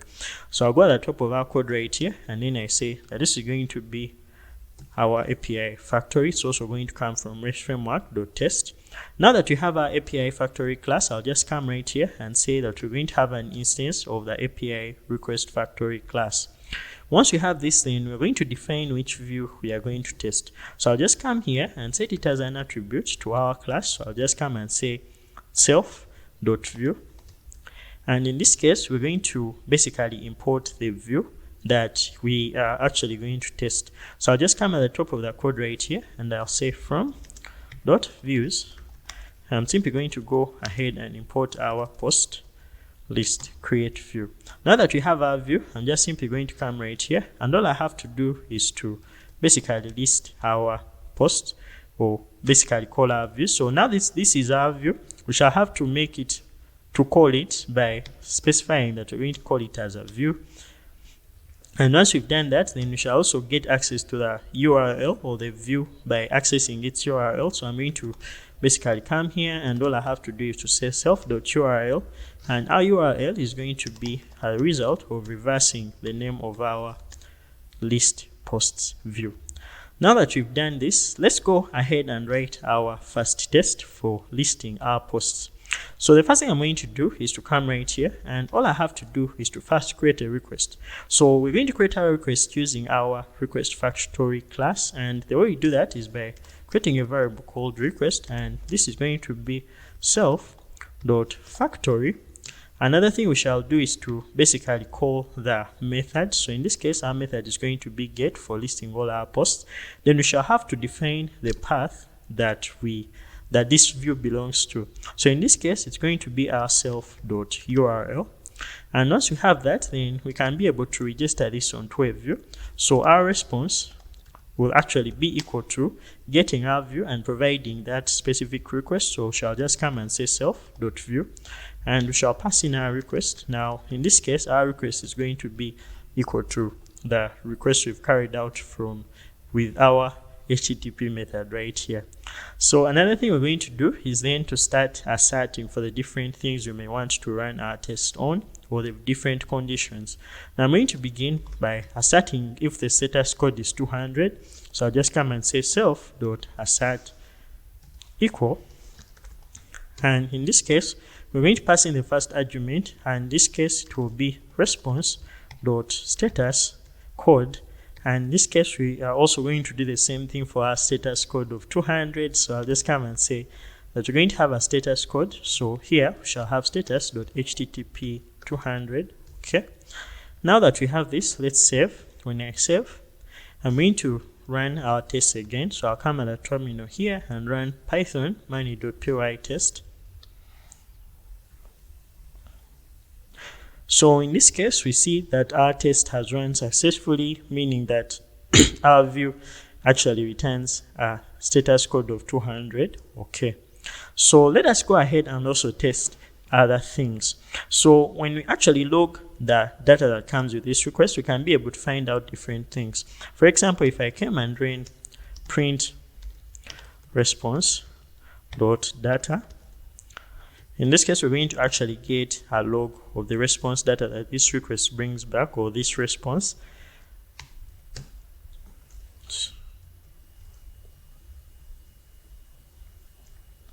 So right now we see the different things. So we see we have a count of 0, we have next being none. Since we have pagination, now this is what we see, and all the data that this request is supposed to bring is going to be found in our results. So we can be able to test things such as that. So I can come right here and try to test. So for example, I can say self.assert equal. So I can just come and say self.assert equal, and all I have to do is to specify our response.data, and we can be able to access our account. So since we don't have any objects in our database, our account will be equal to 0. When we go ahead and test this, we can actually see that our test is running successfully, meaning we don't have anything within our database. We can also do something like, let's say, self dot. So we can actually say self dot assert equal. So in this case, since we don't have anything, we can just say self response dot data. Then we can access our results. And in this case, we can just say if it's an empty list, then our test is going to run. So if I come right here and run our tests once again, sorry for this, we are going to see our test running, and therefore we don't have any errors. So I'm going to remove these logs from here. I'm going to remove our response data here, and this is going to be good for us for now. Now we're going to go ahead and also test our post creation. So to test our post creation, we are going to need to create a user for this post, since each post is actually going to be associated with certain user. Now the API factory class does not allow us to store things such as session or to keep information within a request for a specific user.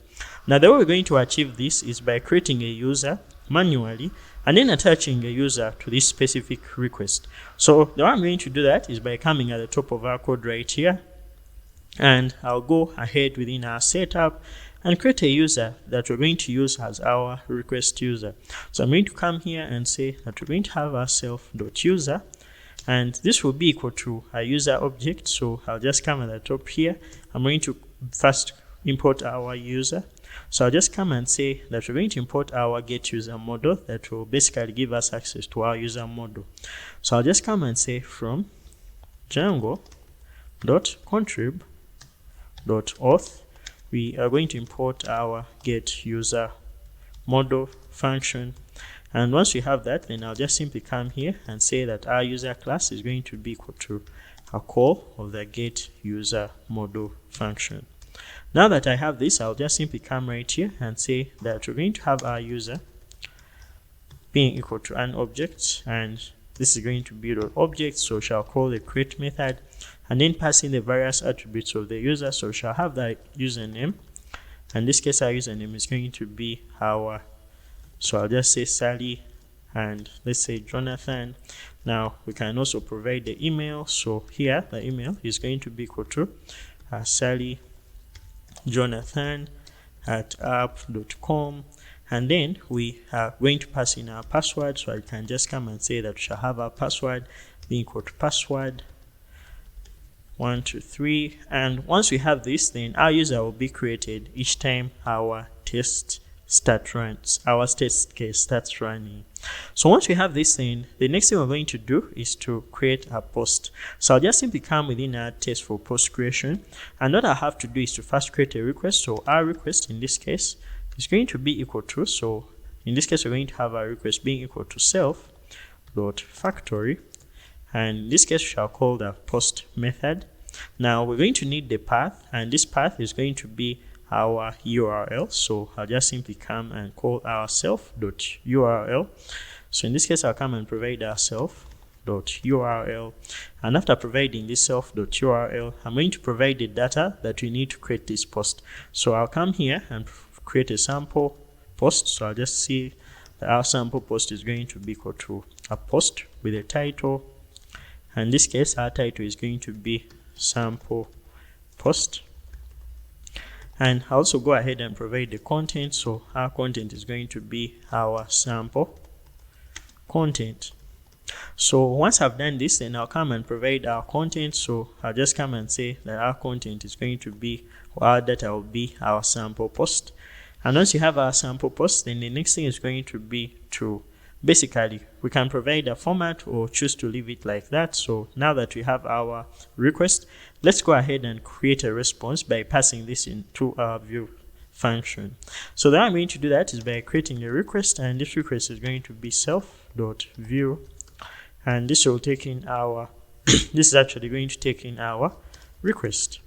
So once we have this, then we can do various assertions. So we can just come here, and the first thing we can do is to assert. So I'll just say self.assert, and in this case we can say self.assert equal to, and in this case what I'll do is to assert if our posts. So what I can actually do is to check if our post has been created.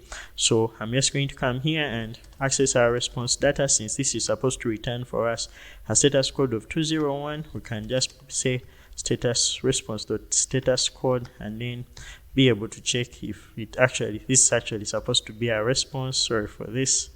So right in here we shall have our status code, and let's say our status code should be equal to status.http 201 created, which is a successful response status for when we have created the resource. So once we have this, I'm going to save, and let's try to see if this is going to work. So when I try to run our test right now, you're going to see that our test is not going to run. So this test is not passing because we have not been able to associate a user with this current request, and that's why we see the status code of 403 forbidden. So what I'm going to do is to attach a user to our request. So then I'm going to do that is by coming right here at our request and then associating this request with the user. So we shall do that with request.user, and in this case we shall access ourself.user. So I'm going to go ahead and save. So when I save this and run our test again,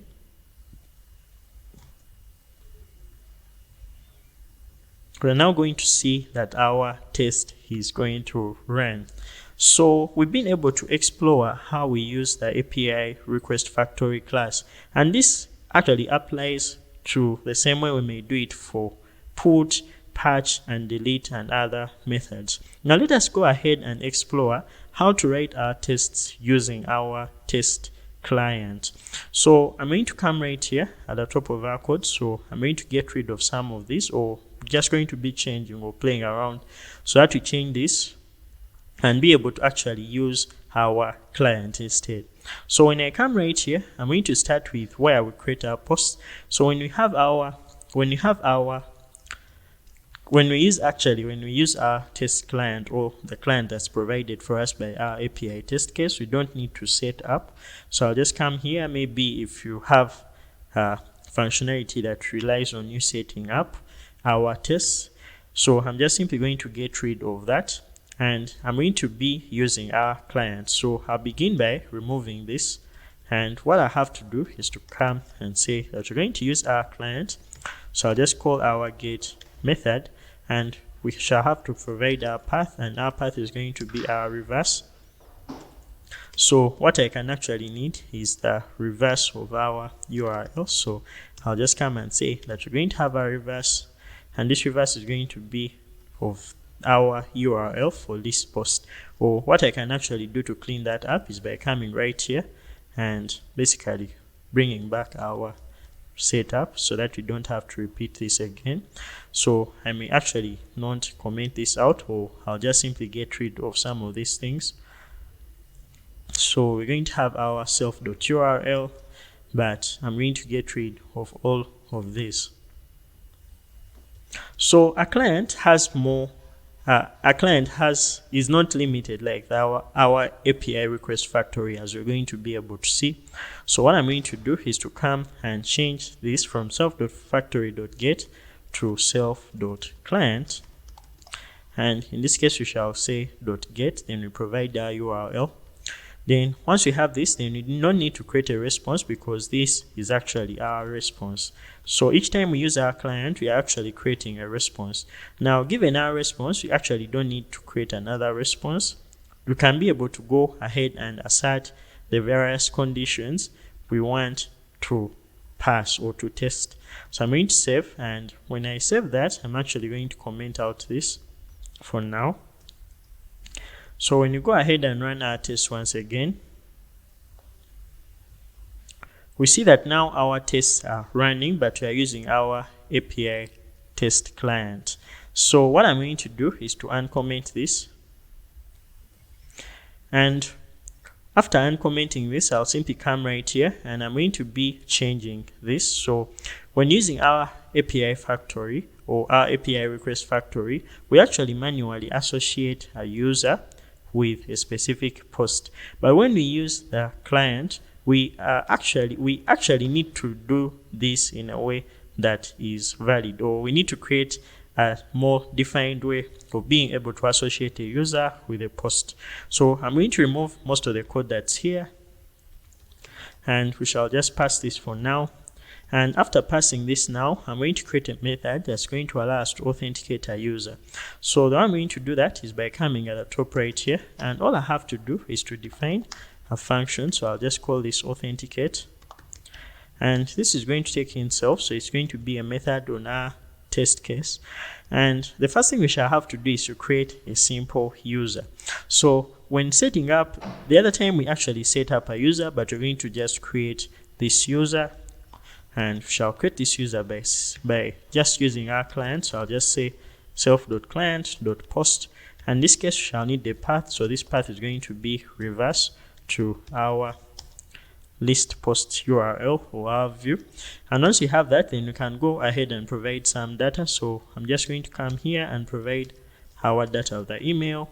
So let's say our email is going to be jonathan@app.com, and then we can also be able to use our password, and this password is going to be our password 123, and we are actually going to also create a username for this user. So I'm just going to come and say that our username is going to be equal to Jonathan. And once we have this, then let us go ahead and try to log in this user so that you can access our credentials such as our tokens. So I'm just going to come here, and all I do is to create a response object, and this response object is going to be just a call to our API. So we're just going to use our client to make a post request, and in this case we're going to make the post request to our login endpoint. I think I called it logged in, so I'll go to our URLs of our accounts. So within our URLs right here, I'm going to go, and all I have to do is to copy this name. So it's actually called login. So once I have that, then actually this is supposed to be sign up. Sorry for this, because this is the URL for our signing up, just like we can see within our URLs here. It's actually within the URLs of our accounts. That's where we have a login and sign up. So here, what I'm going to do is to actually go within our posts. So I'm going to close this for now. So within our post right here, I'm going to go ahead, and what I'll do is to log in and provide our path as our name for the view. This is actually going to generate the URL for our view for logging in. So I'll provide it as login, and then I provide some data. So we're going to need our email. So I'll just copy these two things, which is our email and our password. Now that we have this, then the next thing is going to be to, so let's actually first investigate what this is going to return to us. So I'll just come right here, and all I have to do is to say print, and in this case I'll say response.data. So let's actually see what data is going to be returned here. Now what I'll do is to come right within our test post creation, and I'll just call our authenticate method. So I'll do that with self.authenticate. And what I'll do is to pull up our terminal and run our test. So we actually see that in the data returned by our successful login, we get access to our access as well as our refresh token. So all we need to authenticate is to basically get our access token.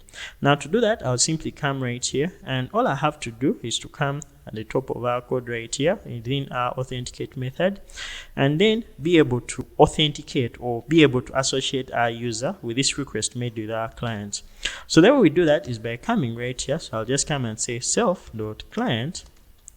So we're going to get access to our credentials. So this is going to be our credentials method, and then here we shall pass in the credentials for this specific request. So we're going to be using the HTTP authorization credential, and this is going to be equal to what we need to actually log in, and that is bearer with our token. So I'll just come here and write an F string. So it's going to be an F string containing bearer, and then our token. So I'm just going to provide a string of our token, and I'll come and access this via our. So we've been able to see that we have a dictionary containing our message, and then this has tokens. So we shall be able to access our token. So I'll just say that our token is going to be equal to, so right now we're going to get our token as response.data, and within here we're going to access our, so this is actually going to be our tokens, our key, and then we are going to access our access token via the key for access, and this will be giving us our token. So when you come, we're going to get self.client.credentials, and in here we shall have our HTTP authorization, we shall be having our bearer as well as our token, meaning that we have successfully been able to authenticate and carry out this request for creating our post. So when I come right here, I'm just simply going to come, and all I have to do is to come right here, and then we're going to go ahead and create our response, and this response is going to be self.client.post, and right in here we're going to provide our path. So we're going to say it's going to be reversed to our list posts, and then we're going to provide our data. So I'm just going to come and provide some sample data. Let me actually just create this sample data as a variable of its own, and then I come right here and say that we're going to have sample data, and this sample data is going to be equal to a title, a dictionary containing a title, which is going to be our sample title, as well as our content. And in this case, we can be able to test for our content. So we shall just come and say that we're going to have our sample content. Now that we have this, I'm going to go ahead and basically assert for different things. So the first thing I'll do is to assert if our status code is 201, which is the one for a successful status code. So actually a successful status code for creating. So I'll just come right here and say that we're going to access self.assert equal. So in this case, we're going to be asserting equal, and we shall pass in our response status code. So I just come here and say response.status code, and what you shall pass in here is going to be our status code for a successful post creation, which is going to be 201 created. Now I'm going to go ahead and save this and be able to run our tests again. So I'll run python money.py test,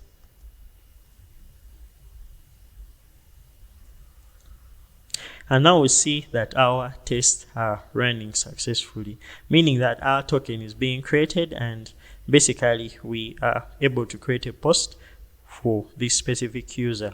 So let's try to actually be able to test for other things. Now the response actually returns the post that we've created, so we can be able to assert for certain things, such as, so I'm just going to call assert equal, and in this case we shall call response dot, in this case let's check for the data, so I can just say data, and in this case let's say we are going to, let me actually try to print out the response, or let's say if the response data, and in this case we're going to actually get access to the title.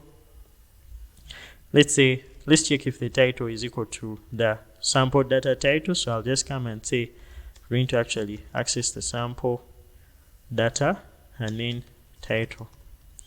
Okay, so when I save this and try to run our test again, our tests have passed, meaning that we've been successful in testing our post creation.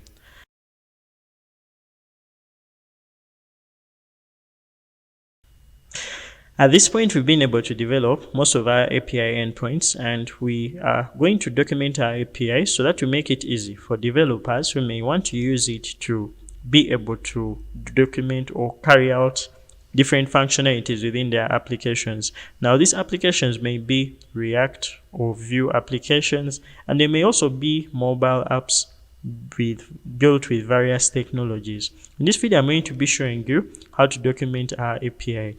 So we need to be looking at two approaches to do this.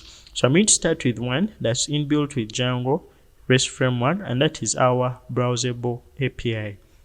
So when you go to our API right here, this is our localhost 8000/post.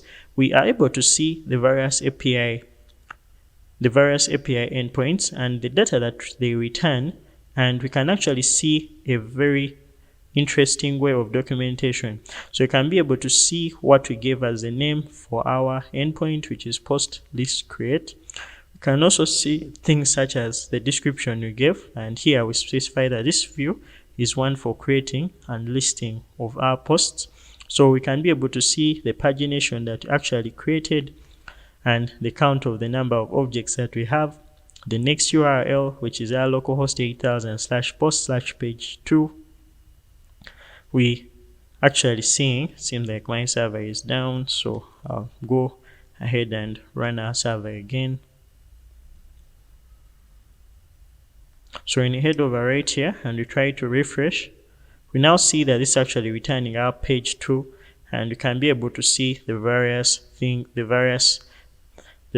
data that's returned by this endpoint. We can also be able to check out our pagination here. So we have, this is page number 2, we can go to page number 3, page number 4, and so on and so forth. We can also be able to access other endpoints. For example, if we wanted to sign up, we can go to our /auth/sign up, and this is going to take us to where we provide our email, our username, and our password. So this actually uses our serializers to generate for us such a beautiful UI to work with in our development. Now this is wonderful. I've been using Insomnia in our videos, and that's why we have not been able to use this. But let's say if we created a user, let's say John Doe 123, and let's say we give them, it's actually the email, so I'll say johndoe123@app.com, and then I'll provide our username as johndoe123@app.com. So if you provide our password, I'll provide our password. So this is actually returning our password as a plain text string, but you can also be able to change this. So I'll provide our password as password123, and when I send this, we can be able to see that our user has been created successfully, and this is actually the response that we get right here. So this is one way in which you can be able to document our API.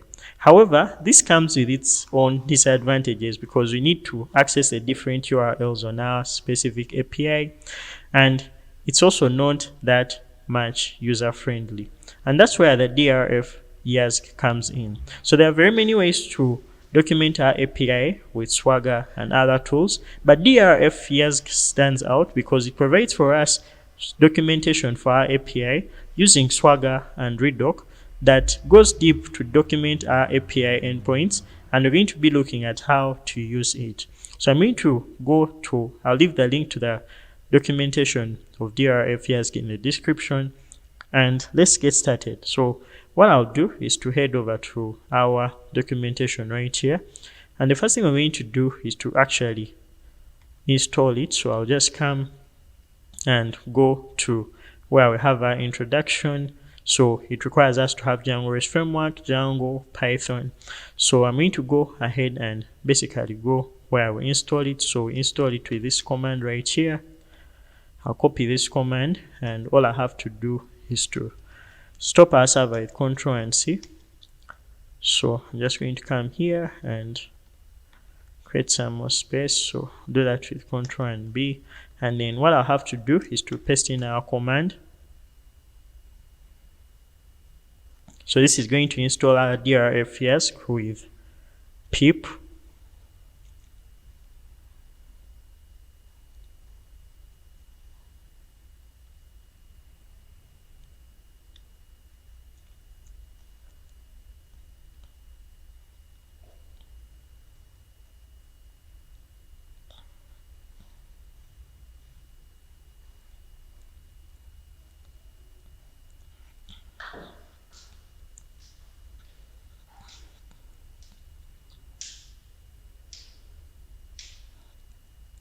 And once our installation is done, the next thing we're going to do is to go ahead and pip freeze this to our requirements.txt. So I'm going to do pip freeze and then point to our requirements.txt.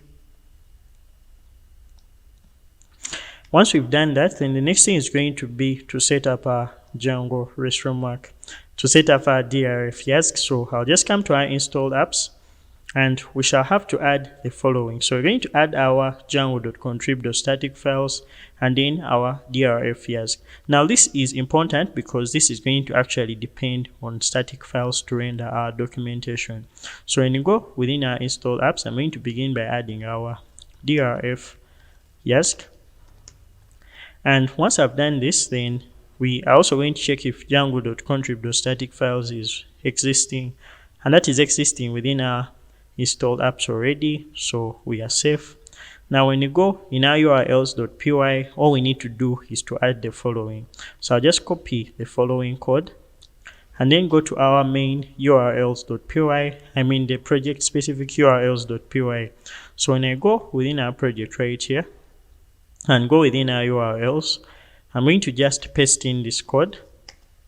And once we have this code, we can be able to see that we have some of these inputs, and we also have this code. So what this code is basically how to set up our DRF, and we also have a list of URL patterns. Now what I'm going to do is to just make this one list of URL patterns, and I'm going to basically import our RE path since this is using regular expressions. Now just come at the top right here, and all I have to do is to import our RE path, and I'm going to save. So when I save, we're actually having no errors for now. And one thing I'm going to change is to change our URL for our Swagger. So in this case, I'll just change this so that we can be able to access our documentation on our homepage. So I'll just come and change this to path. And once we have this as our path, so I'll change this from our regular expression to our path, and then here we're going to have our view and then the name of that specific view. So when I save, I'm going to check if our server is running. So it's not running. I'll start it with Python money.py and then run server.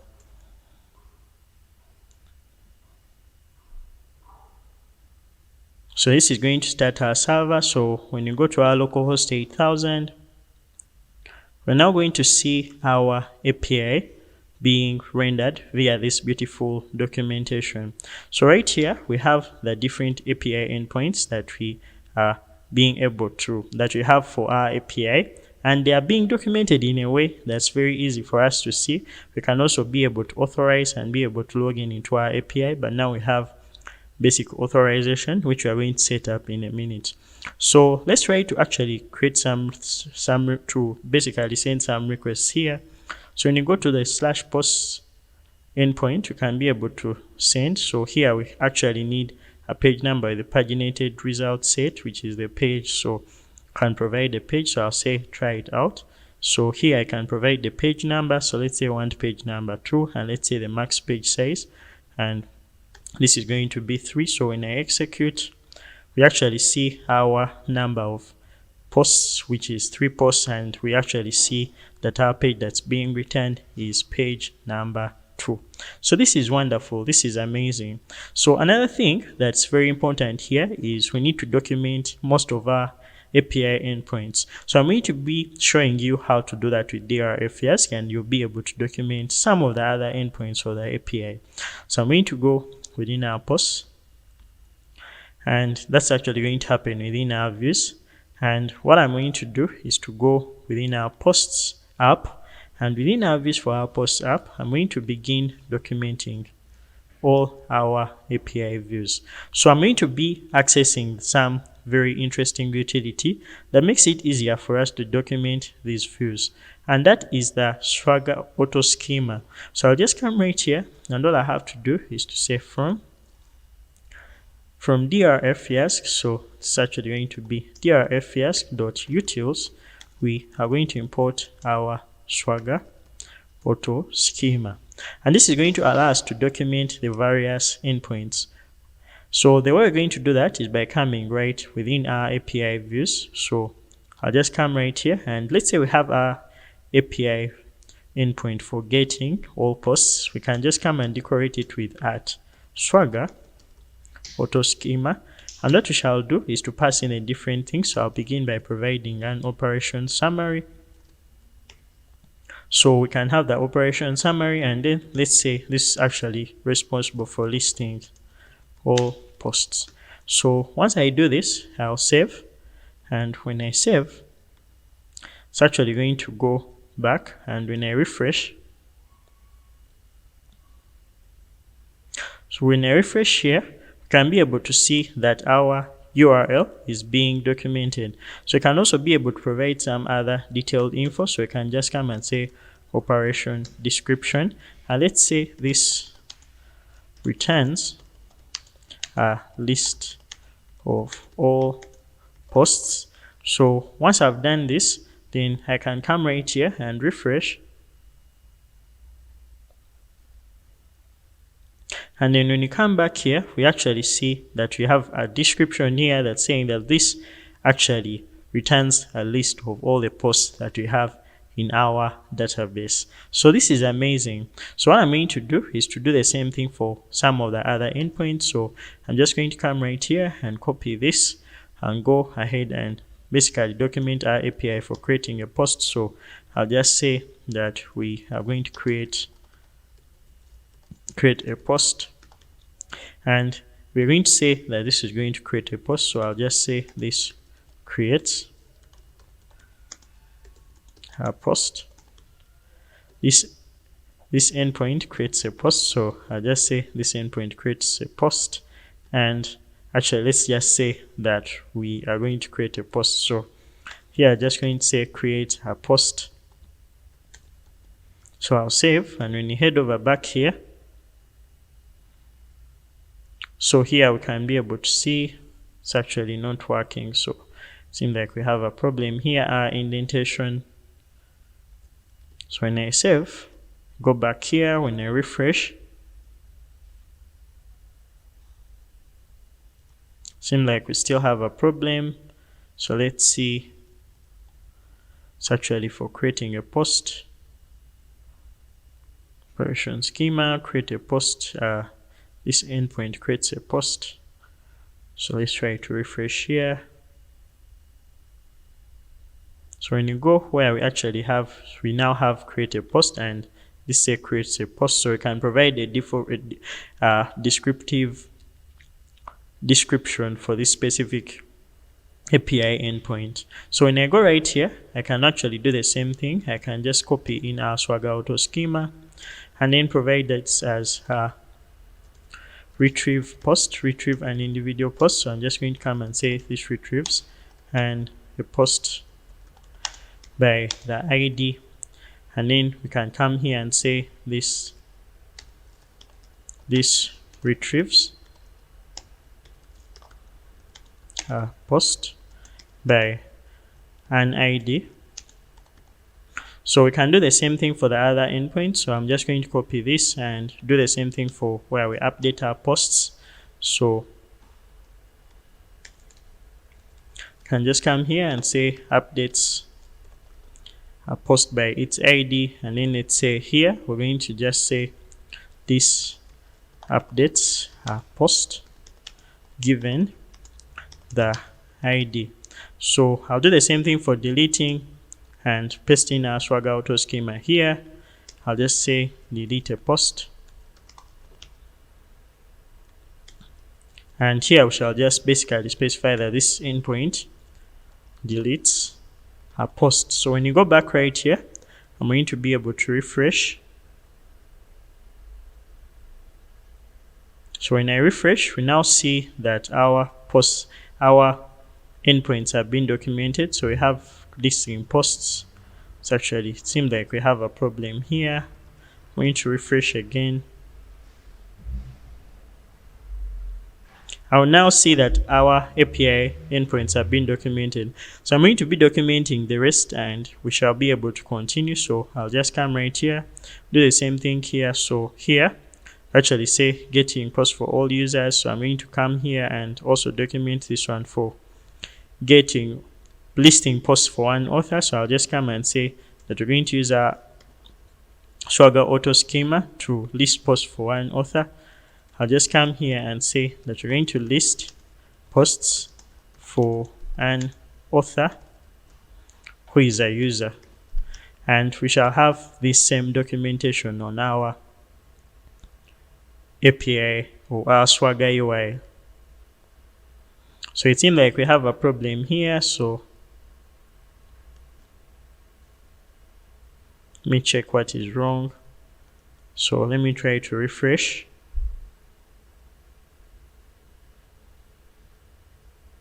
So it seems like everything is working fine. So let's try to actually go ahead and document the other endpoints. So what I'll do is to go to our accounts app as well. And within our accounts app, I'll go to our views. And within our views, I'll also begin by importing our auto schema. So I'll just come and say from drfiask.utils, I'm going to import our Swagger auto schema. And once I've done that, then I'll come right in here, and all I have to do is to provide. So this is our API endpoint for creating a user account. So I'll just say create a user account. And here we shall come and also specify that this route is for signing up. So I'll just say this signs up user. So once I have this, then I'll go ahead and do the same thing for our login endpoint or our login URL or view. So here we shall just say that this login, or let's say generate JWT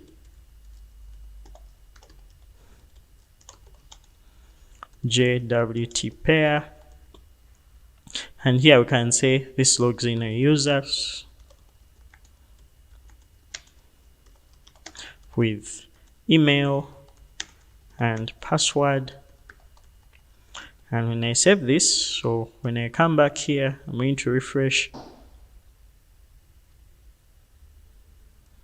So it seems like we have issues, but when I refresh here, it's actually going to work. So we have generating a pair, so we're actually going to also basically document other endpoints. So when I come here, this is for posts, and this is actually going to be for getting a user's information. It's actually going to be get request info, just like we explained for the various previous videos. And this actually shows the request information. So when I save, I'm also going to do the same thing for so this is actually for our login endpoints. So this is, I think we are done for our authentication endpoints. So when I go ahead and refresh, we now see that all our endpoints have been documented. Now you can be able to check out the various ways of documenting an API with drfiask. I just wanted to walk you through the basics. Another important thing is actually how we may be able to log in into our API, and we're going to be looking at that. So in the documentation right here, we're going to go to where we describe our authentication schemes. Now if you've checked out some of the previous videos, we were actually using the bearer authentication scheme to log in into our API. So I'm going to be showing you how we can use this drfiask to basically state how we are going to set up our authentication schemes. So within our Swagger settings, and this is actually how they are telling us that this is how it allows us to describe our security definitions. So we have our Swagger settings, and this is what we are supposed to add to our settings.py. So I'm just going to come and copy this. Now when you go within our settings.py, that's within our project folder, I'm just simply going to come and add this settings dictionary. So this is going to provide for us two types of authentication or two security definitions, and that is the basic type, which allows us to log in with our username and password, as well as our bearer authentication scheme. Now in this case, we are going to use our bearer, so I'm going to get rid of the basic. And here, what we can notice is we're going to be using an API key, and the way we're going to be accessing our or providing our API key is going to be through our authorization headers. So this is what this is actually all about. Now I'm going to go ahead and save. So when I save, and head over back to our documentation right here. When I refresh, we now see that we have our authorize, and here we have our authorize that's basically telling us that we shall have our value as bearer and then the API key or our access token. So I'm going to close this for now. So another thing we're going to do is to actually change our authentication. So I'll just go back right here in our settings, and what I'm going to do is to get rid of this token authentication so that we use only JWT authentication. Now I'm going to save, and when I save, I'm going to refresh. And now we're going to see that we're going to actually be requiring to use our JWT authentication. Now another thing we're going to be doing is getting our API token and then logging in on our Swagger UI. So they're going to do that is first creating a token. So I'm just going to come and log in with the user who is currently logged in. So I'll go right in here to our token obtain pair view. You need to check out the JWT authentication video. So I'll just go ahead and try this out. So I'll provide an email for a user who is existing. Now let's try John Doe. So this is going to be John Doe at app.com, and we shall provide a string password. Now this is going to be our password, which is going to be password 123. So when you try to log in or execute, we are actually going to be seeing our access and our refresh token. So I'm going to copy our access token right here. And when I copy our access token, I'm going to go right within our authorize. I'm going to click our authorization button, and then I'll come and provide bearer and then our token. So when I click authorize, we're going to log in into our API. So let's try to actually create a post. So when I go to where I will create a post, I'm going to go and try this out. So when I come here, I'm going to provide a title as sample title, and then our content as sample content. Now when I go ahead and execute, we're going to see that our post has been created on this endpoint that has actually been protected. Now we've been able to successfully log in into our API using our Swagger UI. Now this Swagger UI is very helpful as it makes it easier for developers to be able to understand the different endpoints and what they do. I'm going to leave the link to the description so that you can check out how to use DRF YASK. Another thing that comes with DRF YASK is actually the Redoc documentation. So if you went to localhost 8000 and then you access /redoc, we can be able to see the different API endpoints generated for us or documented for us in such a manner. Now this is the beauty with using our DRF YASK for our API documentation. Now to summarize our API documentation, I'm going to go to where we set up our DRF YASK and change some things. So I'm going to go within our URLs, that's within our main project URLs. I'm going to close those, and when you go right here, I'm going to go, and what I have to do is to change our information. So we're going to change this from snippets API to blog API, and this is going to be our version 1. So I'll change the description to this is an API for blog, or let's say this is an API for blogging application. And then we can have the terms of service or remove them. We can also have the license, but I'm going to remove that so that you just have these 3 things. So when you go back to our API right here and refresh,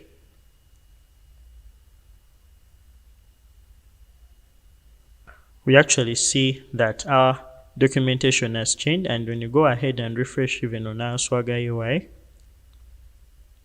we can be able to see that our documentation has been able to change.